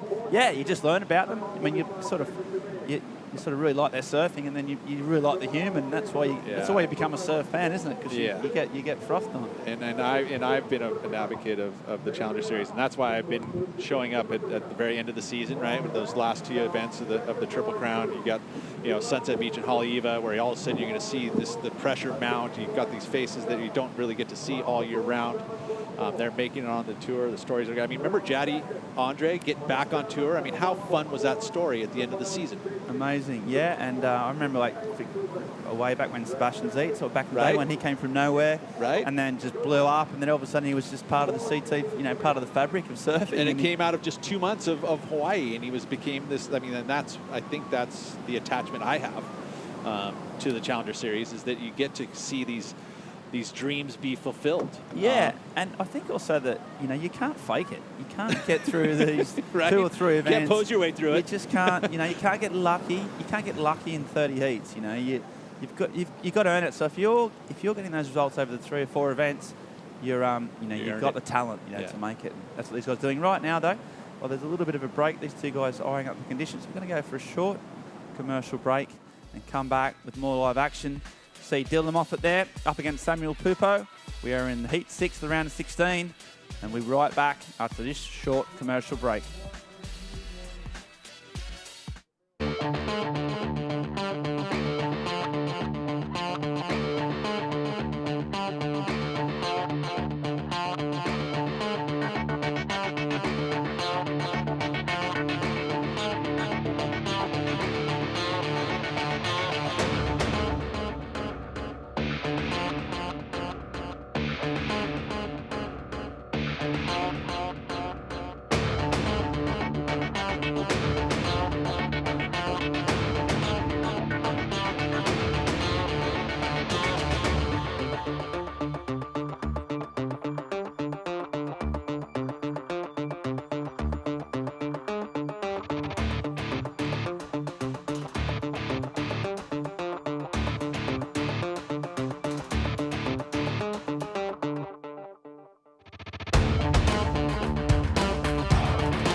welcome back to the shores of Portugal. Talking about that west-facing coast, there's a beautiful picture of the coast there. You can see how those cliffs have been carved out by millions of years of those waves hammering away and biting away at it. And it's chunked out a fair wedge of that coastline and also shaped this reef. Just endless battering swells. And we've got two surfers out there trying to navigate their way around these solid 6 to 8 foot lines. Looks like Sammy Pupo might have got a late takeoff, so a big foam. He's bucking and bronking and somehow hangs on. So really impressive to even get on this, and it's a big wave. Pupo just driving down the line. He's waiting an age, and there's a nice little turn. Put everything into it, didn't need to, and then cuts back to the power source. And here we go. You see the drone angle of this too. Just waiting for something a little bit steeper on the inside. There's so much energy on the outside. There's a little double up section. You see it sort of bends on the shallow inside part of the reef. He's waiting and waiting, and it gets really shallow, and he just understandably opts out. That was a brilliant call. That is where you end up if you don't pull out. That looked like a no-go zone. That was death on a stick. And yeah, Pupo, it was a funny wave. It was a big wave from out the back, but I think it was sort of large, just pushed off that reef a bit wide, and he did some lovely S-turns and some big turns, but didn't have the inside he was probably waiting for. Well, he'll get the lead back. It's safe to say that's the case. You know, they are pretty much even Steven, so now advantage to Pupo. You know, thinking about those big turns that need to be done on these waves. I mean, he had 2 beautiful carves. Like I said, it's going to be probably in the good to very good range. I don't see it going excellent, although I've been wrong in the past. But now that he's put the pressure back onto Dylan Moffat to make the right decision here with this priority. Yeah, exactly. 10 minutes has sort of gone quick, hasn't it? So we were talking about how there's potential to build on these scores, but both surfers now with a good 7, and then just working on the back up, waiting on Pupo's wave. He just need to improve on a 1.4, which obviously he's going to do. So, yeah, as you say, Pete, he's putting pressure on at the right time, and with the jet ski assist, you get out there pretty quick as well. Even those stories where Jackson was talking in the interview about the jet ski, you know, these guys are, it's all experience, isn't it? You know, and like Moffat, Dylan, for example, would be the same. You know, he just wouldn't have had a man-on-man heat with jet ski. They, you know, and it's all those little things. There's so much that goes into getting a heat right. And you got to learn you got to learn on the job. There's no and even time on a jet ski, right? It's like he wherever you live, you may have the opportunity to jump on one, right? I mean, he lives in Merriweather. It's not like they use skis in that area too much, right? Whereas the Gold Coast, where you've got all this current, sometimes it gets really big. The guys in the Gold Coast, they use the machines quite often, right? Yeah. And they got money. They're all rich. But I mean, like, for example, I mean, I was able to, there was a period in my life where I had the ability to ride a boat and use a ski a lot. Now we have restrictions. We're not allowed to use the boats unless, you know, it's a high risk situation. And that's just how it is. And so anytime you can get these experiences, and a lot of times you won't get the chance to do it, you know, unless you're going someplace that you have that ability to train on them. It isn't rocket science, you know, but I think that if it's a new thing and you're in the middle of a heat that's important to you, it's kind of sketchy. And also you got like being driven by guys like Antonio Silva who, and that ain't dawdle, you know, they're used to high octane Nazare pickup. So when they get on that ski, they put the hammer down. And yeah, Jackson learning on the ropes. So that wave coming in here, that second wave is 6.33. So the judges liking those big open face turns out the back on a big wave. In the good range. And that's, you know, as you say, it's put the pressure on Dylan. Now, Dylan Moffat, the Australian, needing a 5.93, so not a huge score. Most of these waves, if you can catch them from out the back and ride them all the way through, you're going to come pretty close to a bare minimum of 6. So now he's just waiting, and there's another one of the young Australians getting up for the next heat. So Callum Robson, equally impressive, and he's up against Alejo Muniz. So 2 really strong, powerful, kind of great surfers, and we've got yeah, another great sort of package coming up between those two. Bit of age and experience versus the young gun, but very similar surfing styles. So it looks like it's going to be fireworks in this one. But right now we've got Dylan Moffat just with priority. He's sitting a fair bit wide. Looks like he's going to pull the trigger. So Dylan Moffat, a bit insider, hoping for a bit more wall than that lovely wall. Stretches out in front of him. First turn's pretty crucial. Nice roundhouse cutback. Clicks it off the top. Not easy dealing with that foam and getting the tail out. Nice foam climb. Got a nice rhythm on the wave so far. And there's a bit of a rail carve, adding a bit of flair, a bit of variety.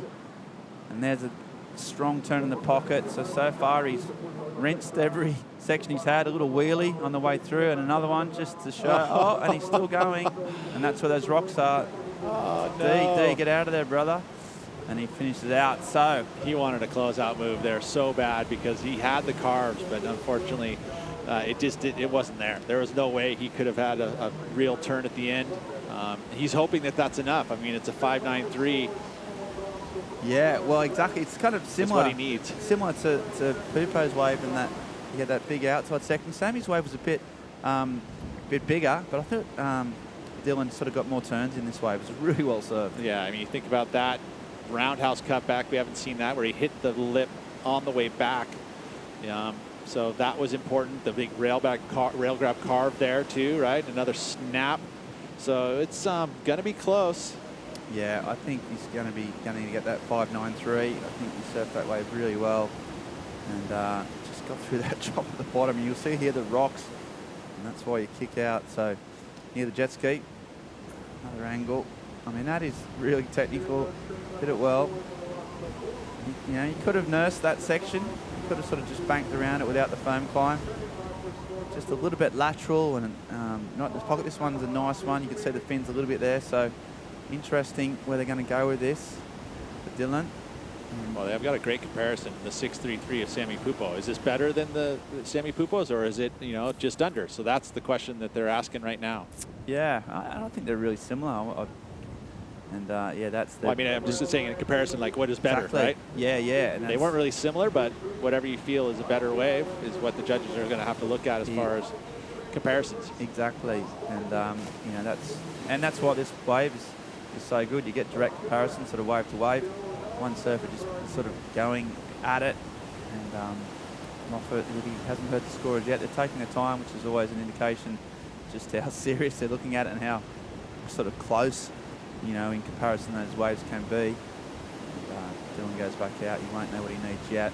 And that's why I'm saying, like, you don't see the score just like populating really quickly, right? It's a point in the heat. They have the time to kind of go through it, and they're going to do some comparisons here. And that's where, and then the judges are up there. I've watched it go down, you know, time and time again. I go up there and I sit in the panel and I get to watch it. And literally it's conducting, you know, their head judge is up there going, okay, here's your comparisons. All right, boys, you know, this is what we saw from this wave here. This is what the score is. Where do you feel this fits in? And then they basically make their own opinion and populate the scoreboard. Boom, it gets spit out. So again, if you look at, especially at this point in the heat, the scores will get a little bit slower as far as them putting them into the system. Yeah. And that's the reason why. Yeah, and that's great, and they want to take the time. Although they do have also a bit of responsibility to the surfer to give him the score before he gets that next wave and let his opponent know as well. So there's that's the balance, isn't it? Weighing out being, you know, deliberate, and then also getting the surfers the information they need. And, I mean, if you don't get it the information, a lot of times you may not, either by virtue of the fact that the score didn't come out, or you can't hear it. But in your mind, I mean, as an athlete, you're just basically going, okay, if I do know what my scores are, I'm just trying to get a better wave, right? So you don't want to really get distracted by not having, you know, the score to you. You always got to keep yourself in the present, going to the next best thing to do, which is catch the next best wave. You've got priority. Find it right now. Sammy Pupo doesn't know if he's got the lead or not. Although in this position, too, you're right about having that information, whether he defends in this situation with the last 3 minutes, because if he has priority and he knows where he's at. Yeah, exactly. And I reckon they're taking too long. I reckon they get their skates on. I mean, we bigged them up, didn't we? We said how, you know, important it was, but come on, guys. And, you know, we see Sammy Pupo, but you're right. You've got to surf the wave, not the score. Easy to say, you know, from here, but it can make a difference. Yeah, these guys are so attuned, you know, they know. Even if it comes to the last wrench, what they need to do, you know, they know. So this is a recap. So Pupo started off strong. This is his high screen wave at a 7. Just waited his time for this, and then got some big turns on the inside section. Yeah, there was the 2-turn combo. He comes up here. It's this layback snap, which is beautiful. That was a high-impact move. The glide over the foam right here, which was late and smooth and difficult. That was the end of the wave. You know, so 2-turn combo there. Pretty much a 7.0. This is the best ride for Moffat, which ended up coming in at a 7.4. It's just been so close, isn't it? Like, there are two waves. It's just, there's no obvious kind of a better wave or an obvious golfing class. And we've just seen that score come in for Moffat, a 6-point ride. So just enough. Just enough. So he goes in, and that leaves Pupo now, the defending event champion, needing a 6.41. So a wave like this would be very, very close to it if he was to get another one. Wow, it's down to that 130. This was the 6.33. Basically, he was out on the face and never really got that final section. It was just too bouncy, too close to the rocks. He wanted it, and you know, it could have been the extra points needed, but it just didn't happen. There was nothing there. He had to get out of there. He was going to run right into the rocks. Yeah, and then this is that last wave we saw, which came in at a 6, so we thought it was going to be there or thereabouts, and it's just squeaked over the line. Well, you needed, what, a 5.93, and the judges have posted a 6.2, a 6.5, a 5.5, which is under, a 6.3, and then another 5.5, which is under. You average out the 5 judges, take out the high and the low, it averaged it out to a flat 6. Yeah, and then so there's a point spread, and that's usually an indication why they took their time on it, because there was a bit of difference of opinion, which is what you want. But it's all irrelevant now in terms of for Dylan. He's got the lead by the slender of margin. There's 30 seconds on the clock. And he's just wishing for it to go flat. And Pupo's just like, please, give me an opportunity. I'm a defending champ. Yeah, as a surfer, you just never want the ocean to go flat. But I tell you what, as a competitor, he's really doing it right now. So Dylan Moffat, 10 seconds on the clock, got the smallest lead. And if Sami Pupo, he's eyeing off the waves, got 10 seconds. Don't think that one's going to be on the reef in time, and I think you might find he's going to run out of time. So another Australian who has done well. They've had a good run today. There's loads getting through to the quarters, and we've still got one coming up in the next heat. They've been a nice bit of sportsmanship. There's two young, right, that's good stuff young right there. guys. They're going to have many a heat you'd expect over their careers. But it's a lot easier to shake that hand when you're in the blue jersey and you just won the heat, though, compared to Pupo going, oh, man. Yeah. That was an opportunity. I was so close. Yeah, so he's through, and there we see the official results. So we're going to keep motoring on through the round of 16. We've also been informed that the quarterfinals 1 and 2 will be running. Speaking of quarterfinalists, we're going to have that man Jackson Baker come into the commentary booth after a short commercial break and give his insights into what's been a pretty radical day all round. And yeah, more great surfing to come. Plenty of action, plenty of waves.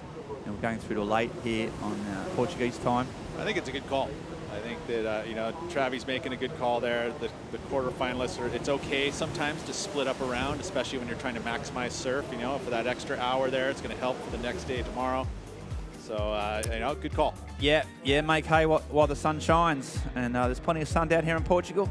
We're going to go to a short commercial break, come back with the last two heats around 16 right after this.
that one. Okay, and welcome back to the live action here. There's a man, Dylan Moffat, and I'm joined in the booth by his next quarterfinal opponent and good friend and travelling buddy, Jackson Baker, mate. He's your man you got to beat. How do you feel about that? Oh, I mean, we actually joked about it because I was gonna, if I was to win my round of 24 heat, we would have matched up in the round of 16, so we avoided that.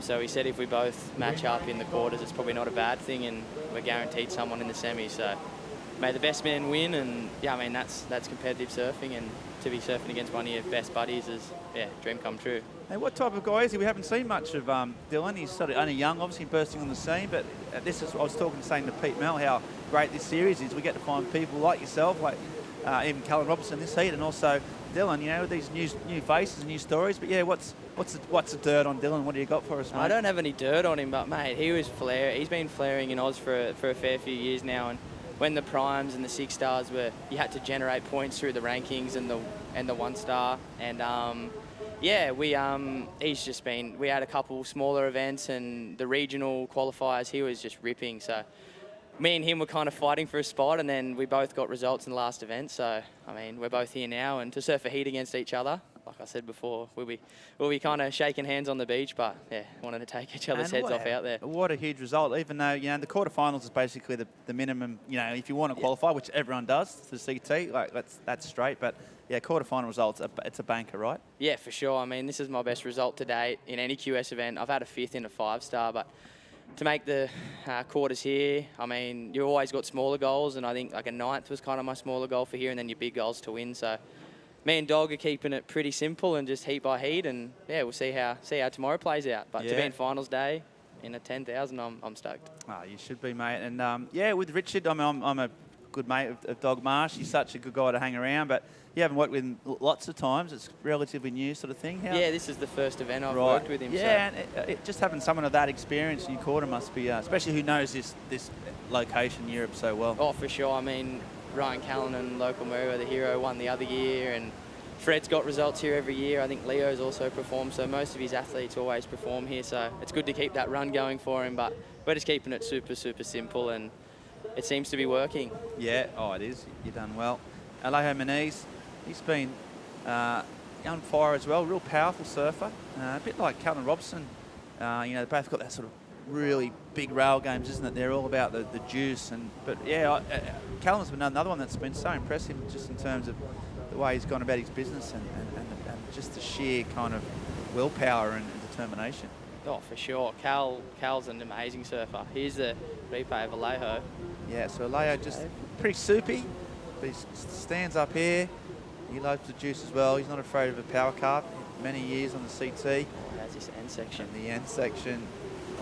It's a big swoop. And he's got one more here if he can finish off. Oh, and he just couldn't quite hang on. Those rocks down there are pretty gnarly. It looks like we also had another wave. So he's got 2 waves in quick succession. This is the smaller inside one. I suppose this high tide coming up, Jackson, you've got to make a call on the sets versus inside, and that's a big finish. Wow. He smashed that one. Absolutely smashed I actually found out there in my heat, sounds funny enough, the smaller ones actually have more bump. Right. The small ones have more bump, the big ones have equal amount of bump, and then the medium ones in between, like, it actually doesn't matter if it's super, you can still kind of hold a rail. I was probably a bit undergunned out there, but I just stuck with what I'm comfortable with, so. Yep, and here we go. So Callum Robson, the Australian. Here he goes. Out there on the north coast of New South Wales. Doesn't get many size swells there at Hat Head. But Evans Head, he comes around the corner. He's got that real crouched, low centre of gravity when he banks off the bottom. Just waiting for a steep section here. There's those bumps you were talking about. High tide near those rocks. Just getting in the way of that. So didn't really get the opportunities there. We might get you to run through that replay, Jacko. But he's got some points on the board and he surfed it well. Yeah, I think just finishing your first wave on your feet is a huge bonus. Just to keep that, 23-minute mark, I think I did quite a similar one. I just had to get a wave underneath my feet. And even if it is underneath the Alejos, you're in the heat now. Like, you've got a score on the board, and I think getting that first wave, you can kind of balance the bumps out and know what you're in for. Yeah, exactly. And he's got a score, 6.67 for Alejo was in that first one. Right now, we've got Dylan Moffat, the quarter-finalist, down on the beach with Joanna Garnell. That's right. Thank you. Well, that was an intense heat. Very close scores back to back. How are you feeling? Yeah, feel super good. I was like watching Jackson, the other Australian, in the first heat, and he had like the same kind of situation, like super duper close heat, come down like right down the end. He needed a score, and I knew like there's so many opportunities out there today. You just got to like make the waves that you catch count, because it's pretty draining, all that water moving around. So yeah, glad I could get the score in the end, I guess. Excuse now me, you're in the sorry, quarters. Joanna, sorry to interrupt. We've actually got Jackson Baker in the booth. I know. That's what I was going to ask. Don't interrupt me. He's got a question. He's got a question for Dill. What do you want to ask him? Okay. On the spot. How's our thing we said last night came true? How good's that? Both surfing together in the quarters. Jackson's saying that that thing that you imagined last night actually happened. Your dream came true. What do you have to say about that? I know I was just talking to you before, and we were having a laugh. It's like in our last round, it was like if either he was getting second or first or something, we'd match up, and we were having a laugh. We're like, oh well, I guess I'll see you in the quarters then. And seeing him make his first heat really like fired me up to make mine. So I'm glad we could match up in the quarters. And here you are. Dreams do come true. Back to you guys. Yeah, thanks, Joanna, and thanks, Dill. Yeah, the boys are on. An interesting dinner tonight. Pass the salt, no chance. You'll be sitting there. And, mate, yeah, I don't know. He hasn't been working on his claims as much as you be. I've been impressed with these claims have been coming up with the chest pumps, the variety. I don't know what happens to me. I think I said in my interview before that I was joking to the boys in America after losing first heat. I was like, you know what? The goal for the trip, I'm not going to claim the whole time. It's turned out to be the biggest joke that I've ever said. So, I'll tell you what, I reckon it might be because you've been winning heats with clutch scores at the very end, isn't he? Like, how many's that? 3 or 4 heats, I think. I think every heat I've surfed has been in the last 5. Yeah, and you've needed a score. So, I mean, that must just give you so much confidence knowing that even if you're in a hole, you know, you've been battling your way out of it. Yeah, it's just that's something I've always kind of been able to get the scores done at the end. I mean, it's not ideal, but I mean, it kind of, if you can sit with priority at the end and bank a score, you kind of know you're making the heat because no one else is really going to get an opportunity. But okay, so here's an opportunity for Leo Maniz. That's a big wave. That bottom end turn, Sunset S, and he snaps right in the pocket. Comes around, there's a few ribs you can see there. Grabs the rail, really good smooth style. And Alejo, he's just on point at the moment. Been really happy with his equipment. He's had injuries throughout his career, but he's overcome them yet again. And he's come back and he looks really, really strong. So really, he's got a 6.7, down a 6.77. So a couple of bankers. And that might just go to a bit north of that, perhaps. Oh, I think for sure, just the size of that wave when he took off and come off the bottom was double to triple overhead. And that's even from like a top view. This wave, when you see the webcast, like, look at this. That looks like sunset. It does, and that bottom end turn was about 50 yards long, wasn't it? Yeah, and he's not even on a 6.6. He's probably on a 6.0 compared to what you'd ride out sunset. But that board under his feet looks really good. He's holding the rail nicely. I think that's the simple thing to do out there. It sounds really hard with the bumps, but if you can just get to top to bottom, hold a rail, and come off the bottom again, you're looking at another quite good score. But if I stand corrected, it looks like it's come in just under than his other two.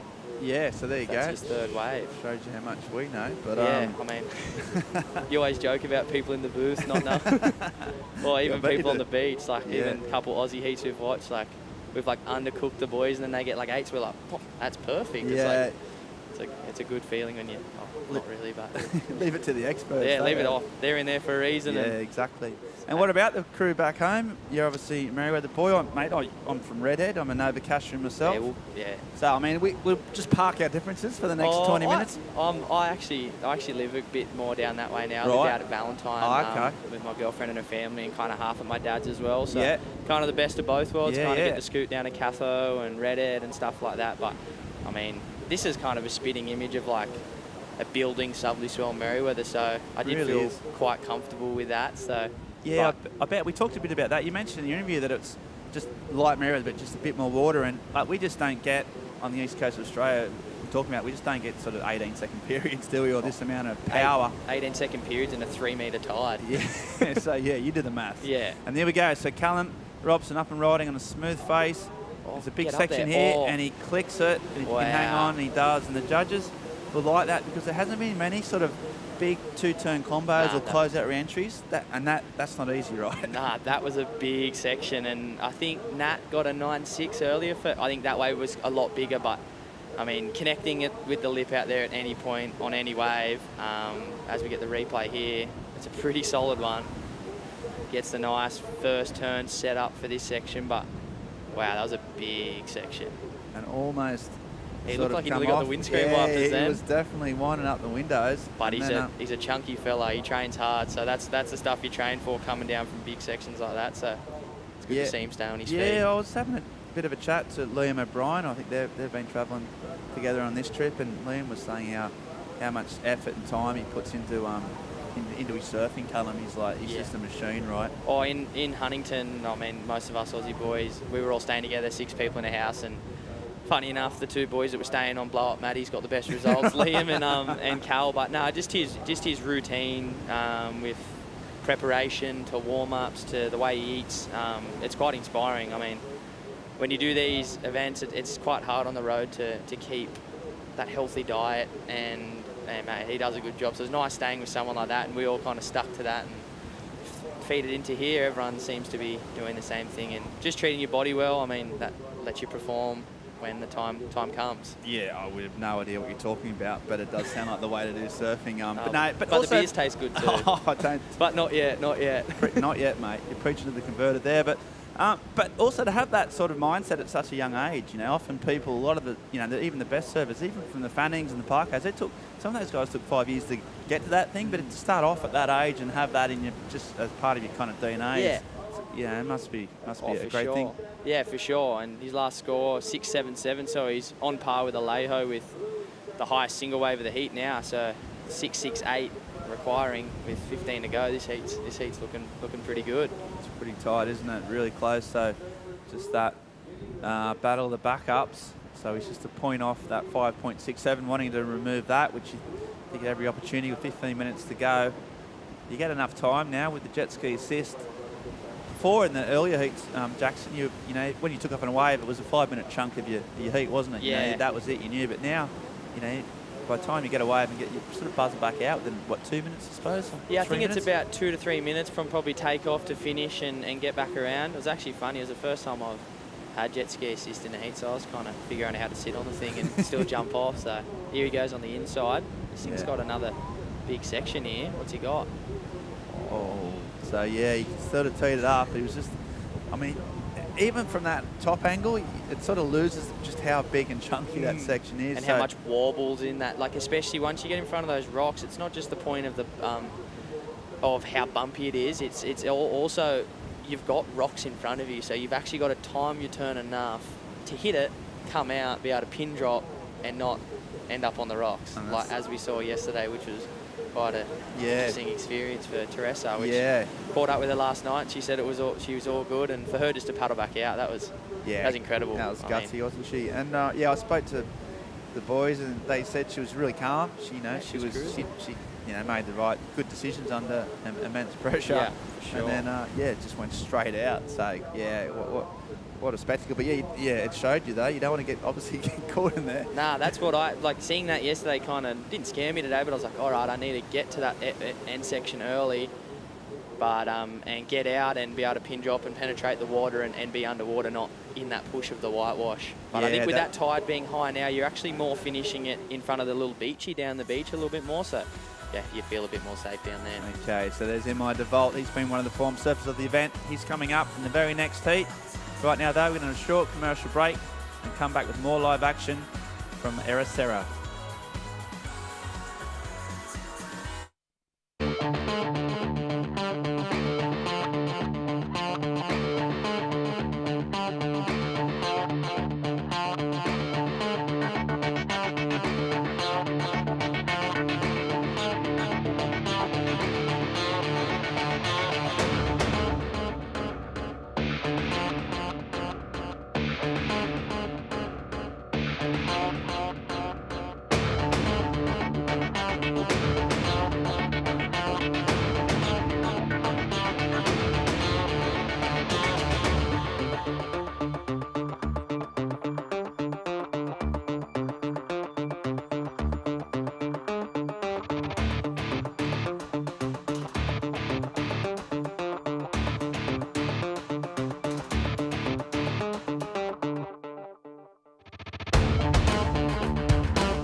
Okay, and welcome back to the shores of Portugal. My name's Ben Mundy. I'm joined in the booth by Jackson Baker. He's got his best career result so far. And I suppose the next question is, how do you sort of just, you've got a great result, but it's not enough. So how do you reset your kind of goals now? Is that something you talk about with Dog and just say, okay, this is where we go to from here, or what's the plan now, or just stick to what you're doing? I haven't actually talked about results or anything like that. I mean, coming here, working with him for the first time was more just feeling it out, and yeah, it seems to be working whatever we're doing, and we're just keeping it simple. And I mean, I've always gone through results heat by heat, and that's how I'll continue to play it. Okay, and here goes Alejo Muniz. This was on in the break. So a nice sort of, again, smooth wall. Just check turns that so we can get around the section. Drives around the corner. There's that spray again.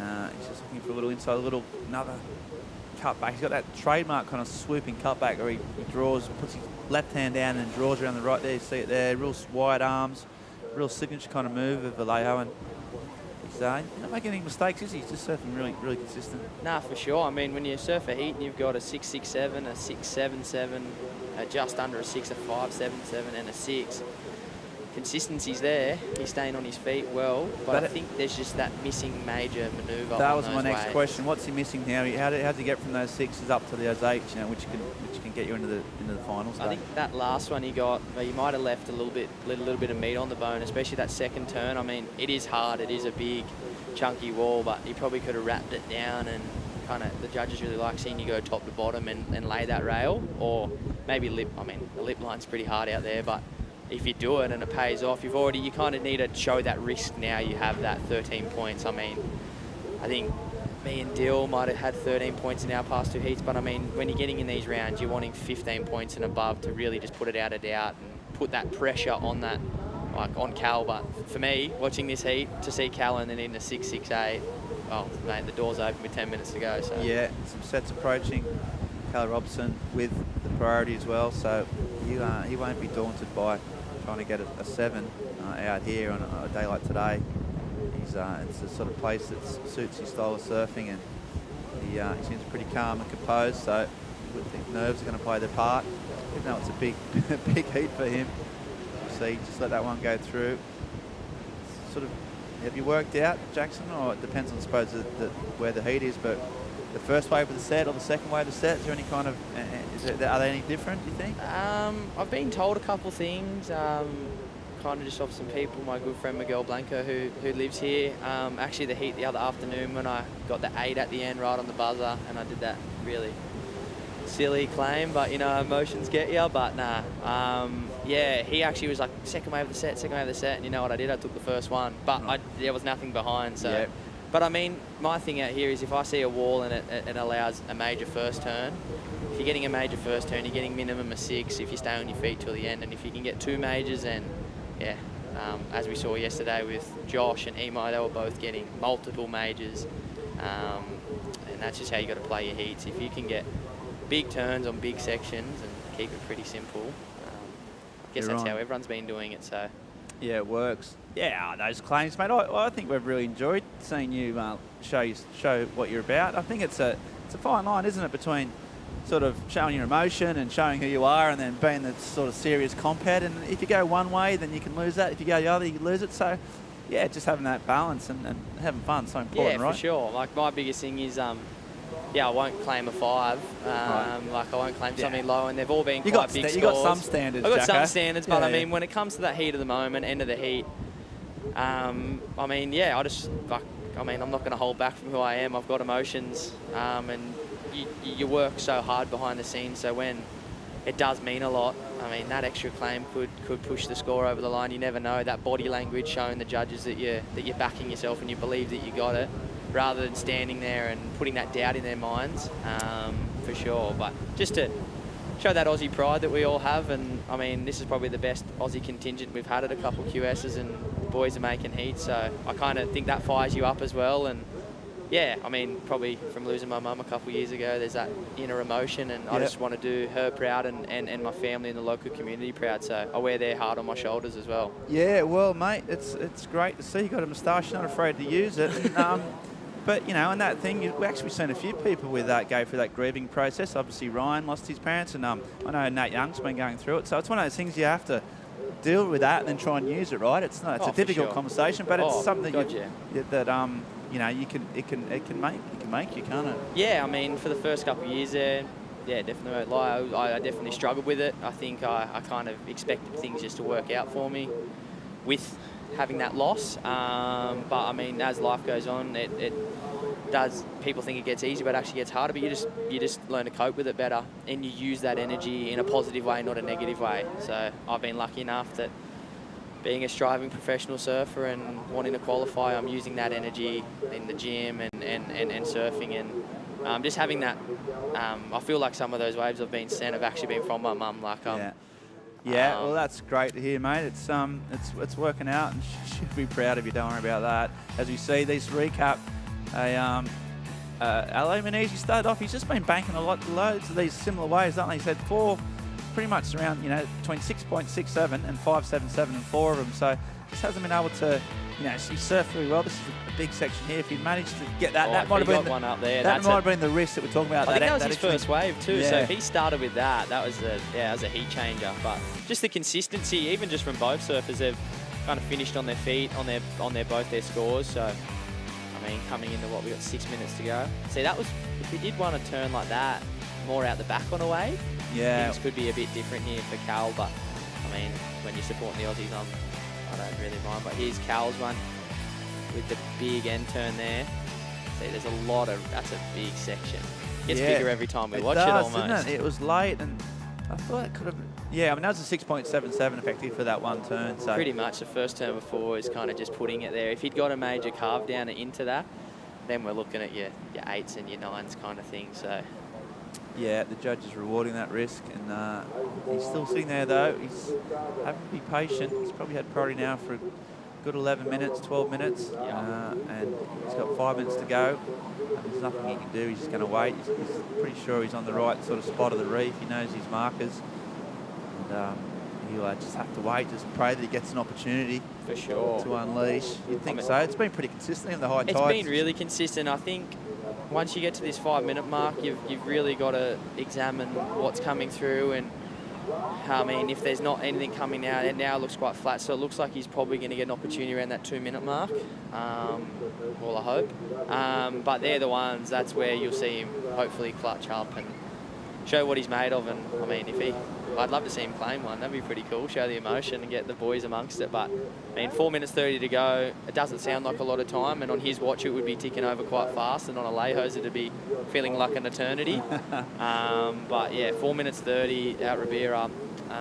Yeah, a lot can change. And we talked about the Aussies down there. I've obviously been sort of lucky enough to work at these events and over the years, and you've always, the Australians always stuck together, and there's always been, groups of support, but it seems they've just sort of coalesced or sort of joined up. The little splinter groups have all come together a bit more. Was that a kind of concerted effort, or was that just the way it evolved, or has there been someone kind of pushing that boat out a bit more? I think the other year we were at Huntington and Liam O'Brien got a great result. We were just all down there, and just backed him and screaming on the webcast. We could hear ourselves. We're like, maybe this is really cool. Like pumping each other up. Like I've had waves this contest where I've heard my friends and dogs screaming, and that actually revs you up and actually gives you that confidence. So I think there might have been a few older kind of crew tell us to kind of get around each other. And now that we qualify through our regions, we're guaranteed our 10 men spots and 6 women spots. So you know who you're traveling with before the event. So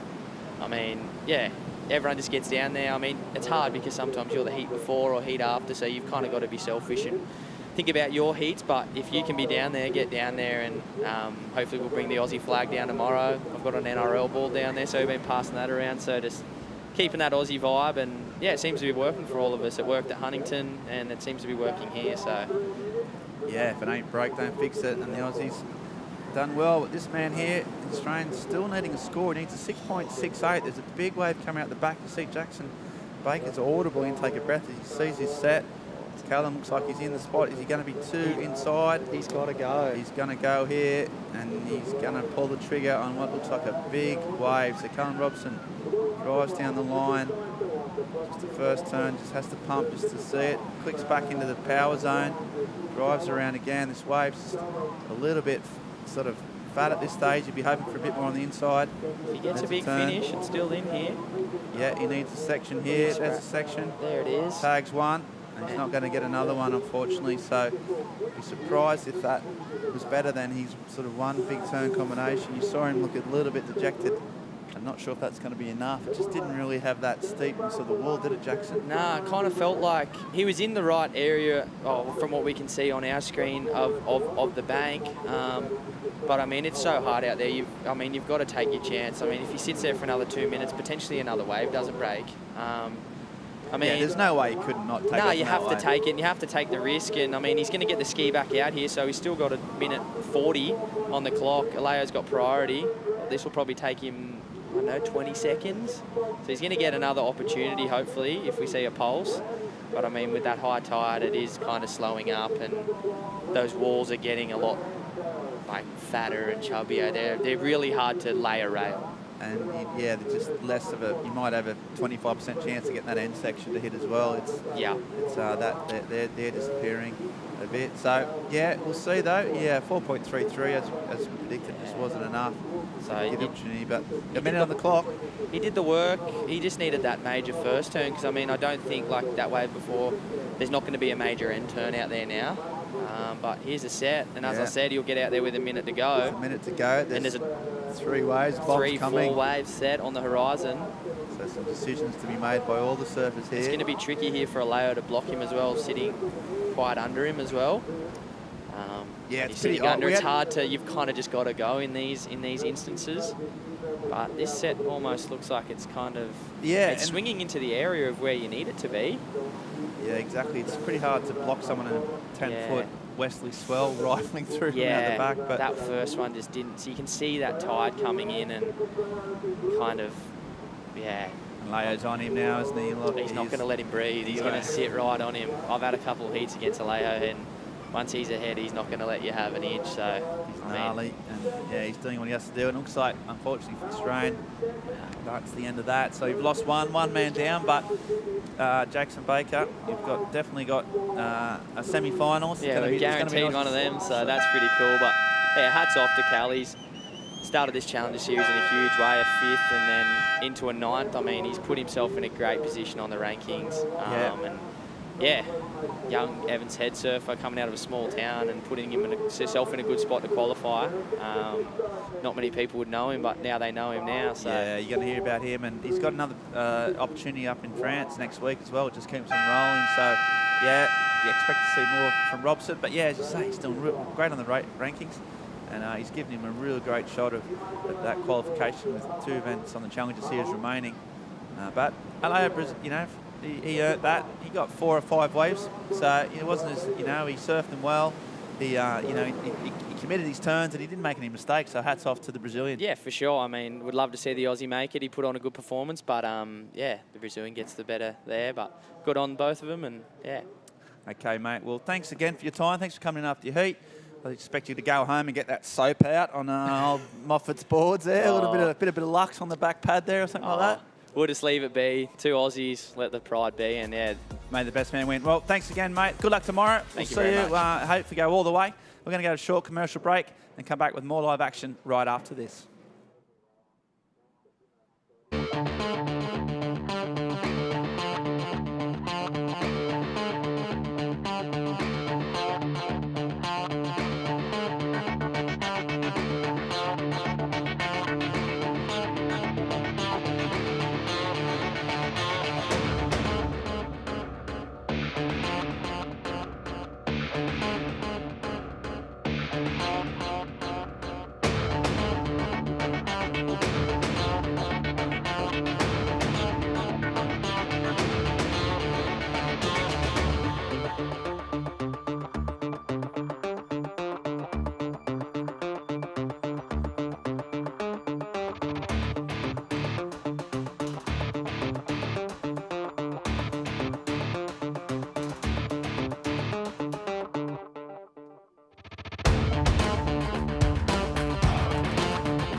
Challenger Series action firing up on a Friday evening in Portugal. And the veteran formerly of the championship tour, Alejo Maniz, out of Brazil, is stoked to get out of that one, get himself a slot in the quarterfinals. That'll be happening tomorrow. We're going to run first 2 heats of the quarters this afternoon. We'll set this one up with our last heat of this round. Imai de Volt, the outstanding surfer of the week through here. He's had a couple of EDP moments of the day, taking on Josh Burke, who's certainly been no slouch himself. So a tantalizing clash from these two. Paul Evans back in the studio for the call, and joining me, Chico Alves. Mate, how do you like this matchup? I love it. Imai de Volt yesterday was ripping. Really enjoyed him surfing. And Joshua Burke has been kind of the underdog on this competition. He's been throwing some big scores and surfing on rail, really quick and technical. So, yeah, I think it's going to be a good matchup. And yeah, there's some big waves and big sections, and can't wait for it. And overall, like we talked about the forecast down here at Ribeira, with thinking like it was going to be kind of pumping, but what's your thoughts on the day? Still more surfing yet to come, but just the way this sort of swell has panned out and the way the wave has worked, how do you feel of Ribeira?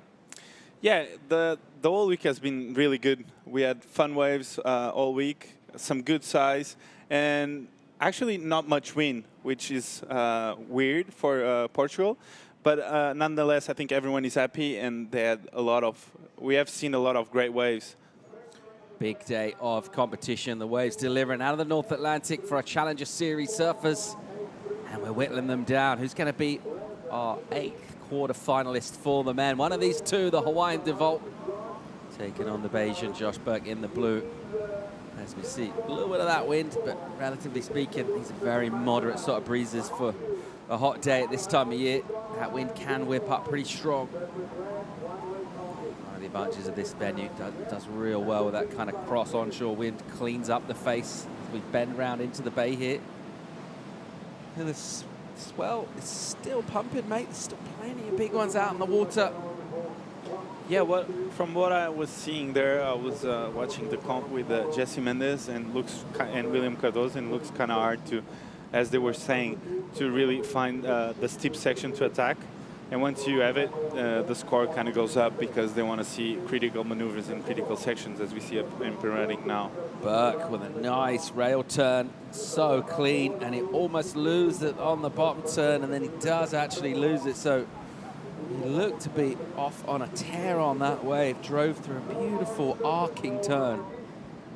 And then all of that water that we were talking about, just grabbing the board, unsettling him, and wobbles him off. So a missed opportunity there, but a man who didn't miss many was Alejo Maniz. He ripped in the last heat, and he's standing by with Joanna.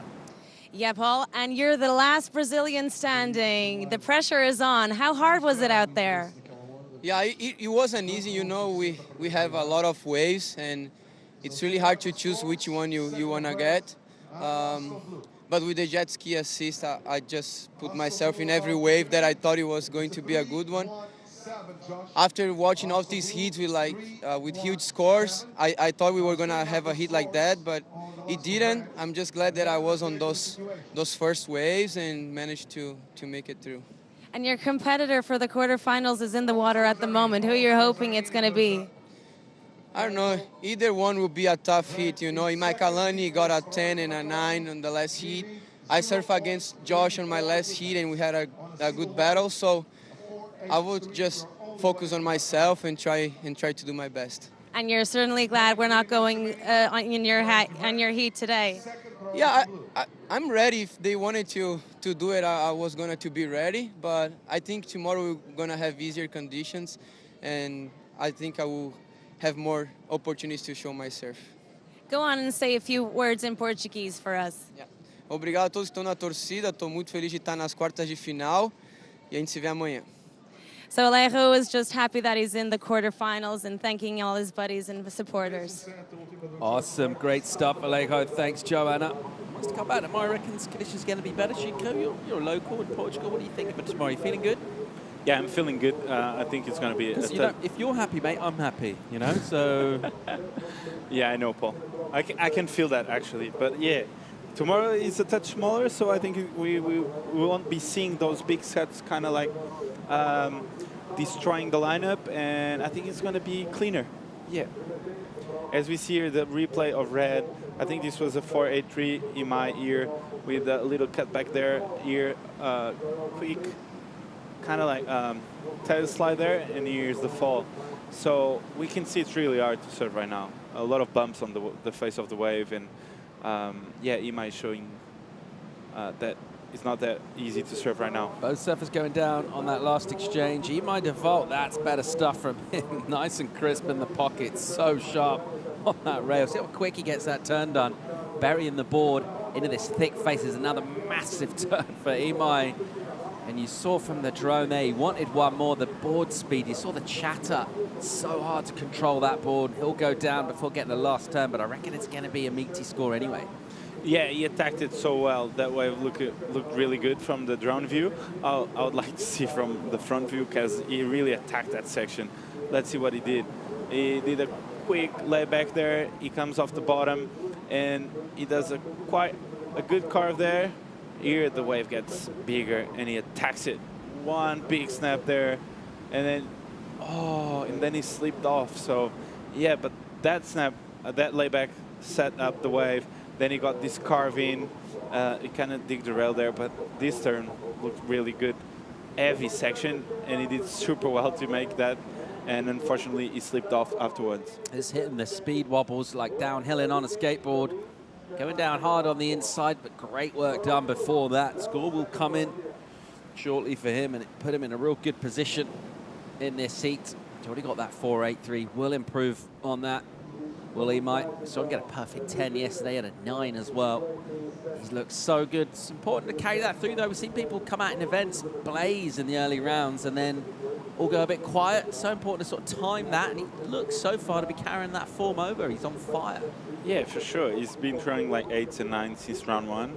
So I think this is round of 16, and since then he's been throwing excellent scores. So yeah, he's carrying that form and that confidence throughout the whole competition.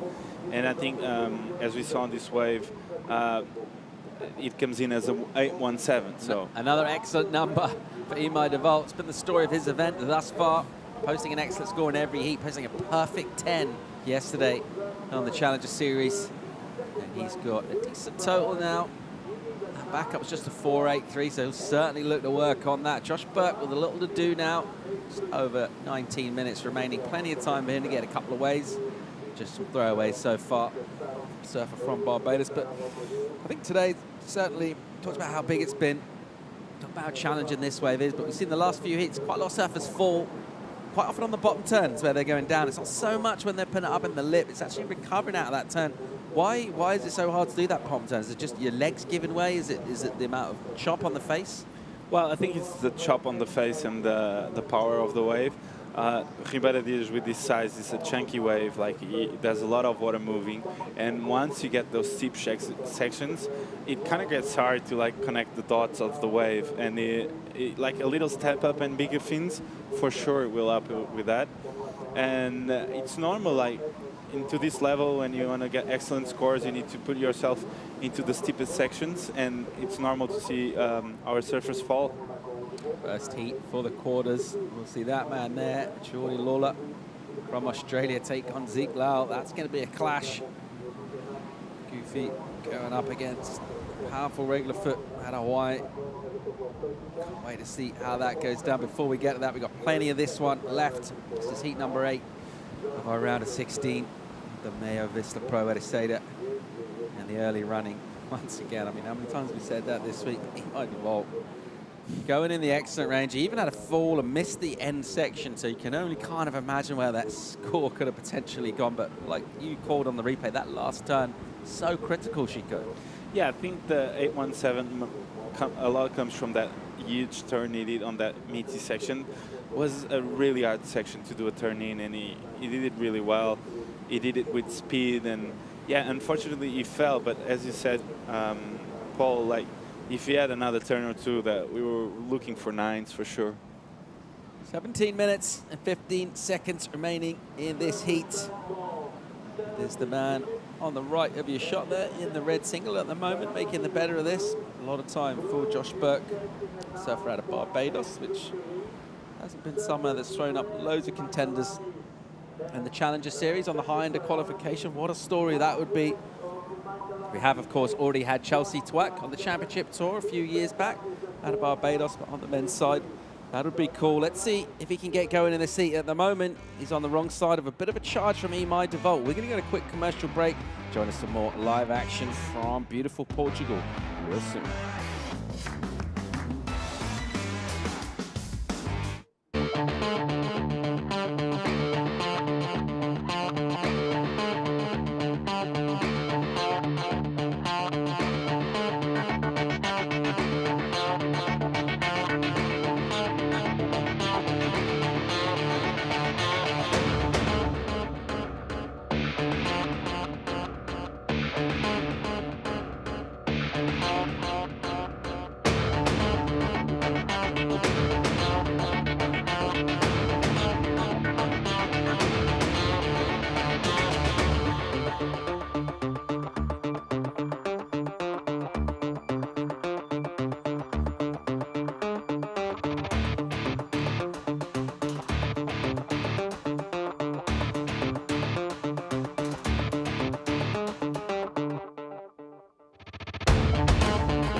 Welcome back to the MEO Vissla Pro Ericeira. That's the view above. Absolutely maxed out Ribeira Dilies today. Huge swell in the water, lighting this place up. Loads of power on offer. Who can make the best of it? Find those opportunities, deal with that power, deal with some challenging conditions on the wave face itself to ride across a whole load of rocks as well, adding further drama down on the inside. There's a lot on the plate of our Challenger Series competitors, but that's why they're at this level. Step up and ultimately step up to the Championship Tour. Under 15-minute mark in this, as we were scoreboard-wise. No waves ridden during the break. We'll see a little adjust from Josh Burke. Maybe interested here. He's got priorities, put himself a little deeper. Then he decided that wave is going to go kind of soft. Meanwhile, MEO also just sort of positioned himself there to have a look. If Josh decided not to go, he maybe took the wave, but also, I think, realizing pretty quick that one was just going to fizzle out and run out of energy. Unfortunately for Josh, that 317, he fell. He was looking really good on that wave. That first carve he had looked really clean. He was on his way to put at least a good score on the board. We couldn't really tell because he fell, but yeah, and with 14 minutes to go, you might be thinking, well, I think I needed that wave on my scoring board, but well, yeah, hopefully we're going to see a flurry of action and some big sets coming, and Josh will have his opportunity to try some excellent scores. Friday afternoon in Portugal, get down towards 5:30 local time, mate. I mean, Portuguese people, they're like 7 days a week, but they're kind of weekend type people as well. What sort of stuff do folk usually get up to on a weekend? Hit the beach? It's still beach weather, right, this time of year? Yeah, I think when it's kind of hot, people go to the beach after work. They kind of go for like a walk with friends, and they have maybe a beer or two, and then they have dinner. Or in Ericeira or in Lisbon, they join together and they have a chat about the week. They talk about their bosses and they say how bad they are, and yeah, I think that's mostly everywhere we go. Do you reckon your employees have a lot of bad things to say about you? Not really. Boss of the year, right? Chico, yeah. Running the Chico by Chico empire, doing a great job at it. Thanks, Paul. Doing a good job in this heat still. MEO Vissla under 13 on the clock. He's got that excellent number, crucially. And that will just sit nice and big and fat in his top two for the time being. An 8-1-7. Josh Burke just left to stew a little bit in his own juices for the time being. Does have that priority. Doesn't want priority particularly. What he wants is a wave. Just to use that priority, get himself a score, basically have a run back. Well, I think he's splashing the water to call the waves. You saw there? It was kind of like doing some kind of meditation of 30 seconds, calling the waves, like, give me the energy, come on, I'm ready to go. I think he was kind of doing something, talking to himself maybe, saying, Josh, you can do this. The wave is going to come. Let's go. Get yourself together. And there is. Corduroy lines extending out into the North Atlantic. A massive set here at Ribeira. Look at the size of this thing. Josh Burke in the slot. He's up and goes, and he'll drop in. Dealey with a load of chatter on the face. Hits a first time. This will clean up as it kind of bowls through here. As he'll just sort of knife down with that board, put himself in the pocket. Off the bottom, nice carve in the pocket. A ton of spray, puts himself behind the section, and then he'll hit it up with a nice re-entry done at speed. This is much better stuff from him, and just as I say that, he gets a little ragdoll down on the inside. Doesn't get the completion on the inside. On his way to a number already with the work that he got done. He would have loved to hit that end section. Yeah, second fall for Josh, but on this wave a little bit later, he had some work done on the outside. So I think this will put him back on the heat and with a good score on the scoring board. And as I was saying, he was calling waves. This beauty of a wave came in, so he might be happy on that. 11 on the clock as we wait for that score to come in for Josh Burke. Just buckled underneath him, his legs did, as he went into that bottom turn, unable to get a final maneuver, but great carving work done out the back. Good variety as well, the combination of major maneuvers, all of those things going into our criteria. Just a reminder, of course, we are going into the quarterfinals straight after this heat. We're going to run quarterfinals 1 and 2. First of those, we'll see Ezekiel Lau take on Jordan Lawler. It's coming up in 10.5 minutes' time. We can make the most of this meaty swell.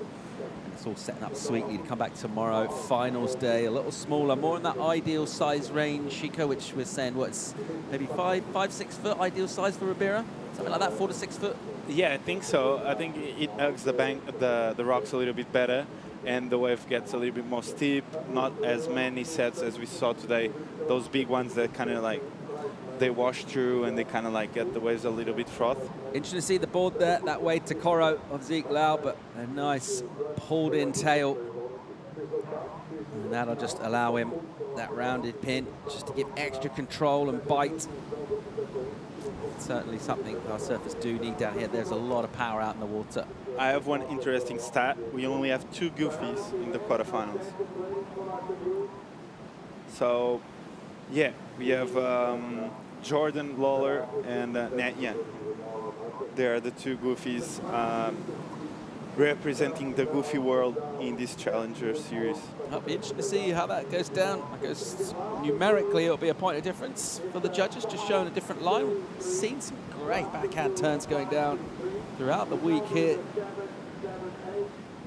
Certainly surfers able to take on that lip on that inside section. It's definitely been the watchword of our judges who've been ultra consistent with that. And today, challenging to judge. You know, we talk about difficult it is to surf.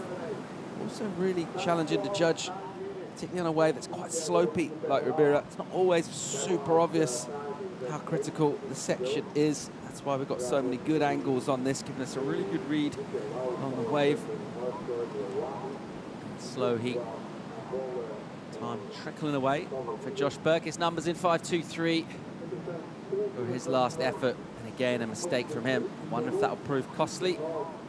Try and make his way a little bit deeper up the reef, see if he can get something going. His requirement at the moment, 7.78. Still got time to get 2 waves. Just think about that total of 13 from Ema. If he doesn't improve, a couple of high 6s. That'll be it. Of course, he might develop with priority and be looking for a first available opportunity, and the sort of stuff we've seen from him. You're almost kind of surprised if he doesn't go. He gets a good set. If he doesn't go into the excellent range, you would be surprised, right? Because he's literally every heat he's throwing up those scores. Well, I think it all comes down to the lines he's doing on the wave. I think he knows already what to do and where to get the scores. He knows what the judges are looking for, and he's surfing on the criteria. You saw that big wave, he smashed it. So yeah, 8.170, and he didn't finish that wave off. So. Overall, he's not doing many face turns, is he? Even his setups are those like tight carving snaps in the pockets. Even if he's just, as he's setting up the wave, he's still just putting a little bit more in. I think the judges just really enjoying the attacking line. You see the final warm-up preparations of Zeke Lau before he can paddle out. Yeah, I can't wait for the next matchup. First quarterfinal, Jordan Lawler, Ezekiel Lau. I think it's going to be a great one. Goofy, versus regular. So yeah, can't wait for that matchup. 7 on the clock in this one now. And it's as we were, just the 2 ways ridden by the Hawaiian. Hasn't been tempted to use his priority, but anything, not many sets come through really in the middle part of the seat. We've got that bomb for Josh Burke. It's the 5-2-3. Other than that, not loads.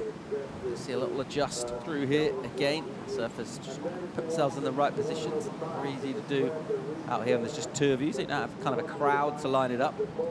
But also the swell basically doubled in size overnight. So all those kind of usual lineup markers, those little boils and gargles and those kind of things, they're all a bit off at the moment.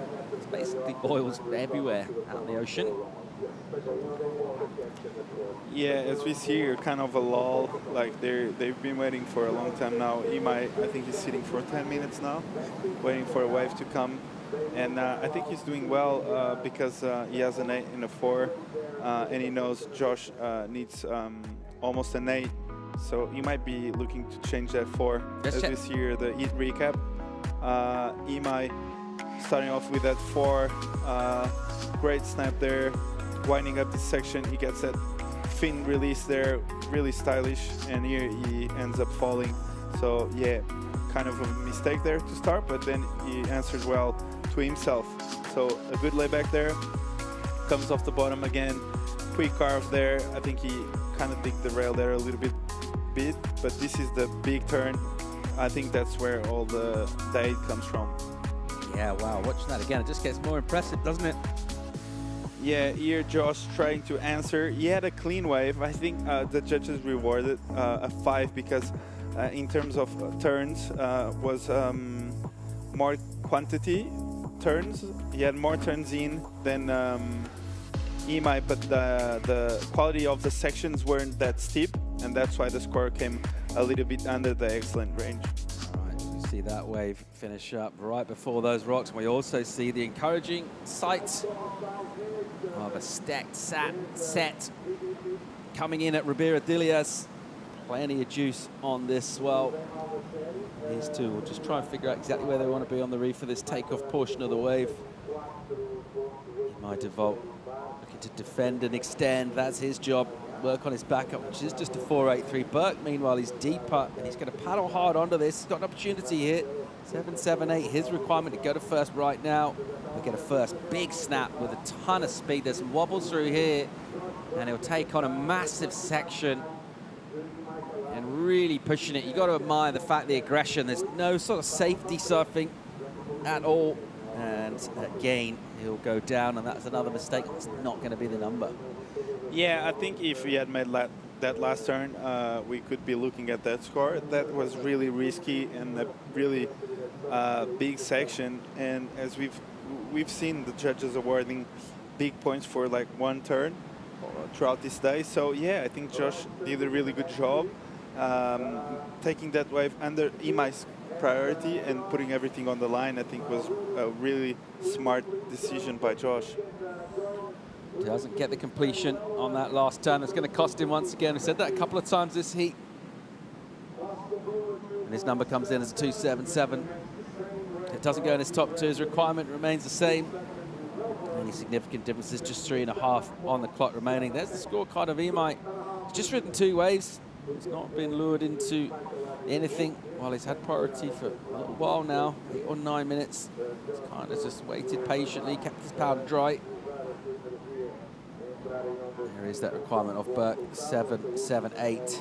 Basically needs a set wave. Needs to tee off on it. There's his crew. Imai looks really calm overall. Like, even though when he had that 10 and 9 when he left the water, he's always looking so composed and so sure of his decisions. And I think that's confidence. He's feeding off his own confidence, and he's feeling each round more prepared to put some more excellent scores on the board, I think. Well, he's got every reason to be confident, getting multiple EDP Ride of the Day awards, throwing huge numbers. Perfect 10 yesterday, of course, as the swell was rising. Just meeting the challenge. 2.5 on the clock now. Josh Burke, his crew, we just saw them on screen out of Barbados. There's Chelsea. And they will be willing a wave to Josh Burke. You see the priority will get used here by Imai, so he likes the look of this wave. Swings off the bottom. Nice jam on the rail, kind of tightens up his arc at the end, just showing a little extra flair. There's a little sting out of the tail.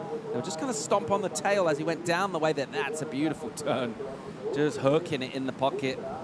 Nice and high up on the lip. And once again, just kind of stand on the tail. He's got so much time to get set to do turns like that. And just fizz in that board. Beautiful stuff from him. Each turn slightly different and all offering us something to enjoy. The judges will enjoy that. I reckon this 483 might be getting improved upon. Yeah, for sure. He surfed this wave really well. Imai, as I said before, he's got the rhythm of the wave. He's surfing the wave to its rhythm, and he's putting a lot of aggression into his turn. Into his turns, you can tell, like, on this wave in particular, he surfed it really well with a lot of turns, but all different and really aggressive. As he started off this long extended carve, he winds off the bottom again and quick snap there as he sits on his tail and waits for the wave to build up, and boom, big turn there. A lot of water coming out of that board. Another sweet cut back there, and he winds up again and finishes it off with a blow tail kind of cut back. Just putting a little extra energy in those turns, wow, isn't that it? turn from this angle looked amazing. And again, so much precision from him.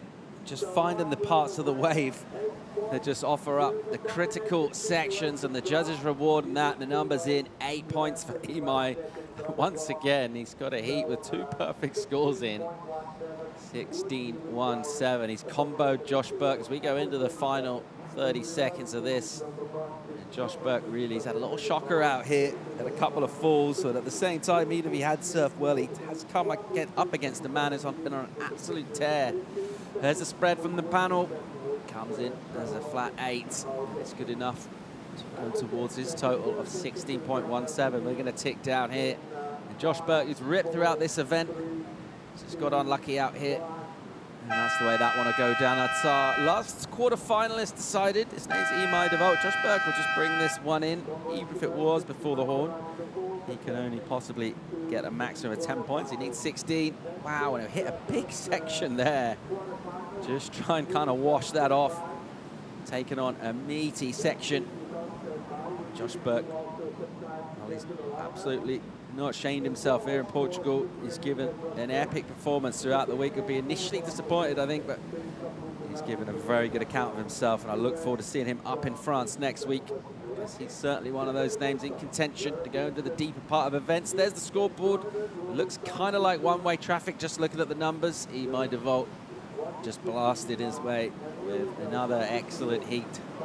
2 scores up in the 8s once again for Imai. We're going to go to a quick commercial break. When we come back from that break, we're kicking off quarterfinals. We're going to see Ezekiel Lau and Jordan Lawler. We're also going to bring Pete Mel back into the studio. Join us for more live action from Portugal. Things are heating up.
And welcome back to the sandy shores, the golden sands, Portugal, Ericeira.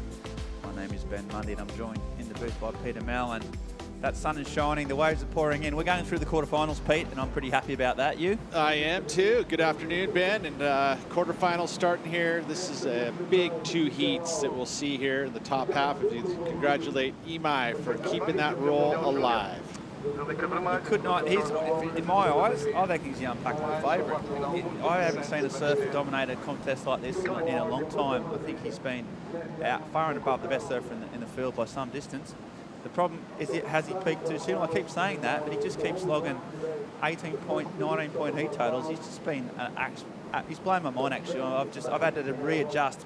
I think what his ceiling is, because he's on fire. Yeah, and he is on that bottom half of the draw. He is definitely the favorite. I would have to say Nat on the top, just because of the fact that he's been posting similar numbers on the top half, but every heat is a new heat, right? So, I mean, right here in this one, Jordan Lawler, he's been putting it together on the backhand up against the regular foot, Ezekiel Lau.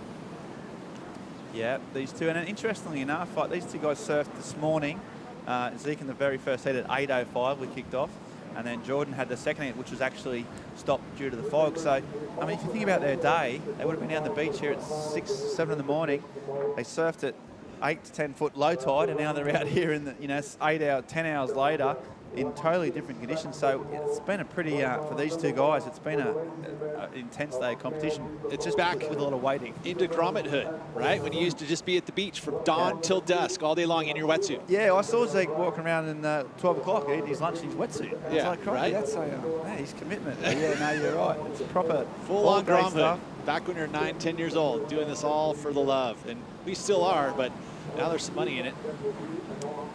But managing that, managing your concentration, your physical energies. And so here he goes. We'll see how he's managed it.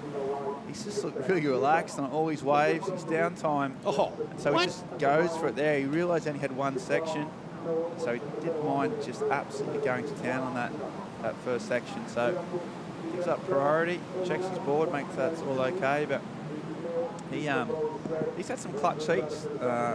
He hasn't actually sort of dominated his heats too often. He's always been sort of requiring scores, being under the pump, and he's always delivered. Yeah, especially that one heat where he's able to, he had an excellent score needed, and literally Hail Mary into the rocks and pulled it off and got the score needed. And that's always some sort of incentive. That was happening, I think, in round 2 for Ezekiel. He was able to pull it off, and then it's been a little easier road, but he's got a tough competitor. Oh. So he's just Jordan gone Lawler. again. Zeke, he just got a little insider, 6-footer insider, and went to the sky. Meanwhile, at the back, playing a bit more traditional route on these sort of swirly waves. Talking to Jackson Baker, he was saying that foam is very silly, but it's actually able to get through that relatively easily. Jordan just got hung up there on the end. So both surfers unable to really opening it up with a solid score. I mean, how important is that? I suppose 30-minute heats, we've got jet ski assist. I mean, a good start's always important, but they all know they've got. The last 5 minutes is as important as the first 5 minutes, basically. I would say so. I mean, you have a 30-minute heat, right? So it's you got to maximize the entire heat from start to finish. The obviously benefit of getting that early start is you can be more selective. It eases your tensions, right? If you're under the pump, I mean, unless you're someone who really likes that situation of being a bit stressed in a heat and start performing, right? A surf masochist. Watching the replay here of the backhand hooks by Lawler and straight up for the drifting turn, just can't pull it down. Yeah, it's a little bit of a mistake. I mean, it wasn't a huge score, but just to get a back up early would have been beneficial for Lawler, and he couldn't quite hang on to that. The bracket, you should have a look at these matchups, but the Australians have done well. They've got 3, I think, out of the 8 quarterfinalists in this Challenger Series event here in Portugal. That's a pretty good return for these guys. Only each region only gets, the Australians get 10 males that are ranked in the Challenger Series, and out of 10 to have 3 in the quarterfinals, that's a good return. They're not done yet. Right now, though, I'll tell you a man who isn't quite done yet. Speaking of high returns, MI down there with Joanna Garnell. Thanks, Ben. That's right. Big scores once again. You never seem to disappoint us, and you got that last spot in the quarterfinals. How are you feeling? Oh, I'm ecstatic. I've made that round a few times in my career, but I haven't passed it, so I finally broke the curse. I'm really stoked. The waves were really tricky, but I got the job done. I'm really happy. And let's talk about your board, because we haven't seen that one yet, have we? Yeah, I switched it up. I'm on just the regular PU, just because the waves were a bit bigger and like had some power. Just a round pin shortboard, but could almost use a step up too, so either way. Well, you did a great job, and good luck in the next round. Congratulations. Yeah, thanks, Joanna. Yeah, I mean, I'll take him on his word that he says he's ecstatic, but it doesn't. He doesn't showcase that, does he? He never it. does. I mean, that's just that's Imai, right? Is his ecstatic is kind of even keeled. I mean, it's a great way to compete. But also his best career result to date. Yes. So, you know, I was talking about how he's sort of changed my perception of where he might be in his career, and that's because he's never sort of probably broken through, done this before, done this consistently, and sometimes surfers just mature at different times or different parts of their lives sort of come together, and right now he just seems to be in a sweet spot, and yeah, he'll be here tomorrow and really dangerous. So they're the finals. Some big matchups there, Pete Mel. What? Top half, you're watching it. We'll watch that today. 1 and 2 will be in the water. So you got Ezekiel, Lawler, Young, and Munoz. Those are good goofy foot against regular foot battles. On the bottom half, you've got a couple Aussies, roommates, traveling partners, boxing match between the two Aussies, Baker and Moffat. And down below, you've got the Brazilian up against the Hawaiian. Alejo has been on point. You had mentioned that you were liking the way he was looking. A lot of the guys around here were saying that Alejo is looking focused and ready to try and get back on that championship tour, but he ran into somebody who has been very, very good at this event, Imai DeVault. Tomorrow, you can already see that pulse of the swell is kind of back down. It feels like we're on the backside of the swell. So, I mean, we'll be back to kind of wave selection rather than survival. Yeah, it'll just be a lazy 6 foot tomorrow, not 8 to 10. And which would be great. It means the tides won't come into play quite as drastically, and we're going to get waves. I'm just trying to work out who can join. I mean, some of these surfers, guys like Nat Young, and we'll be hoping the swell stays. And this man loves the power. He said this morning, Zeke, that this is what he prefers. These are the type of conditions that he's grown up with in Hawaii. You know, he thinks he's got a bit of an advantage just because, you know, he's so comfortable. So I think he'll be hoping for this pulse just to keep on pumping through. But it's been a slow heat, no surfer, a 4-point ride for Jordan, and then Zeke just, you know, he's had 3 waves. They've all been, just for him, it's been poor wave selection because none of them have sort of lined up, and he's been pretty good at doing that this week. He's a bit off his game. It feels like to me that they've pushed each other a little bit deep in the lineup, trying to focus on a certain style of wave that's deep there. I think the highest quality wave is going to be from the zone they're sitting in, but if it doesn't come in and you're all of a sudden these sets are coming in, they're pushing wide, and you're missing the opportunity over there on the, because what happens is if you get the wave where they're at right here, it's going to give you the outside section. That's what they're looking at. They think that that's important, so it's kind of, it is. But if you're in a heat and it's not providing that, you know, that adjustment needs to be made. I mean, it feels like, you know, Zeke's waves, they were all pretty good looking waves, but they stretched out and were, you know, he was on the other side of it. It's not like they closed out completely. It's just that they were deep in the lineup, so they missed the opportunity by going out to the shoulder. Those were going to have double ups on the inside, right? They were going to have that kind of opportunity for those good looking turns. It's just they want to have the outside section, which is important. I get it, but I think at this point right now, that's why they're kind of only having these low scores. Yeah, exactly, and they got 20 minutes to regroup. Here's an adjustment. Yeah, they're paddling back to where you think, the traditional sort of takeoff spot is, and Zeke, he seems to have made his mind up to stay pretty busy. Maybe the high tide, he thinks, you know what, it's still, this can lull out or this can die. Trying to stay busy is not such a bad opportunity, but he's sort of he's covering some yards out there, isn't he? He's got long arms, man. He's a great paddler. That's his cross training. I mean, he cross trains significantly, and one of those methods is paddling. He puts himself out on a board and he'll go long distance, and you know, why not? It's, if you're going to be paddling a lot, and especially in events like here in Hawaii, it's good to have skills. It's good to have longevity. It's good to have that in your arsenal, you know, just being able to just no worries, paddle hard constantly. They're so fit, these professional surfers, and the training that goes into it, just might break that down a little bit, because here's a corner this way for Lawler. There's only 2 goofy footers left in the quarterfinal bracket, this guy and Nat Young. So he's got a point of difference. It adds a bit of a USP, but it also has a few of its challenges, but he's just getting quite, he's having a shock is what he's having. That's unlike him.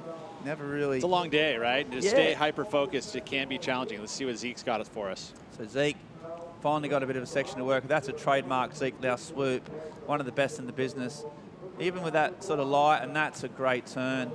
His body movement in between turns is so still, and that's technique.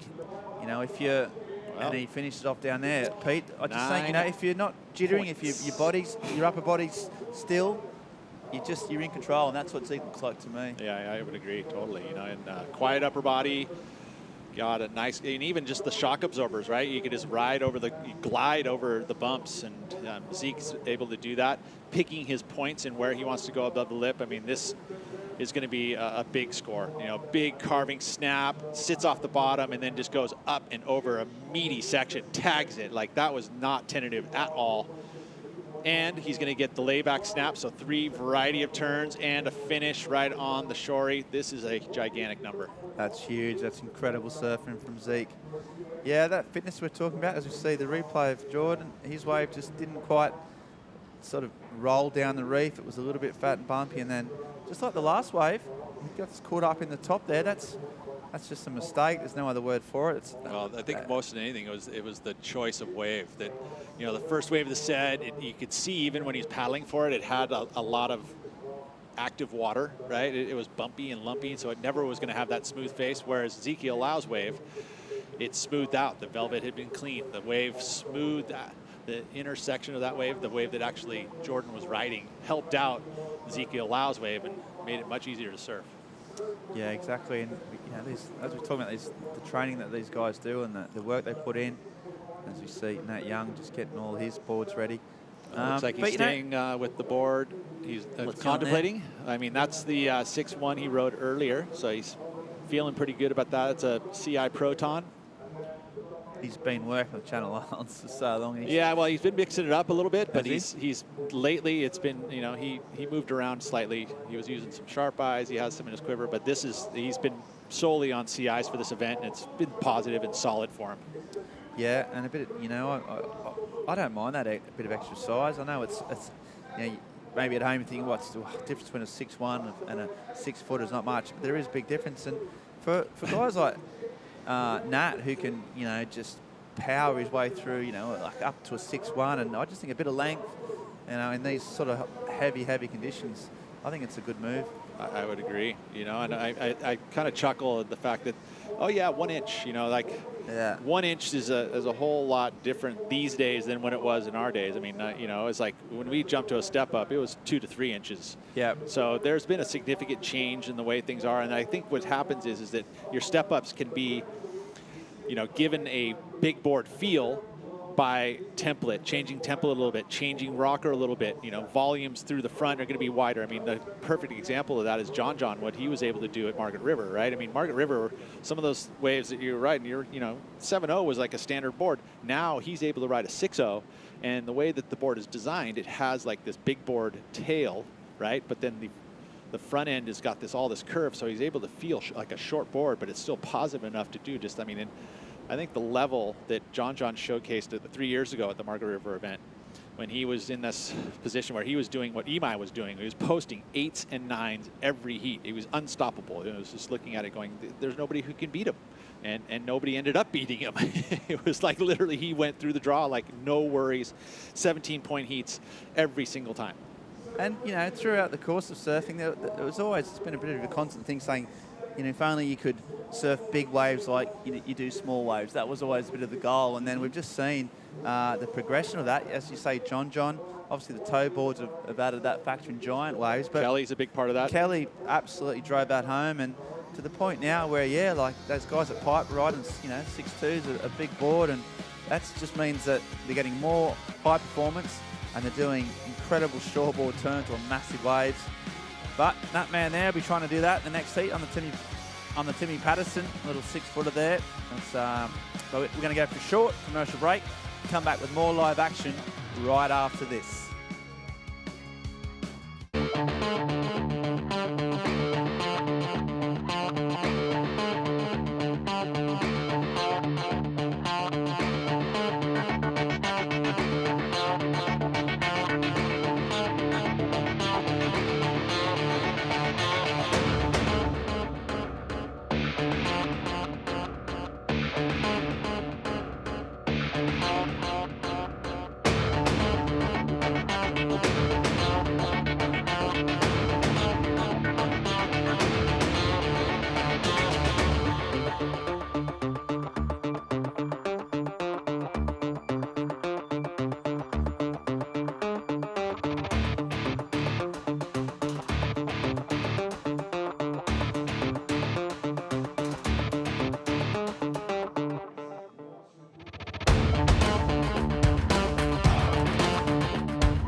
Back live as the sun starts to dip into the Atlantic Ocean. We've got a stacked heat.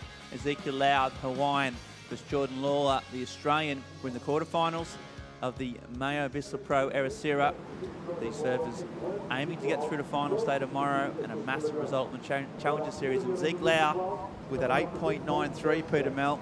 He's definitely put 1 foot in that, 1 foot in that door of that Challenger Series finals today tomorrow. Yeah, I mean, we're really actually kind of dipping our toe into finals day here with the quarterfinals, right? I mean,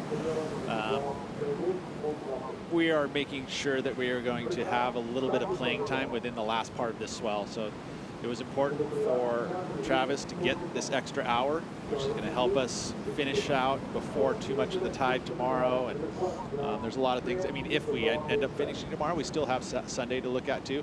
We also have expression session stuff tomorrow. There's other stuff that's going to start playing into the times of the day. Yeah, that's right. And we had the fog delay this morning. And you never know, tomorrow we could have more fog, right? So it's one of those things, you got to get it done while you can. Yeah, and there's you can't forecast fog. No. it just comes. As we see, Jordan Lawler, so trying to get back in this heat. It's his first wave, he's strung together a few turns, and he just keeps falling off. And yeah, that's not exactly sure what's wrong. I suppose it's a confidence thing, experience thing, but once you start it can snowball. I'll tell you, he had a rough heat this morning. Mentally, you get it shut down halfway through the heat, then there's a half-hour call. Mentally, that is, he never had to really probably ever experience that either, right? There was 9 different calls. So mentally, that is a strain. I'm not trying to make excuses, but that's a part of what's been happening today. So it is, it was tiring for us, and we're just sitting here, right? And he's trying to get psyched for a heat. Again, it's I asked Nat the same question. I'm like, hey, dude, how are you dealing with that? And he's like, he basically didn't let that affect him. He just was like, whatever.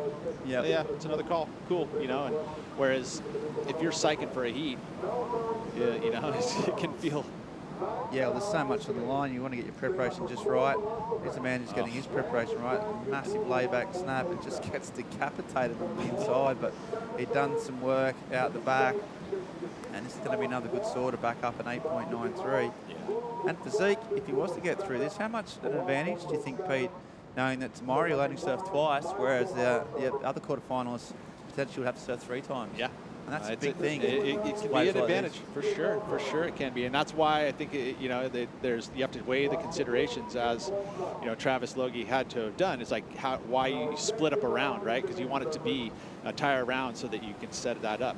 Occasionally you have to do it because of the situations. We may run into fog again tomorrow, and that's something that's important. The way it swell is on the decline, so how quickly does it decline? There's all these factors in what is more important.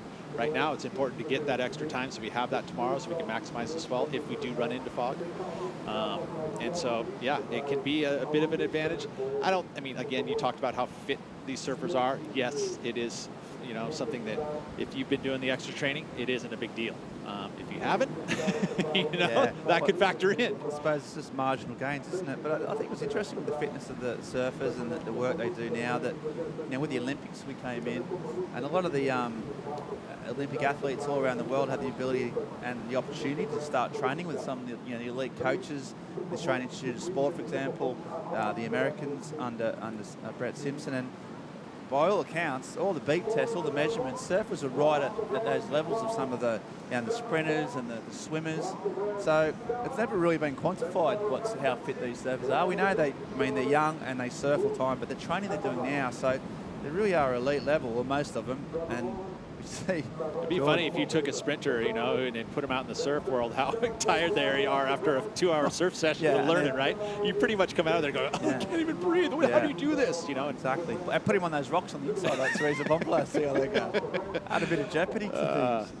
But these guys are supremely fit. Guys like Zeke, who has always been, that's been a part of the way he operates. Oh, yeah, he's always been training hard. I mean, he comes from his family, footballers, so there's that element of cross-training in regards to him. But, I mean, for surfing is by far one of the best training elements of it. But, of course, you're not going to be able to surf every day, 8 hours a day. So why not cross-train? And paddling is such an amazing way to do it. I mean, I know that like I said, Zeke's been using that as an element in his training, is going out there and doing prone paddles, doing downwinders. Yeah, you can't beat it. I mean, there's no practice for surfing, not surfing, and paddling is fundamentally, as we all know, every surf you're probably 99% paddling and 1% standing up on a board. And, Zeke's got the whole arsenal. But at the moment, you've got a 7-point ride to back up his 8.93. That leaves his opponent, Jordan Lawler, in a combination zone. Jordan has had a heat and a quarterfinal to forget at this stage. He made a mistake right there. He just paddled for that wave and lost priority. He's kind of, I think he's lost. And then look at Zeke pouncing. Oh, yeah, big time. He's not going to leave the chance. That was an error, especially at this time in the heat, right? I mean, he had the opportunity to maybe get himself an 8, or, I mean, it's not a huge 2-wave total. It's almost perfect or almost excellent. But that was a mistake, unfortunately, for Jordan. And again, it's just a mental error that's happening. Yeah, and it's a bit of a, it's hard not, obviously he's never going to give up, but when you sort of start questioning your decisions and you've fallen off and you don't, and just in this particular moment, do you really think you can turn this around? And maybe he's just sort of, not on purpose, but almost checked out a little bit at this heat. He'll keep scrapping away. The battlers, these young Aussies, but he's got a mountain to climb. He's going to have a try now. So the priority didn't matter so much as he was way deeper than Zeke. Here he goes. Even just to finish off on a high, because he's put in such a great performance throughout the whole of the event. It's been really impressive. Impressive this morning when that was absolutely bombing 8 to 10 foot waves. So yeah, he just, unfortunately, this quarterfinals just hasn't come together at any stage. So he'll be down here potentially backing up the quarterfinals. We've got 2 Australians, Dylan Moff and Jackson Baker. And of course, coming up next, Nat Young, the last heat or the last quarterfinal of the day. And the way Nat Young, when you said it's sort of been Nat Young and MI Devolt, and it's nice that they're on the opposite sides of the draw, given that so far they've been the 2 kind of form surfers in terms of just sheer heat totals.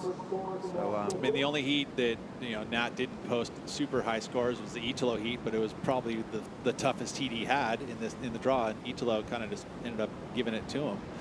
Although Nat started off that heat with a nice 7-point ride, but his backup was under that. I think he ended up with like 13 points for the win. But I mean, that was a tough, second round or third round, I think that was. Yeah, it was wobbly, it was high tide, and he did really well. There's a nice click off the backside there, bit of fin release, but there's nothing else left on it. Yeah, so even that, he looked within about 10 minutes of that heat, especially when Italo left the water. But he just looked really comfortable. Even in that was his most dodgy kind of heat. Even then, he was in relative control for the most of it. So Nat Young's been impressive. But it all means now when you go to these quarterfinals, everyone's to get this far in the heat, Pete, everyone's in form, really, aren't they? Yes, that's absolutely true. I was very impressed with Jordan Lawler, and he's had a couple good events in his career, even his young career. This is going to be one that he's going to be obviously learning from. you know, in how to understand to pace yourself.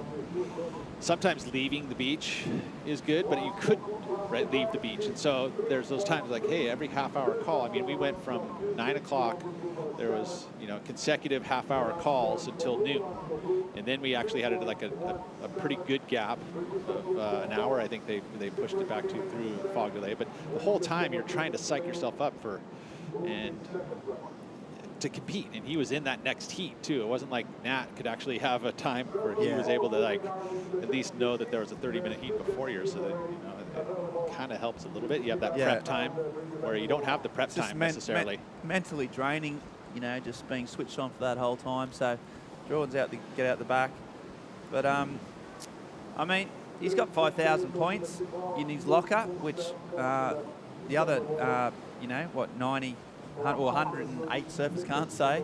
So he's got a really good, solid banking result. He'll be happy with his performance here. Not so much in the final, in the quarterfinal, but he'll go home happy despite this a bit of a damp squib of a quarterfinal. Zeke Lau looking really strong and just motoring through this heat. One of his best performances so far. So Zeke Lau is interesting with that ultimate surfer. You know, he had 3 wild cards, but it's not quite enough to do a concerted thing. So he may earn more if he were to make it deep in the draw. We've seen that in the past. That you get an opportunity, you know, as a wild card, you're going to be coming up against the big 3, right?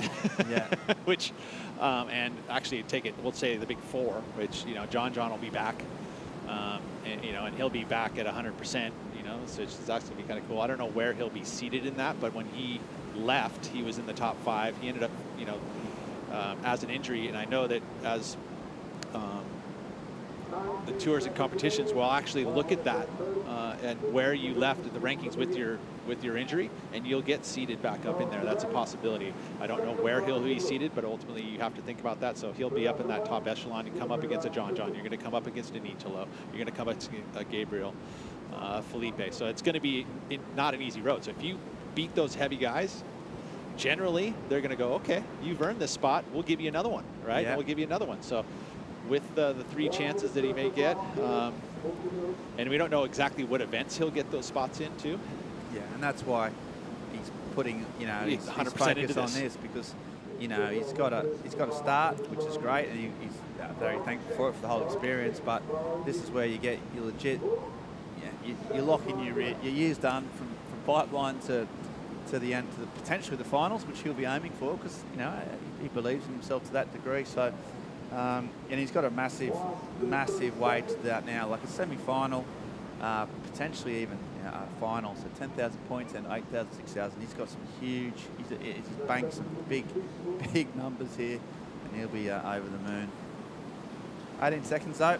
Not so much exciting for the surf fan out there. Jordan Law unable to really sort of make a match of it, unfortunately. And Zeke has just been too strong. Had those 8.93 and a 7 back-to-back. And it's really calm and composed.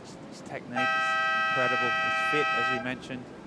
And he's in the semi-finals of the second Challenger Series event. So can't wait to see his reaction as that sun, that golden orb, just keeps dipping into the. I mean, it's just I mean, it obviously goes away at night, but in Portugal this week, it's just been ever present, isn't it? It's just there. It turns up.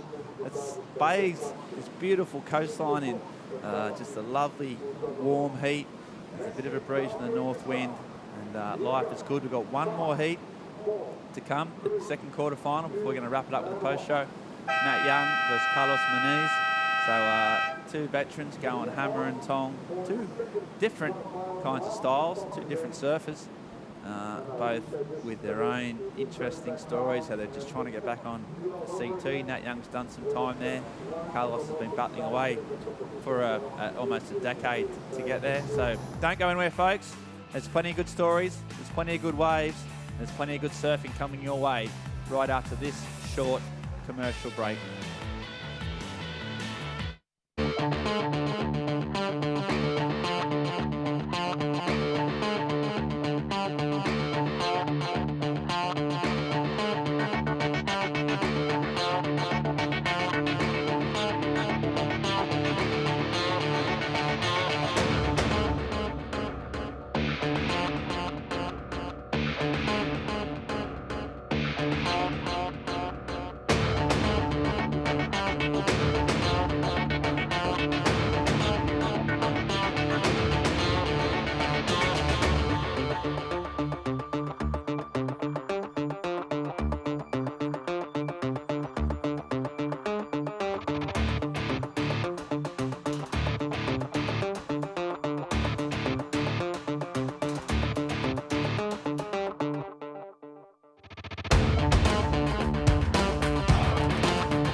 Okay, and welcome back to the shores of Portugal. There's the winner, Ezekiel, saying get that winner's cap on because I've got an interview to do. Can't wait to hear Zeke's take on that.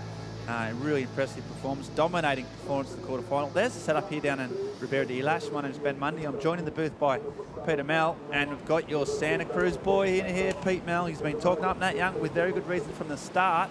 Not for the first time Pete Mel has been proven correct when it comes to all things surfing. And he's up against Carlos Munoz. Well, can we expect from these two guys? Very different styles, Pete. Very different styles. Nat is going to be, he's going to use his competition prowess and his experience from the championship tour, and he's going to try and select the best waves.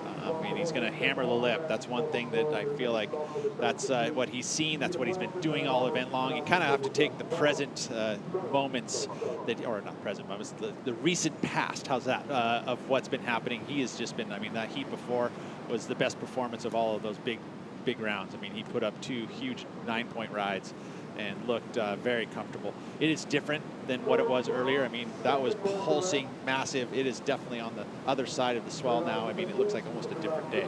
So I expect him to do similar to what he did, but he's not going to be on those big waves that we saw earlier. Carlos Munoz, on the other hand, on his forehand, I think that one thing that he can bring to the table that over Nat Young is variety. I think that if he can put himself a different look in all of his different style of maneuvers, if he can get on the best waves and put his man hat on, right? Because I think that the importance on the quality of the waves that you're riding, it's not like that busy heat kind of thing. This is where you need to be on the sets if you want to score excellent rides. Yeah, so it's a fascinating matchup between two informed surfers. And interesting decision by Nat during the course of that day. You talked about how he was pretty calm and relaxed with those calls. He went out and had a surf. He was the only surfer in the whole field today to go and had a free surf in the middle of the day when it was like 12 to 19 feet. Yep. And he paddled out, and I just thought that was just a good call. Like instead of like waiting for the calls, a bit of downtime, he just went out and actually sussed out the lineup. He got a few waves and improved here, and he goes again. So you can see this wave is going to close out. He just bangs down the line. Can he get around it? He's managed to do that really well. A big carve right on the bowl, and once again his wave selection really, really good in all his heats. He's got that front foot, sort of lead foot, just stuck to the board. Hasn't been able to get a lot of big turns, a bit of spray there. Just a starting wave. He's already had a 4.33, so he's not mucking around. He's coming out of the blocks pretty fast. And Nat Young trying to back up or improving that 4.33. Well, you figure what his strategy is here is that he wants to keep riding waves. This wave looked like it was going to shut down, right? And he was able to project around it pretty easily. Gets the carve, so the float to carve combo, and then he sits back and kind of waits it out. A lot of bump on the face, so he had to navigate that. Not a lot of canvas there. It was literally little potholes that he had to kind of find the maneuvers in. Did well to do it. I mean, he actually turned a little mediocre wave into probably a mid-range score, and if it goes quiet, this thing could actually factor in. Yep, and this was his first wave. First wave he caught when we were on the commercial break. This was a 4.33. And another wave, he's just read it very well. Looks in sync, in form. Just not a whole lot of steep face, and that's why the scoring potential was curtailed somewhat. And then also Carlos Munoz, the Costa Rican. There's the variety Pete Mel was talking about. Just immediately kicked the tail out. Oh, this is working well for him. Look at him. He's on a really good looking wave. Beautiful carve. And so he would have been, this was the wave after what we saw from Nat. And it's paying off for him. That's going to be probably the best score of the heat if he can pull this off. I mean, he didn't pull that last maneuver off, so a little bit of a left scoring potential on the end of that wave. But those arcs, good wave selection, smooth on the face, so a lot easier to surf. You're able to sink your rail. Feels like just if he had pulled this turn off, then you would have seen probably an excellent number, or at least a high 7. Yeah, he surfed that really well. Speaking of people that surf quite well, Zeke Lau was down on the beach with Joe and Garnell. Yeah, that's right. Ezekiel Lau, our first semi-finalist. Was it easier than in the morning? Yeah, for sure. I mean, I kind of had to figure out the lineup a little bit. The first 2 waves I took off just totally closed out, and I was way too deep.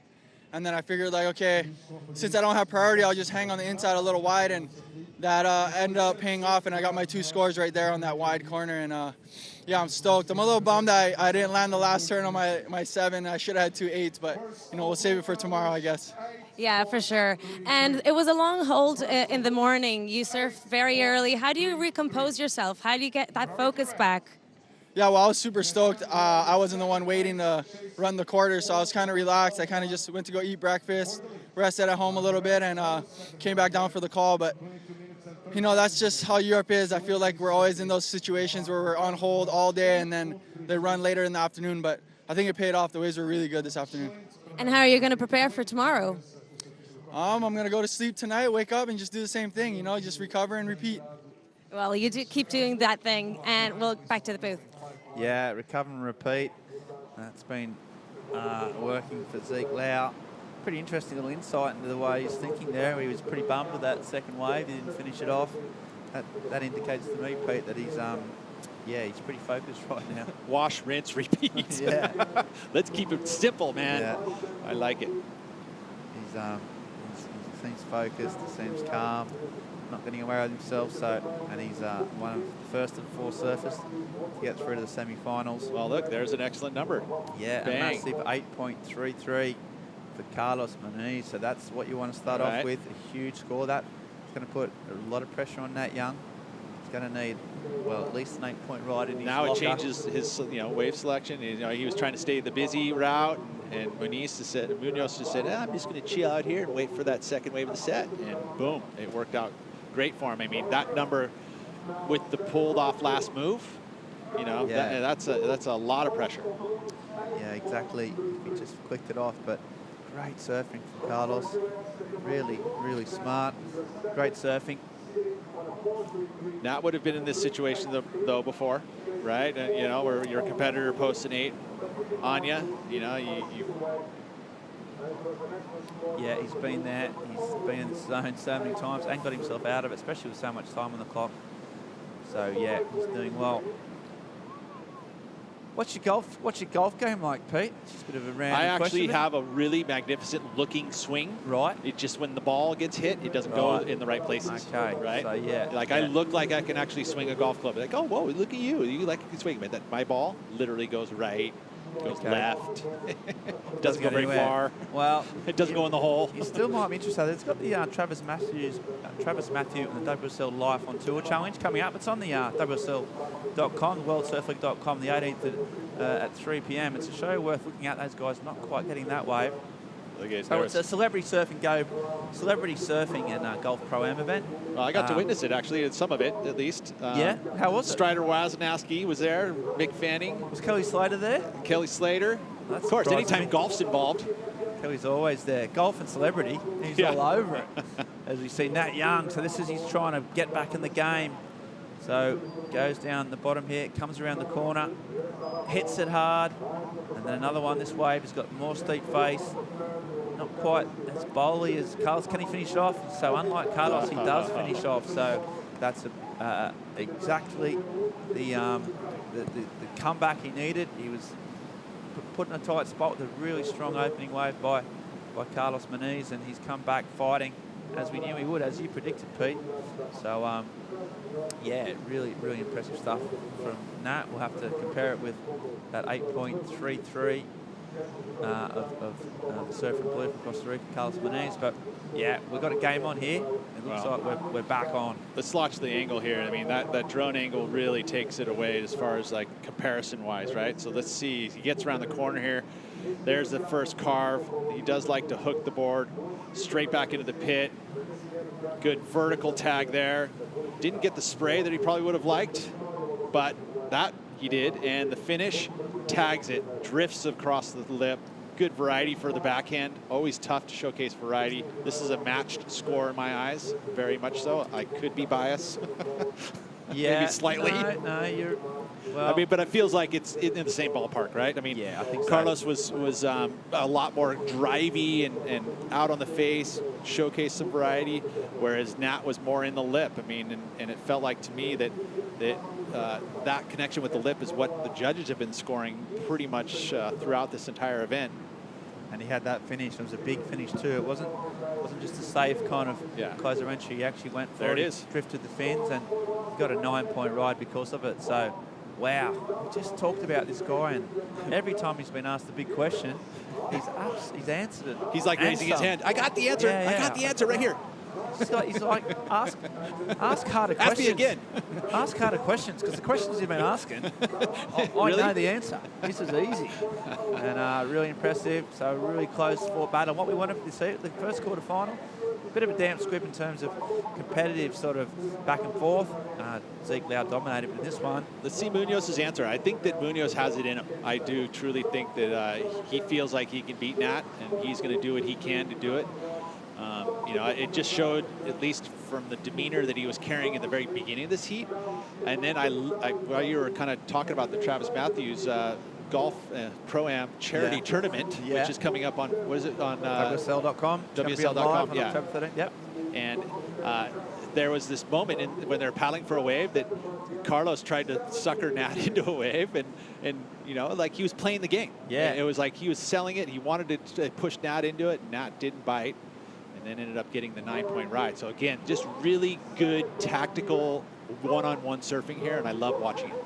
Yeah, and they're both so experienced. Nat Young's got obviously a lot more CT, top level surfing experience. Carlos Muniz has been on tour for 10 years. And Munoz has had a lot of one-on-one experience with that. He wants to hear the 9. Look at this little tactic. I'm going to sit next to you and wave, and then tell you the 9. So what was that again? Did you hear? He's like, Carlos, did you hear what was that? I didn't get it, mate. Can you tell me what it was? Oh, it's a 9, is it? Oh man, hilarious, right? Because that is something you can do right there. To play a little mind game. You put yourself right in the grill and then wait. I love that and then paddle on the inside. I mean, it's your classic combo, isn't it? Oh, it's amazing. It truly is amazing.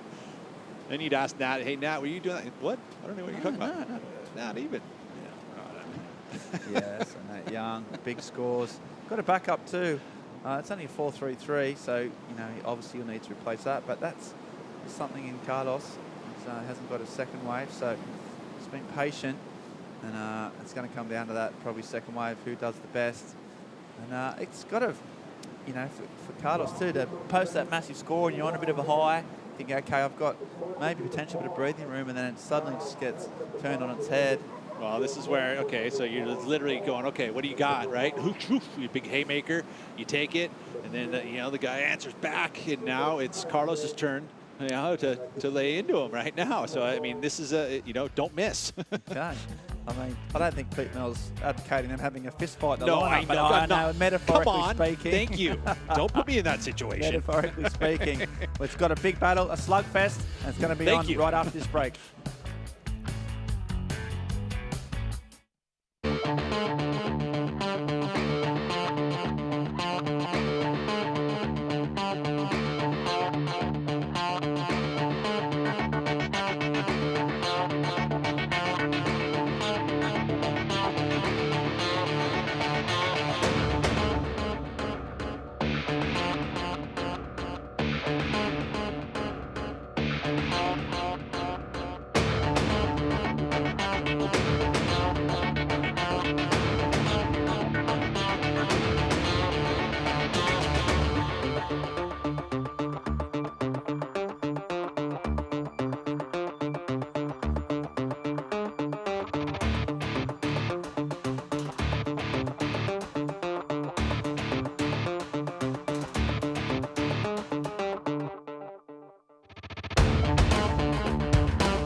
Welcome back to the sunny shores of Portugal. We are down to the last 13 minutes of the day's action that started way back at 8:05. We've had a few fog holds, we've had a few delays, but it's been all action since we turned on. And this man, Carlos Muniz, already had an 8.33, and here he goes trying to fight his way back into the game after a big 9-point ride from Nat Young. And that is a lovely looking wave. It's big. There's a big lip line floater. The bottom end turn is strong, and there's another big turn. Just kicks out the top. Can he get the finish? And he, oh my gosh, that was kind of glancing blow. He was just skirting with sort of you know, danger the whole way. Those last 2 turns, he was doing his big lip lines, and the last one he just went for it. He was going so fast. Canvas was nice, man. That was a Speed good choice he was of waves. generating. The bottom man turn, you know, you're surfing some big, long, powerful waves, and the bottom man turns are going for like 15 seconds. Yeah, right? They And cover there's in a lot to 25, unpick. 30 yards. Pete, you're the man to do it. Peter Mel, talk us through this one. Well, and again, this is just a great wave choice. There was that wave that cleaned it all up, and it's just outside the line, so he gets to surf in this clean water, up and over, carrying a ton of speed. That's that 30-yard bottom turn, and then right here, just needed to finish it, went for it, and went over the top. He did an aerial. I don't think he wanted to. He just somehow was going so fast. Had the afterburners on, and one again. You know, both those 2 waves he's had, if he'd finished them, he'd be in a very, very different position. But still going to get some points for that because it was surfed so well up until that last sort of stage. You see the swell coming in. Then when that left hand is breaking off that bombing out the back there, you know, there's some swell still on tap. So incredible surfing. Blair's been okay, and we've got a real battle on our hands. 11 minutes to go, and some points there. A 7.00 for Carlos, so it gets in the lead. So that now means Nat Young needs a 6.33. So there it is. Let's see what he's here's got. the big wave out the back, and he's right in the zone as always. And here he goes. That's a massive wave, one of the biggest waves we've seen all day. And he comes around the corner, waiting his time as always. Just waits and waits, and here we go, and it just waits and waits, and that was too big for the reef. Just closed out, so had to pull the trigger. That could have been anything. Unfortunately for Nat, it was just it just closed out, and he's going to have to get back out there, try again. Yeah, and you can see Carlos's taxi ride put him right back in the zone. So say that Carlos will have priority here for the last 11 minutes. Which is huge, potentially a massive, massive game breaker when you've got the control of the priority. You can pick your best waves. We haven't seen a lot of 2-wave sets. It's almost been like there's one good one each time. So Carlos has got a bit of a box seat. He'll know that like a 6.33 for Nat Young, that's not a big score, so you'll need to improve. It's 2 big turns is what it is, but it needs to be. It's not just one. Well, although he did post a 9 point today, different type of conditions. Yeah, he knows that's not enough. If we go out and try and rectify that, you can see him putting on the gas there. He's pretty pumped. That was just a bit unlucky. That's just the ocean. That's just what happens. You're in the right spot with one of the biggest waves of the day, right on the right corner of the reef, and he just unfortunately just closed out. So unfortunately for Nat, he was going to regrip. 10 minutes, plenty of time. It's been sort of on the surge again now. The waves are pouring through, just this late night, sort of late afternoon. I mean, what are we? We're after the tide, right? I think that might be part of it.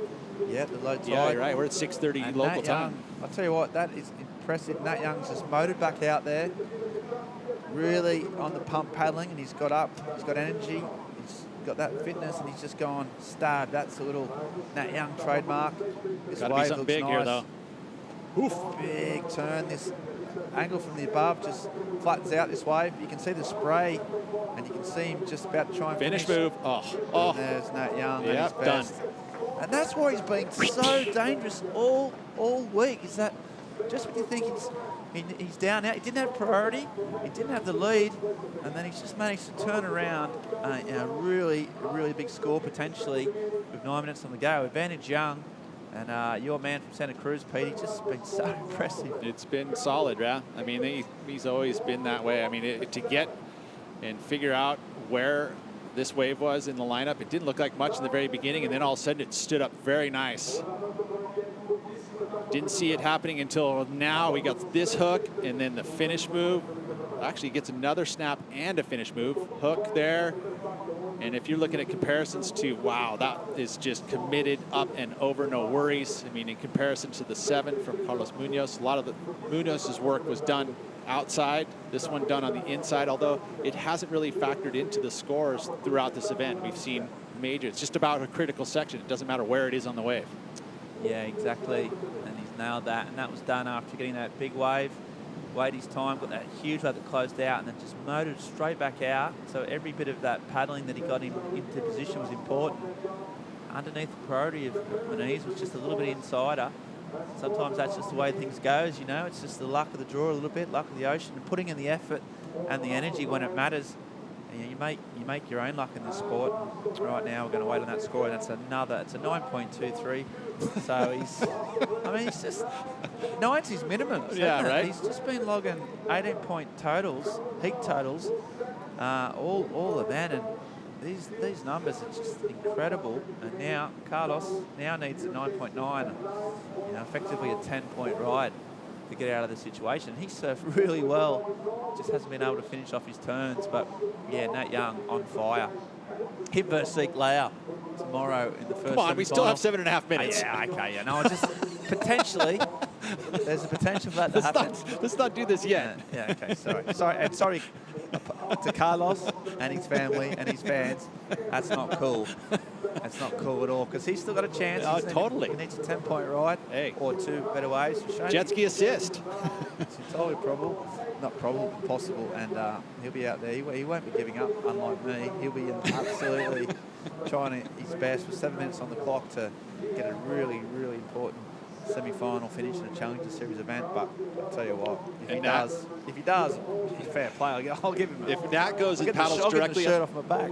If Nat goes straight up to and paddles up and then raises his hands again, can we hear that again? What was that score? I didn't get it. 9-point repeat trick again.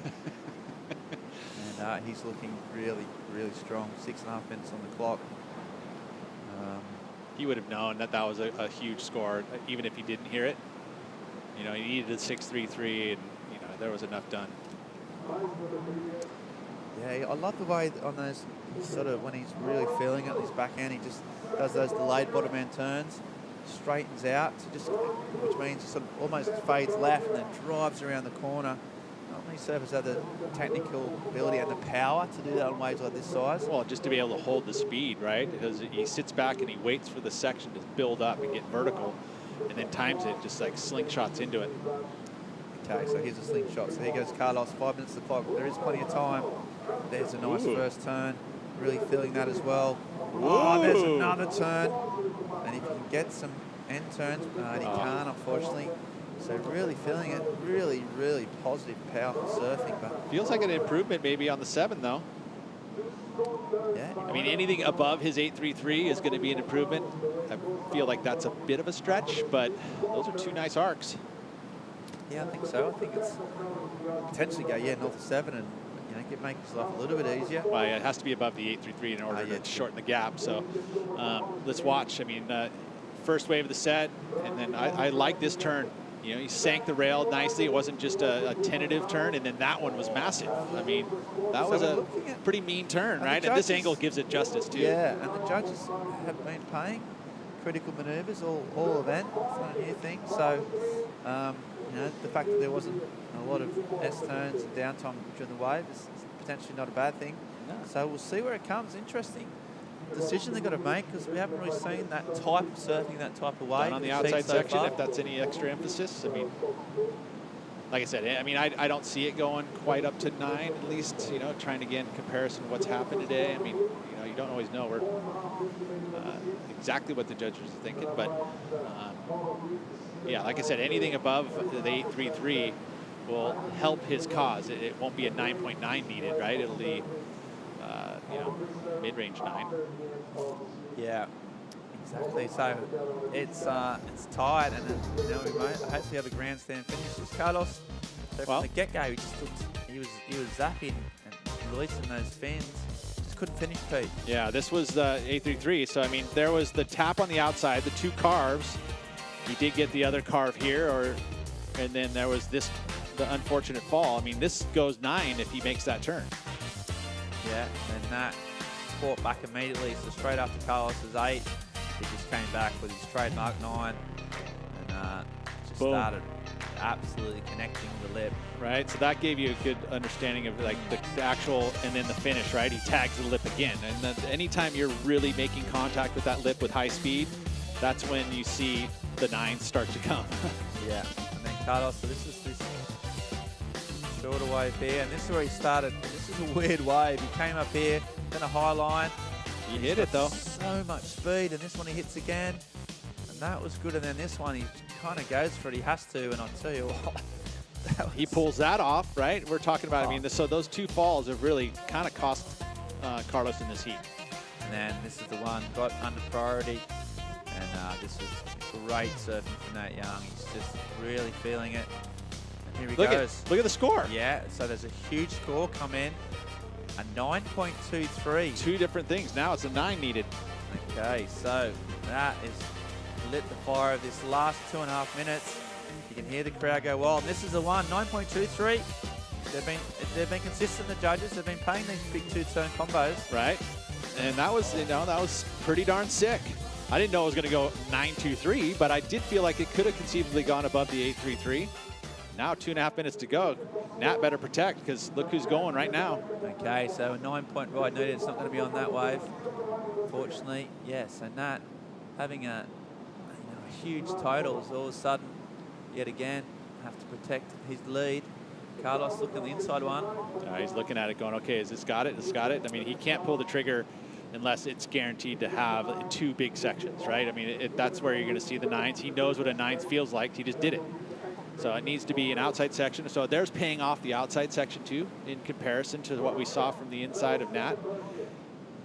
Because those outside sections often, well, obviously they're bigger from the quarter on the outside. They're often cleaner as well. So if you can get 2 out there, it's a hard thing to do. The waves very rarely get that opportunity, but he has. And now he's got there, and he's got that bit of X factor. We talked about the difference in their surface peak, where Nat's, he's just solid and he's power surfing, but Carlos has got that bit of flair. He's got an aerial game. He's got an ability just to mix things up, and that could be a case where you need a 9.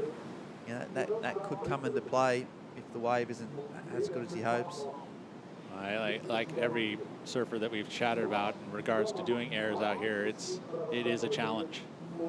Not impossible though, that's for sure.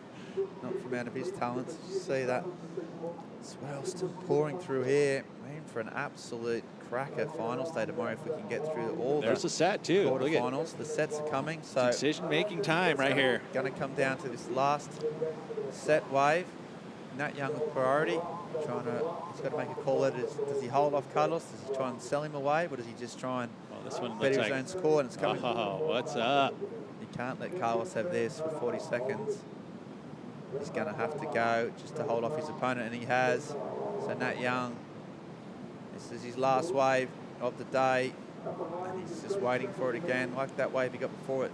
Just holds on. There's that delayed turn, and that's a mistake. We haven't seen one of those. Is there a way behind it? That's the question. So he's got 20. He's going to pop up now and just hope that he doesn't see Carlos Muniz screaming down the line at him. And we're just going to see if we can see out the back. Carlos in position, 10 seconds on the clock.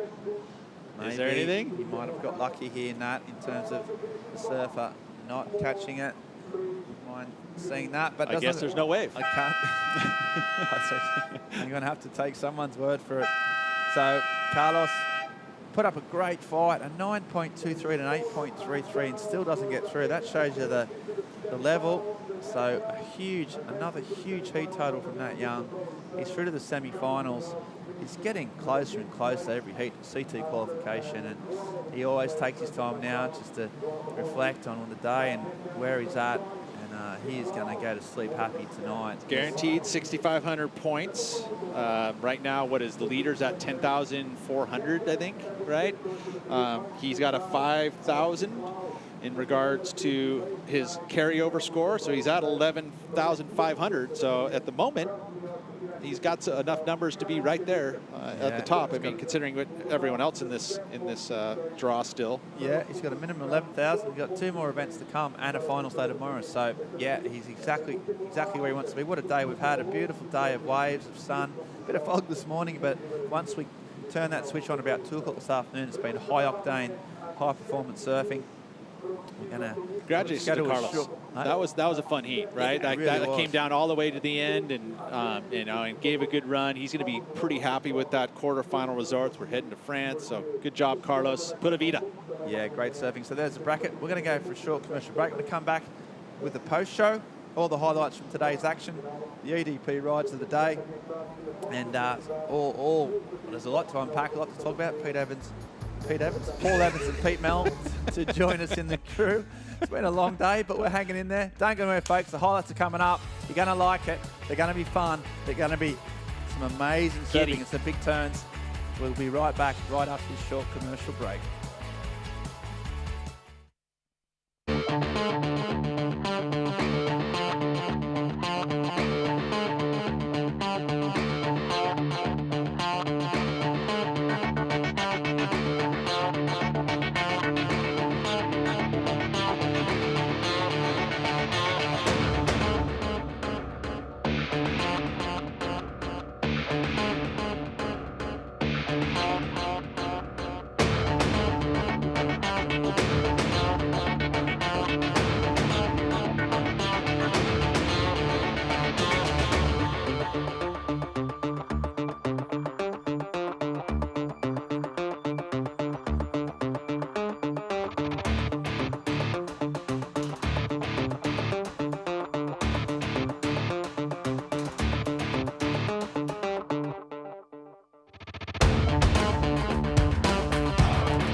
Warm welcome to the Estrella Galicia Post Show. Big Friday in Portugal, and she doesn't disappoint. Another massive day of action at the MEO Vissla Pro Ericeira. Huge waves, swell delivers, huge scores as well, massive performances. And guys, I think we just take this moment to have a little breath. Just breathe it in, breathe it out. It's just, feels nice, doesn't it? What a day, guys. How are we feeling? Oh, absolutely over the moon. It's been intense. It's been, hurry up and wait. But then when it mattered, once we turned on this afternoon, it was, pro surfing at its best, I reckon. There was a couple mean heats today, right? I mean, it was fun to watch. There was the morning extravaganza, the afternoon, just woohoo, and then the evening golden hour. Yeah, full day. It's hard to think on the tour that was kind of formerly known as the QS, but Challenger Series is outside of Hawaii, a QS event, a Challenger event with waves this big. It's hard to think. Jet ski assist. Jet ski assist, massive. And I think the impressive thing is, aside from the wave holding up, it's just the way our surfers basically didn't really change their line. They just attacked it all day. Yeah, and that's what as it should be, right? I think, especially when we're getting this late in the draw, it's about that. And I think that they all kind of rose to the occasion. And pretty much every heat was fun in one way or another. Some were a little more blown out than the others, but there was some battles, especially that last one. Let's take a look at the final brackets and see how it's stacking up as we come into tomorrow, Saturday. Looking very much like wrapping up here for finals day. Got two names already in that first semi. Look at that list of quarters and all explosive performers. Yeah, really packed. We've got Ezekiel and Nat Young already through, but yeah, that matchup, all-Australian matchup between the two Aussie battlers who are actually staying together. And then Alea Manutes and that man down there at the bottom in the blue, Devol, he's been, for me, with Nat Young, probably the best surfer of the event. So yeah, it's plenty more to come. And of course, tomorrow we've also got the girls in the quarterfinals as well. So there's plenty of action to come.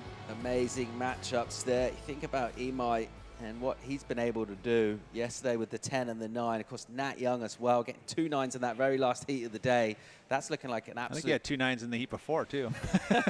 Right? Like, he's on fire. And then came in the booth and was cool as a cucumber. He doesn't seem too fired up. He's like, I was just ready to surf. Classic Young. How's Nat Young's day? Yeah, he's had 2 surfs, got 18-point heat holes both. Had a free surf and it was like 1,400 feet during the day. Come and did a half hour in the booth with us and then got to the semi-finals. So he's just on a roll. You can tell he's just in sync with this part of the world. And Pete, you know him pretty well. In terms of like motivation, obviously he wants to get back on that championship tour, but that fire feels pretty strong with Nat, right? He wants back on there. I'll tell you, from a little card game on the table with a couple buddies, it's on no matter what. So he's highly competitive. Every surf, even free surf and so forth, it's not annoyingly competitive. It's just competitive, which is it drives you as a human being with him and hanging out with him, and ultimately it drives himself, right? And that's why we've been seeing the performances we've seen from him. And we're going to bring back in, of course, tomorrow the women's side as well. And we're thinking maybe the swell just dipping down slightly. Usually that would kind of be bad news, right? But actually it's going to be more like our ideal size for this wave, somewhere in that 4 to 6 foot range. Yeah, Bring I think it looks amazing. And yeah, with that, I mean, the swell was amazing today, but it does provide some issues with the different tides and that. So when it just drops down, that's kind of perfect sort of river, perfect size, and we should be fine for the tide. So yeah, it looks really, really good tomorrow. A perfect way to finish, hopefully. Okay, well, a man who smashed out that last heat with another amazing performances. He's cool in his debriefs. Let's go and hear from one. It's Nat Young down with Joanna. Yeah, Nat, you were the only guy in the water during the hold. Could you predict the future? Did you know we were going into the quarterfinals? I didn't know we were going to do the quarters, but I had a feeling I'd surf a heat, and the waves are pretty big, so I got to try a different board with no one out. I'm pretty tired right now, though. That was a long day. And you're the man of nines. You got 4 nines right about now. That feels good. It was fun. I just surfing. This is the waves I surf like this at home all the time, and I just enjoyed being out there with one of the guys. So look forward to tomorrow, same thing. And did you take a pass on that jet ski assist there? Did you see something in the lineup? Because it got you that 9.23. I think I might have fallen on a wave or something. I don't know if I passed on the ski or what, but I got that wave kind of off on the shoulder, but it worked out. Yeah, it did. And good luck in the semifinals. Awesome stuff from Nat Young. The reason why that was a tough question, she's like that 9, and he's like, yeah, which one? Which 9? The one from the first day or the next day? Yeah, no. I mean, I think she was right. He did pass on utilizing the ski when he paddled back out after his fall, right? The one that he didn't make, and he knew it wasn't the number, so then he paddled back out and then ended up with the 9.23. So that was with Carlos's priority. So a little bit of that moment of like making the decision, do you jump on the ski and it takes you out a little further, or do you do the paddle out and find yourself a little wide chip, which is what happened there. Of course, Nat Young's heat there in that second quarterfinal. One of many highlights of the day. There's been a lot of them once again here at Ericeira, and we've whittled them down to 5. Let's start to think about those top 5 moments from the day. We'll have a look at them and run them back, just remind ourselves what's gone down in a massive day of competition. Moment number 5, Pete, Ezekiel looking ever strong out here and going from strength to strength.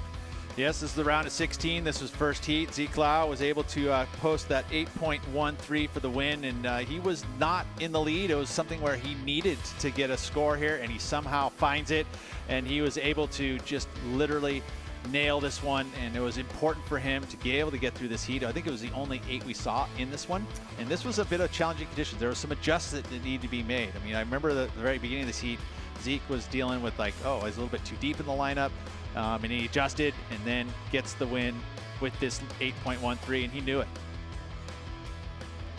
Yeah, it looked nice and clean and on the tension on the surface, but it was hard to get these waves. Well, moment number 4 also features that man again, Ezekiel in action against Jordan Lloyd. That's our first quarterfinal and another smoker. Yeah, and he had to adjust in this. In his interview, he said, "Look, I got a couple of waves, and they closed out, so I had to, reassess." And he went down went a bit wider and got one of these waves, and just kept doing that. And this was an absolute. He blew away Lawler.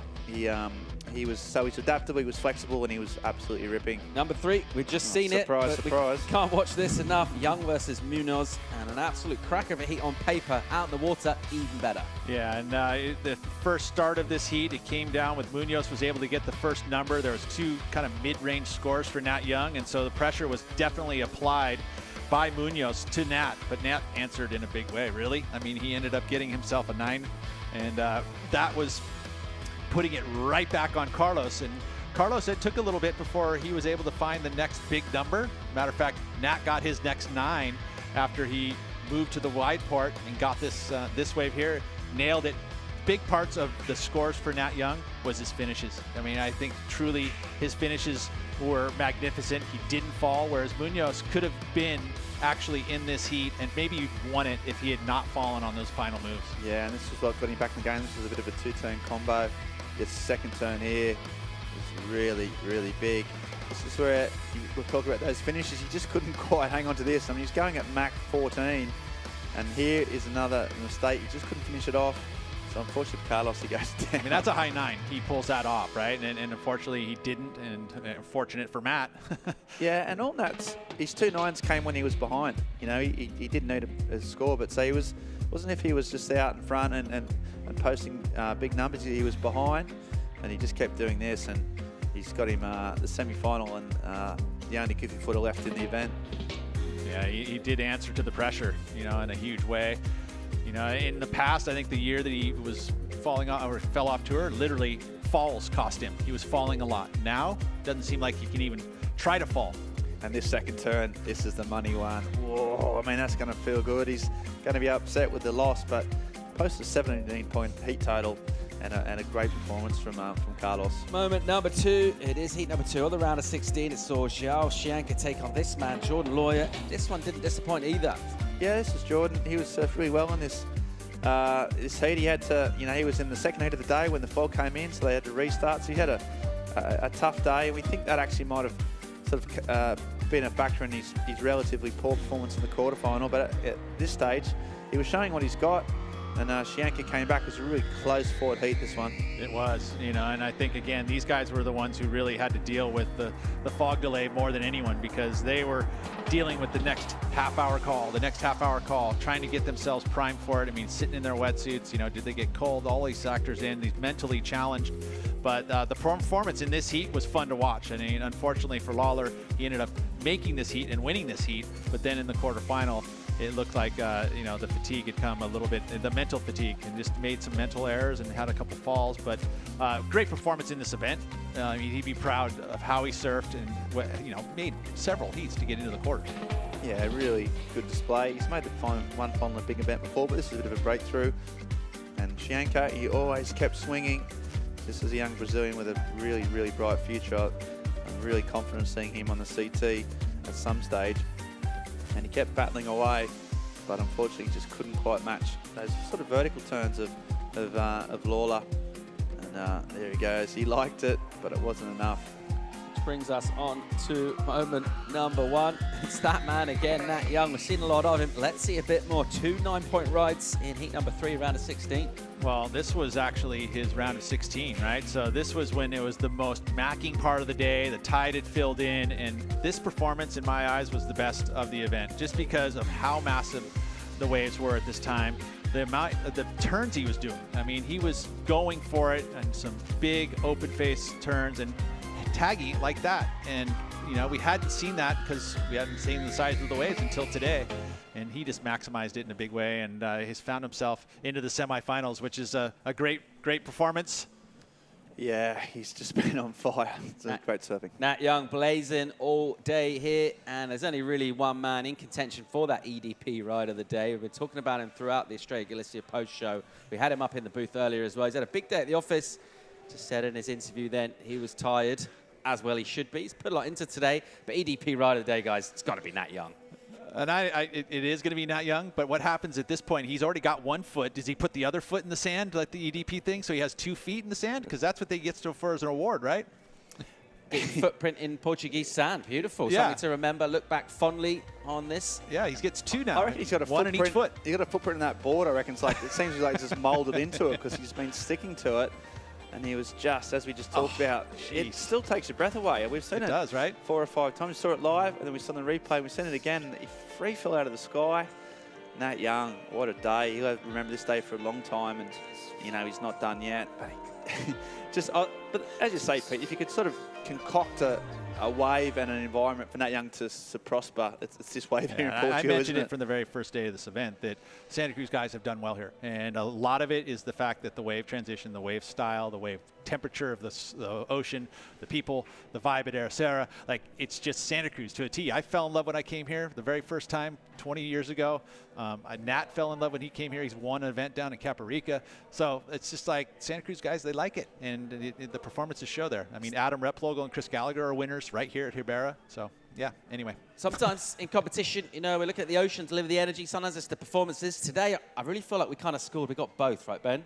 Yeah, the swell came in and the surfers just matched it. They thrived on it. There was no hesitation, and there was some just incredible, surfing. And to see that, it's a rare thing to see on the Challenger Series and the qualifying series. Big waves, big, consistent, powerful, great waves, and the surfer absolutely delivered. And Pete, looking at tomorrow, our forecast has been pretty good so far, been very accurate, and a lot of sort of fairly confident people about tomorrow. How are you feeling about shaping up for finals day, crowning champions? Let's dial it down a little bit, but not too much. And we've got a low tide in the morning, so we'll be dealing with a broad spectrum lineup, which will be a little bit challenging for surfers to kind of figure out where those good quality waves are at. As it fills in, the finals will be, if they run the finals, it'll be in the perfect tide, that mid tide coming up. So fingers crossed, the fog goes away. Let's just get some fans and blow it offshore. We want that fog to keep well and truly out to sea. It's been a massive day of competition, awesome to watch. It's been a pleasure to commentate on at the MEO Vissla Pro Ericeira. Coming back for an early call tomorrow, 7:15 call for a potential 7:30 start. We're going to be crowning champions down here. WorldSurfLeague.com. We'll see you tomorrow morning.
This copyrighted event broadcast is produced by the World Surf League for broadcast around the world and may not be retransmitted, reproduced, rebroadcast, or otherwise distributed or used in any form